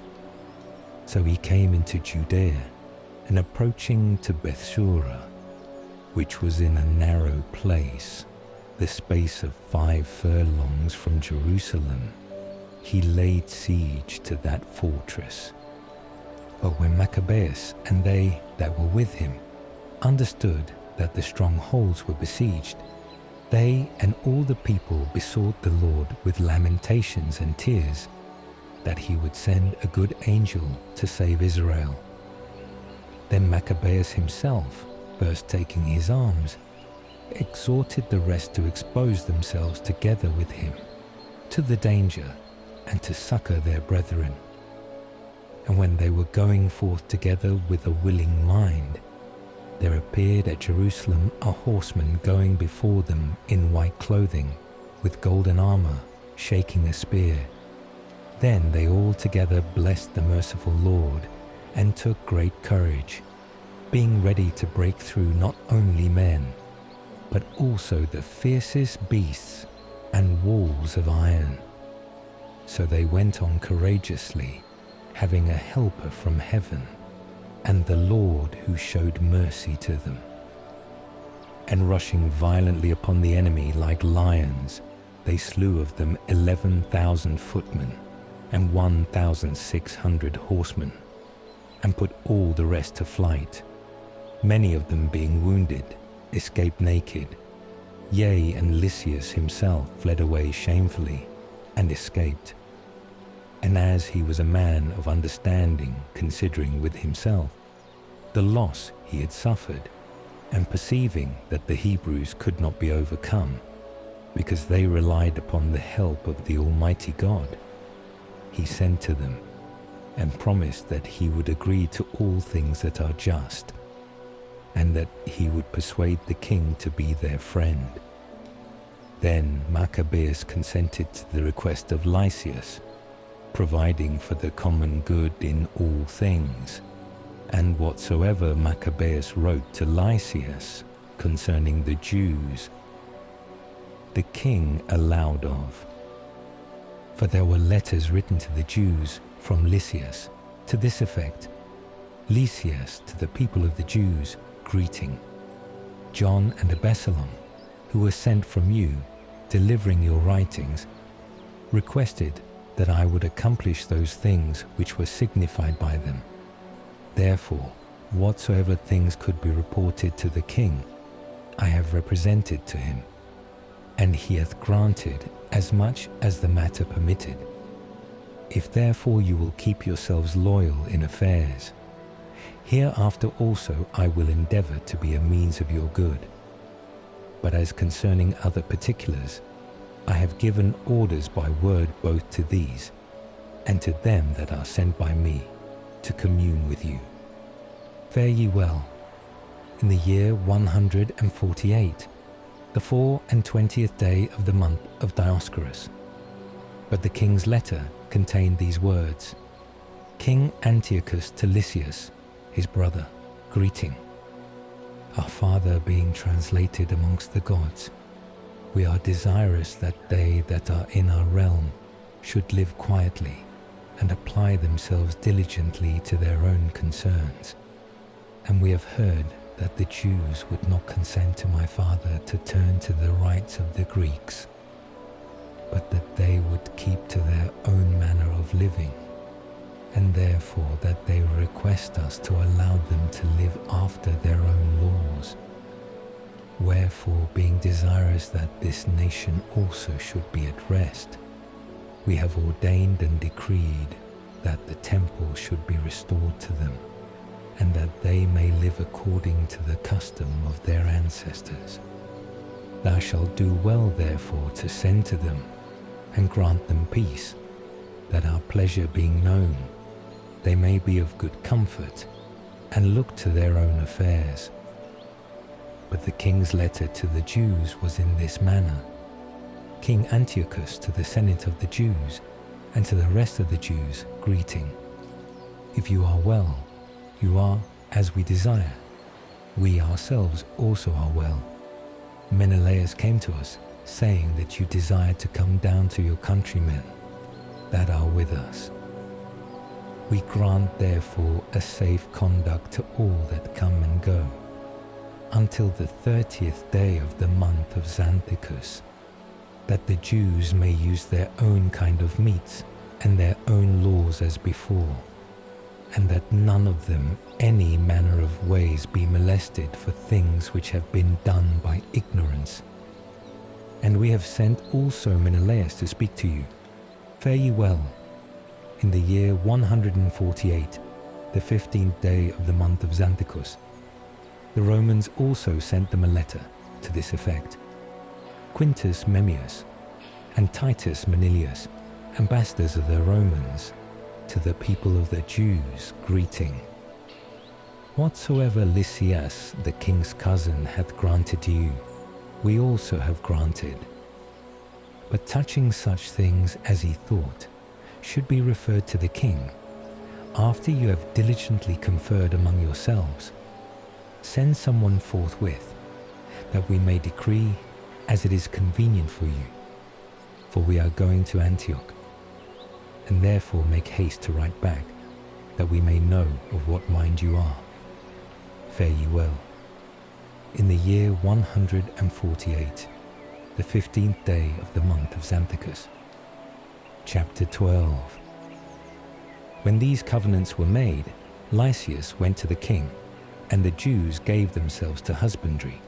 But they that were behind, namely Timotheus and Apollonius, the son of Genius, also Hieronymus, and Demophon, and besides them Nicanor the governor of Cyprus, would not suffer them to live in peace, and to be quiet.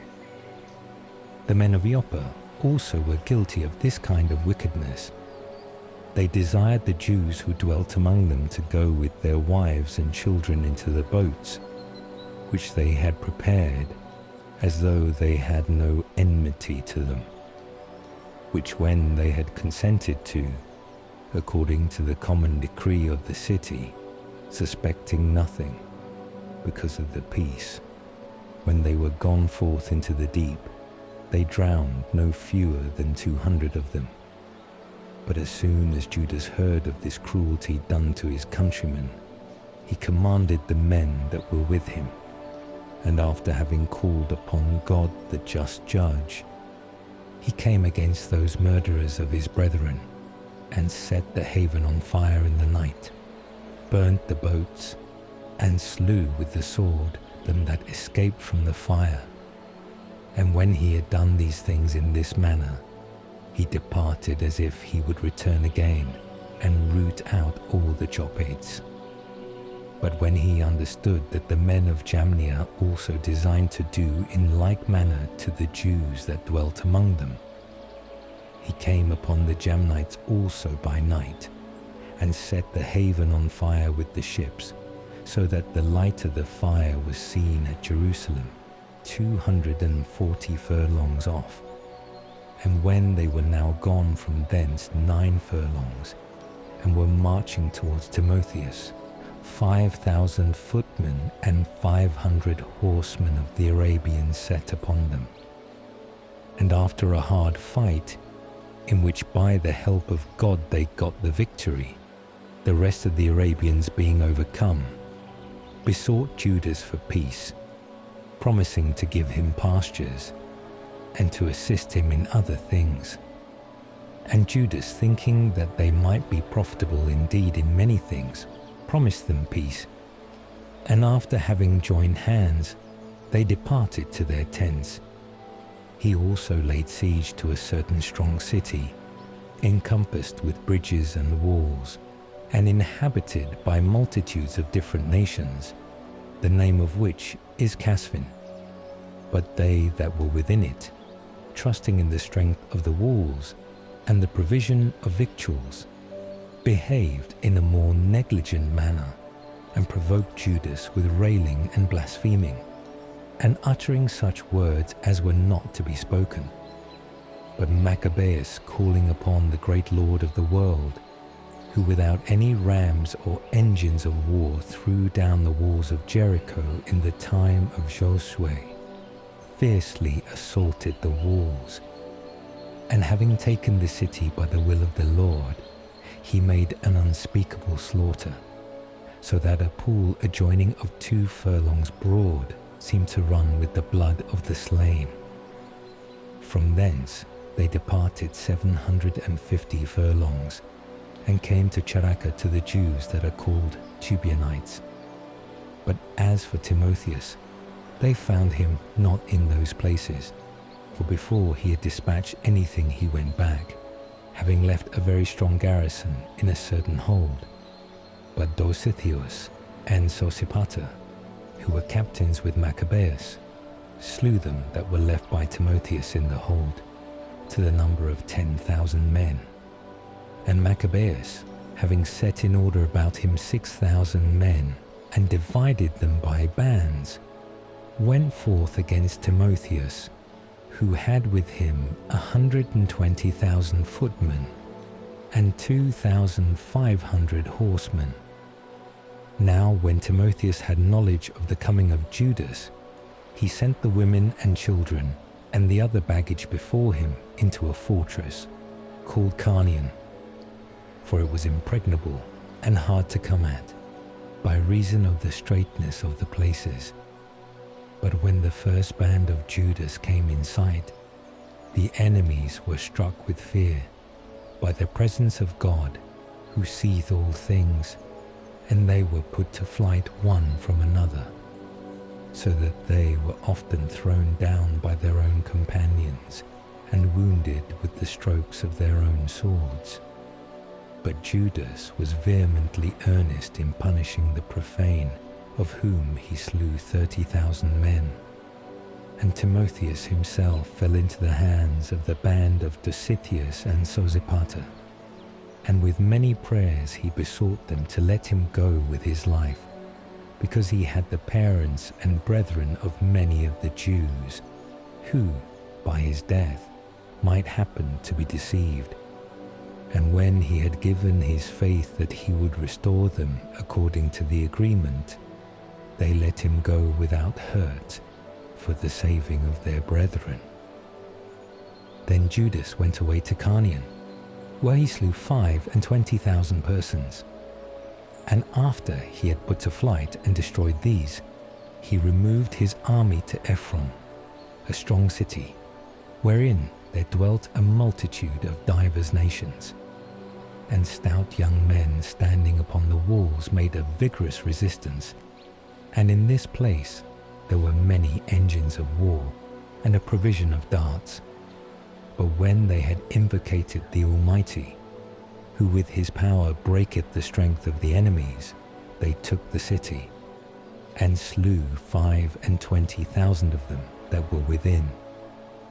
From thence they departed to Scythopolis, which lieth 600 furlongs from Jerusalem. But the Jews that were among the Scythopolitans testifying that they were used kindly by them, and that even in the times of their adversity they had treated them with humanity, they gave them thanks, exhorting them to be still friendly to their nation. And so they came to Jerusalem, the feast of the weeks being at hand. And after Pentecost they marched against Gorgias, the governor of Idumea, and he came out with 3,000 footmen and 400 horsemen. And when they had joined battle, it happened that a few of the Jews were slain. But Dositheus, a horseman, one of Bacchanus' band, a valiant man, took hold of Gorgias. And when he would have taken him alive, a certain horseman of the Thracians came upon him, and cut off his shoulder. And so Gorgias escaped to Marisa. But when they that were with Esdrin had fought long and were weary, Judas called upon the Lord to be their helper and leader of the battle. Then beginning in his own language, and singing hymns with a loud voice, he put Gorgias' soldiers to flight. So Judas, having gathered together his army, came into the city Adullam. And when the 7th day came, they purified themselves according to the custom, and kept the Sabbath in the place. And the day following Judas came with his company, to take away the bodies of them that were slain, and to bury them with their kinsmen in the sepulchres of their fathers. And they found under the coats of the slain some of the donaries of the idols of Jamnia, which the law forbiddeth to the Jews, so that all plainly saw that for this cause they were slain. Then they all blessed the just judgment of the Lord, who had discovered the things that were hidden, and so, betaking themselves to prayers, they besought him that the sin which had been committed might be forgotten. But the most valiant Judas exhorted the people to keep themselves from sin, forasmuch as they saw before their eyes what had happened because of the sins of those that were slain. And making a gathering, he sent 12,000 drachms of silver to Jerusalem for sacrifice to be offered for the sins of the dead, thinking well and religiously concerning the resurrection. For if he had not hoped that they that were slain should rise again, it would have seemed superfluous and vain to pray for the dead. And because he considered that they who had fallen asleep with godliness had great grace laid up for them, it is therefore a holy and wholesome thought to pray for the dead, that they may be loosed from sins. Chapter 13. In the year 149, Judas understood that Antiochus Eupator was coming with a multitude against Judea, and with him Lysias the regent, who had charge over the affairs of the realm, having with him 110,000 footmen, 5,000 horsemen, 22 elephants, and 300 chariots armed with hooks. Menelaus also joined himself with them, and with great deceitfulness besought Antiochus, not for the welfare of his country, but in hopes that he should be appointed chief ruler. But the King of Kings stirred up the mind of Antiochus against the sinner, and upon Lysias suggesting that he was the cause of all the evils, he commanded, as the custom is with them, that he should be apprehended and put to death in the same place. Now there was in that place a tower 50 cubits high, having a heap of ashes on every side. This had a prospect steep down. From thence he commanded the sacrilegious wretch to be thrown down into the ashes, all men thrusting him forward unto death. And by such a law it happened that Menelaus the transgressor of the law was put to death, not having so much as burial in the earth, and indeed very justly, for insomuch as he had committed many sins against the altar of God, the fire and ashes of which were holy, he was condemned to die in ashes. But the king, with his mind full of rage, came on to show himself worse to the Jews than his father was, which, when Judas understood, he commanded the people to call upon the Lord day and night, that as he had always done, so now also he would help them, because they were afraid to be deprived of the law, and of their country, and of the holy temple, and that he would not suffer the people, that had of late taken breath for a little while, to be again in subjection to blasphemous nations. So when they had all done this together, and had craved mercy of the Lord with weeping and fasting, lying prostrate on the ground for 3 days continually, Judas exhorted them to make themselves ready. But he, with the ancients, determined, before the king should bring his army into Judea, and make himself master of the city, to go out and to commit the event of the thing to the judgment of the Lord.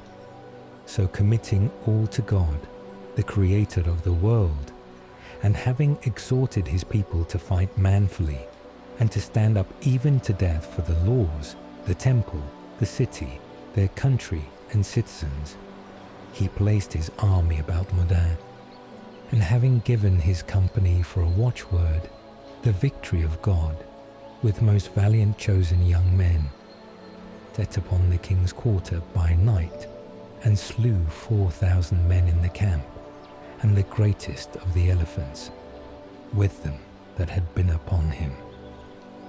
And having filled the camp of the enemies with exceeding great fear and tumult, they went off with good success. Now this was done at the break of day, by the protection and help of the Lord. But the king, having taken a taste of the hardiness of the Jews, attempted to take the strong places by policy, and he marched with his army to Bethsura, which was a stronghold of the Jews, but he was repulsed. He failed. He lost his men. Now Judas sent necessaries to them that were within. But Rhodocus, one of the Jews' army, disclosed the secrets to the enemies, so he was sought out, and taken up, and put in prison. Again, the king treated with them that were in Bethsura, gave his right hand, took theirs, and went away. He fought with Judas, and was overcome. And when he understood that Philip, who had been left over the affairs, had rebelled at Antioch, he was in a consternation of mind, and entreating the Jews, and yielding to them, he swore to all things that seemed reasonable, and being reconciled, offered sacrifices, honored the temple, and left gifts. He embraced Maccabees, and made him governor and prince from Ptolemais unto the Gerenians. But when he was come to Ptolemais, the men of that city were much displeased with the conditions of the peace, being angry for fear they should break the covenant. Then Lysias went up to the judgment seat, and set forth the reason, and appeased the people, and returned to Antioch. And thus matters went with regard to the king's coming and his return. Chapter 14. But after the space of 3 years, Judas, and they that were with him, understood that Demetrius the son of Seleucus was come up with a great power, and a navy by the haven of Tripolis, to places proper for his purpose, and had made himself master of the countries against Antiochus, and his general Lysias. Now one Alcimus, who had been chief priest, but had willfully defiled himself in the time of mingling with the heathens, seeing that there was no safety for him, nor access to the altar, came to King Demetrius in the year 150, presenting unto him a crown of gold and a palm, and besides these, some boughs which seemed to belong to the temple. And that day indeed he held his peace. But having gotten a convenient time to further his madness, being called to counsel by Demetrius, and asked what the Jews relied upon, and what were their counsels, he answered thereunto, They among the Jews that are called Assyrians, of whom Judas Maccabeus is captain, nourish wars, and raise seditions, and will not suffer the realm to be in peace.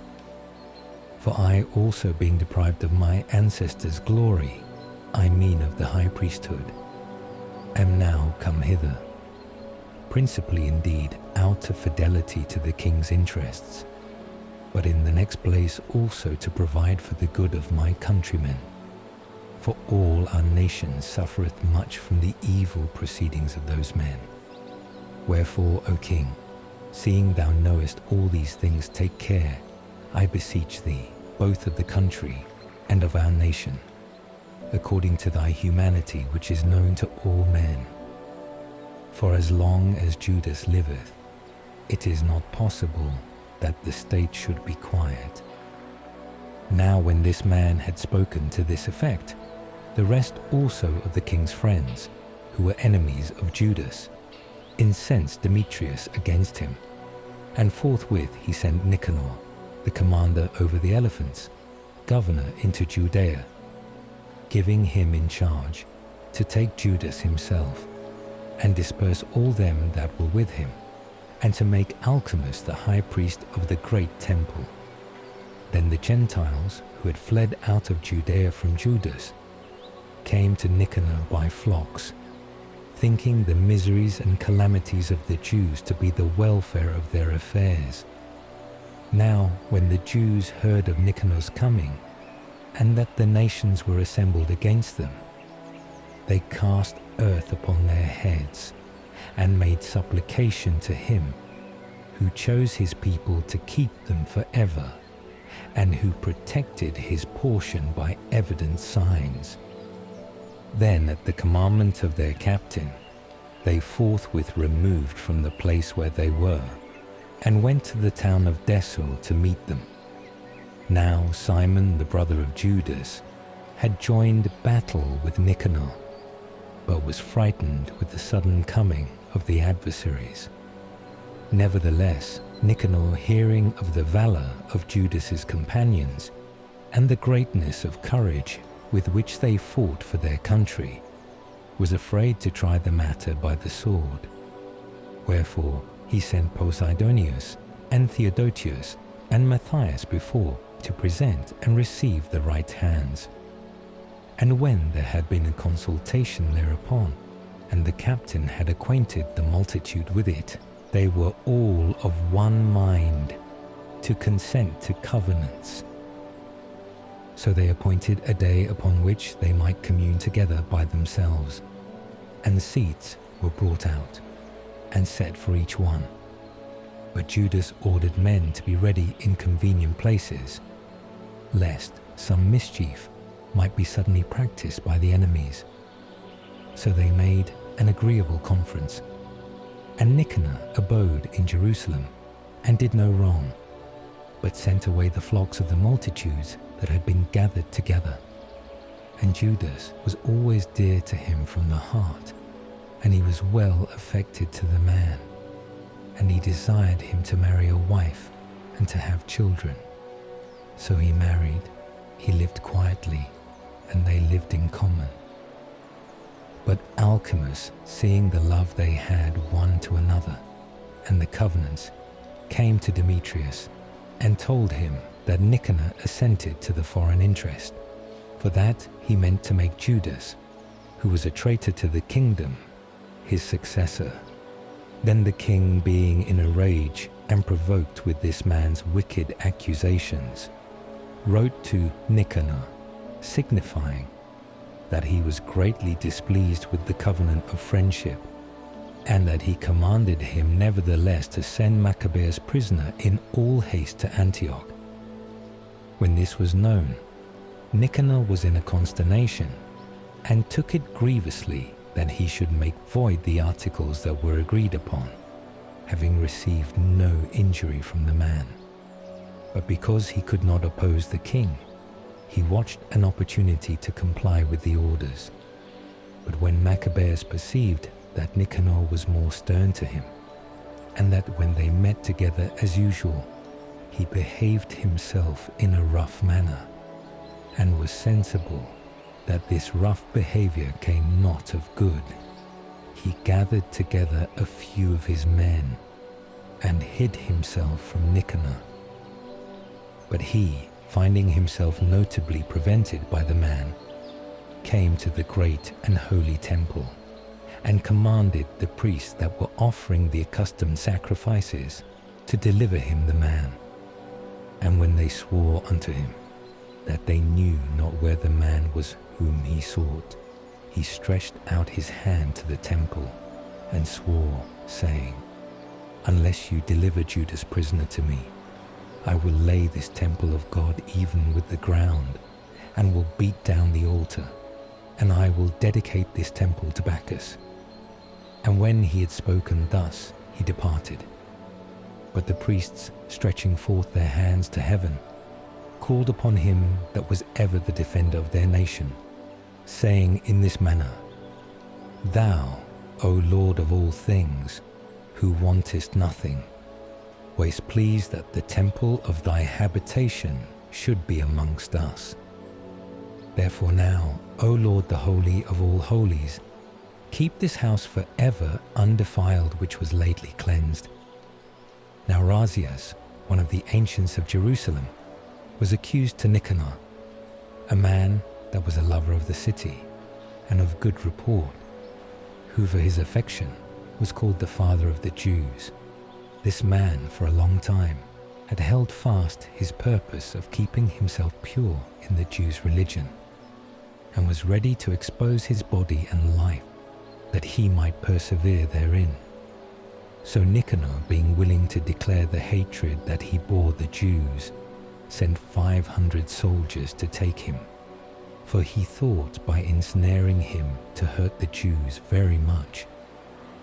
Now, as the multitude sought to rush into his house and to break open the door and to set fire to it, when he was ready to be taken, he struck himself with his sword, choosing to die nobly rather than to fall into the hands of the wicked and to suffer abuses unbecoming his noble birth. But whereas through haste he missed of giving himself a sure wound, and the crowd was breaking into the doors, he ran boldly to the wall and manfully threw himself down to the crowd.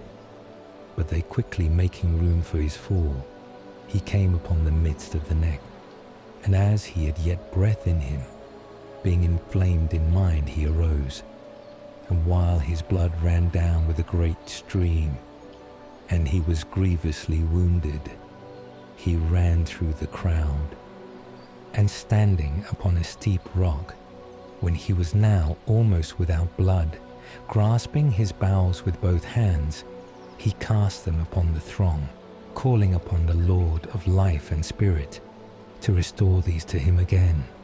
And so he departed this life. Chapter 15. But when Nicanor understood that Judas was in the places of Samaria, he purposed to set upon him with all violence on the Sabbath day. And when the Jews that were constrained to follow him said, "Do not act so fiercely and barbarously, but give honor to the day that is sanctified, and reverence him that beholdeth all things," that unhappy man asked if there were a mighty one in heaven that had commanded the Sabbath day to be kept. And when they answered, "There is the living Lord himself in heaven, the mighty one, that commanded the seventh day to be kept," then he said, "And I am mighty upon the earth, and I command to take arms, and to do the king's business." Nevertheless he prevailed not to accomplish his design. So Nicanor, being puffed up with exceeding great pride, thought to set up a public monument of his victory over Judas. But Maccabees ever trusted with all hope that God would help them. And he exhorted his people not to fear the coming of the nations, but to remember the help they had before received from heaven, and now to hope for victory from the Almighty. And speaking to them out of the law and the prophets, and withal putting them in mind of the battles they had fought before, he made them more cheerful. Then after he had encouraged them, he shewed withal the falsehood of the Gentiles and their breach of oaths. So he armed every one of them, not with defence of shield and spear, but with very good speeches and exhortations, and told them a dream worthy to be believed, whereby he rejoiced them all. Now the vision was in this manner. Onias, who had been high priest, a good and virtuous man, modest in his looks, gentle in his manners, and graceful in his speech, and who from a child was exercised in virtues, holding up his hands, prayed for all the people of the Jews. After this there appeared also another man, admirable for age and glory, and environed with great beauty and majesty. Then Onias answering said, "This is a lover of his brethren and of the people of Israel. This is he that prayeth much for the people and for all the holy city, Jeremiah the prophet of God." Whereupon Jeremiah stretched forth his right hand and gave to Judas a sword of gold, saying, "Take this holy sword, a gift from God, wherewith thou shalt overthrow the adversaries of my people Israel. Thus being exhorted with the words of Judas, which were very good, and proper to stir up the courage, and strengthen the hearts of the young men, they resolved to fight, and to set upon them manfully, that valour might decide the matter, because the holy city and the temple were in danger. For their concern was less for their wives and children, and for their brethren and kinsfolks, but their greatest and principal fear was for the holiness of the temple. And they also that were in the city had no little concern for them that were to be engaged in battle. And now, when all expected what judgment would be given, and the enemies were at hand, and the army was set in array, the beasts and the horsemen ranged in convenient places.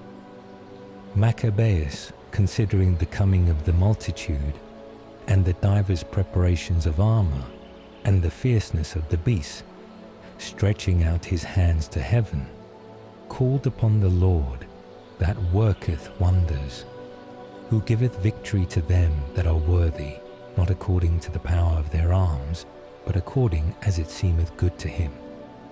And in his prayer he said after this manner, Thou, O Lord, who didst send thy angel in the time of Ezekias king of Judah, and didst kill 185,000 of the army of Sennacherib, send thou also, O Lord of heaven, thy good angel before us, for the fear and dread of the greatness of thy arm, that they may be afraid, who come with blasphemy against thy holy people.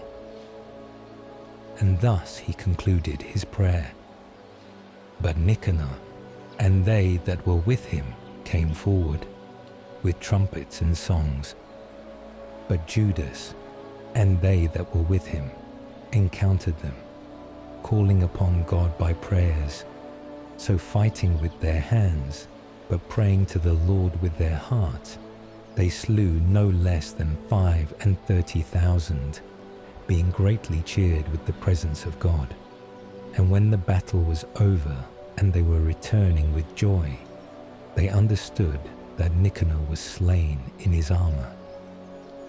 Then, making a shout and a great noise, they blessed the Almighty Lord in their own language. And Judas, who was altogether ready, in body and mind, to die for his countrymen, commanded that Nicanor's head and his hand with the shoulder should be cut off and carried to Jerusalem. And when he was come thither, having called together his countrymen and the priests to the altar, he sent also for them that were in the castle, and showing them the head of Nicanor, and the wicked hand which he had stretched out with proud boasts against the holy house of the Almighty God, he commanded also that the tongue of the wicked Nicanor should be cut out and given by pieces to birds, and the hand of the furious man to be hanged up over against the temple. Then all blessed the Lord of heaven, saying, Blessed be he that hath kept his own place undefiled. And he hung up Nicanor's head in the top of the castle, that it might be an evident and manifest sign of the help of God. And they all ordained by a common decree, by no means to let this day pass without solemnity, but to celebrate the 13th day of the month of Adar, called, in the Syrian language, the day before Mardochius's day. So these things being done with relation to Nicanor, and from that time the city being possessed by the Hebrews, I also will here make an end of my narration, which if I have done well, and as it becometh the history, it is what I desired, but if not so perfectly, it must be pardoned me. For as it is hurtful to drink always wine or always water, but pleasant to use sometimes the one and sometimes the other, so if the speech be always nicely framed, it will not be grateful to the readers, but here it shall be ended.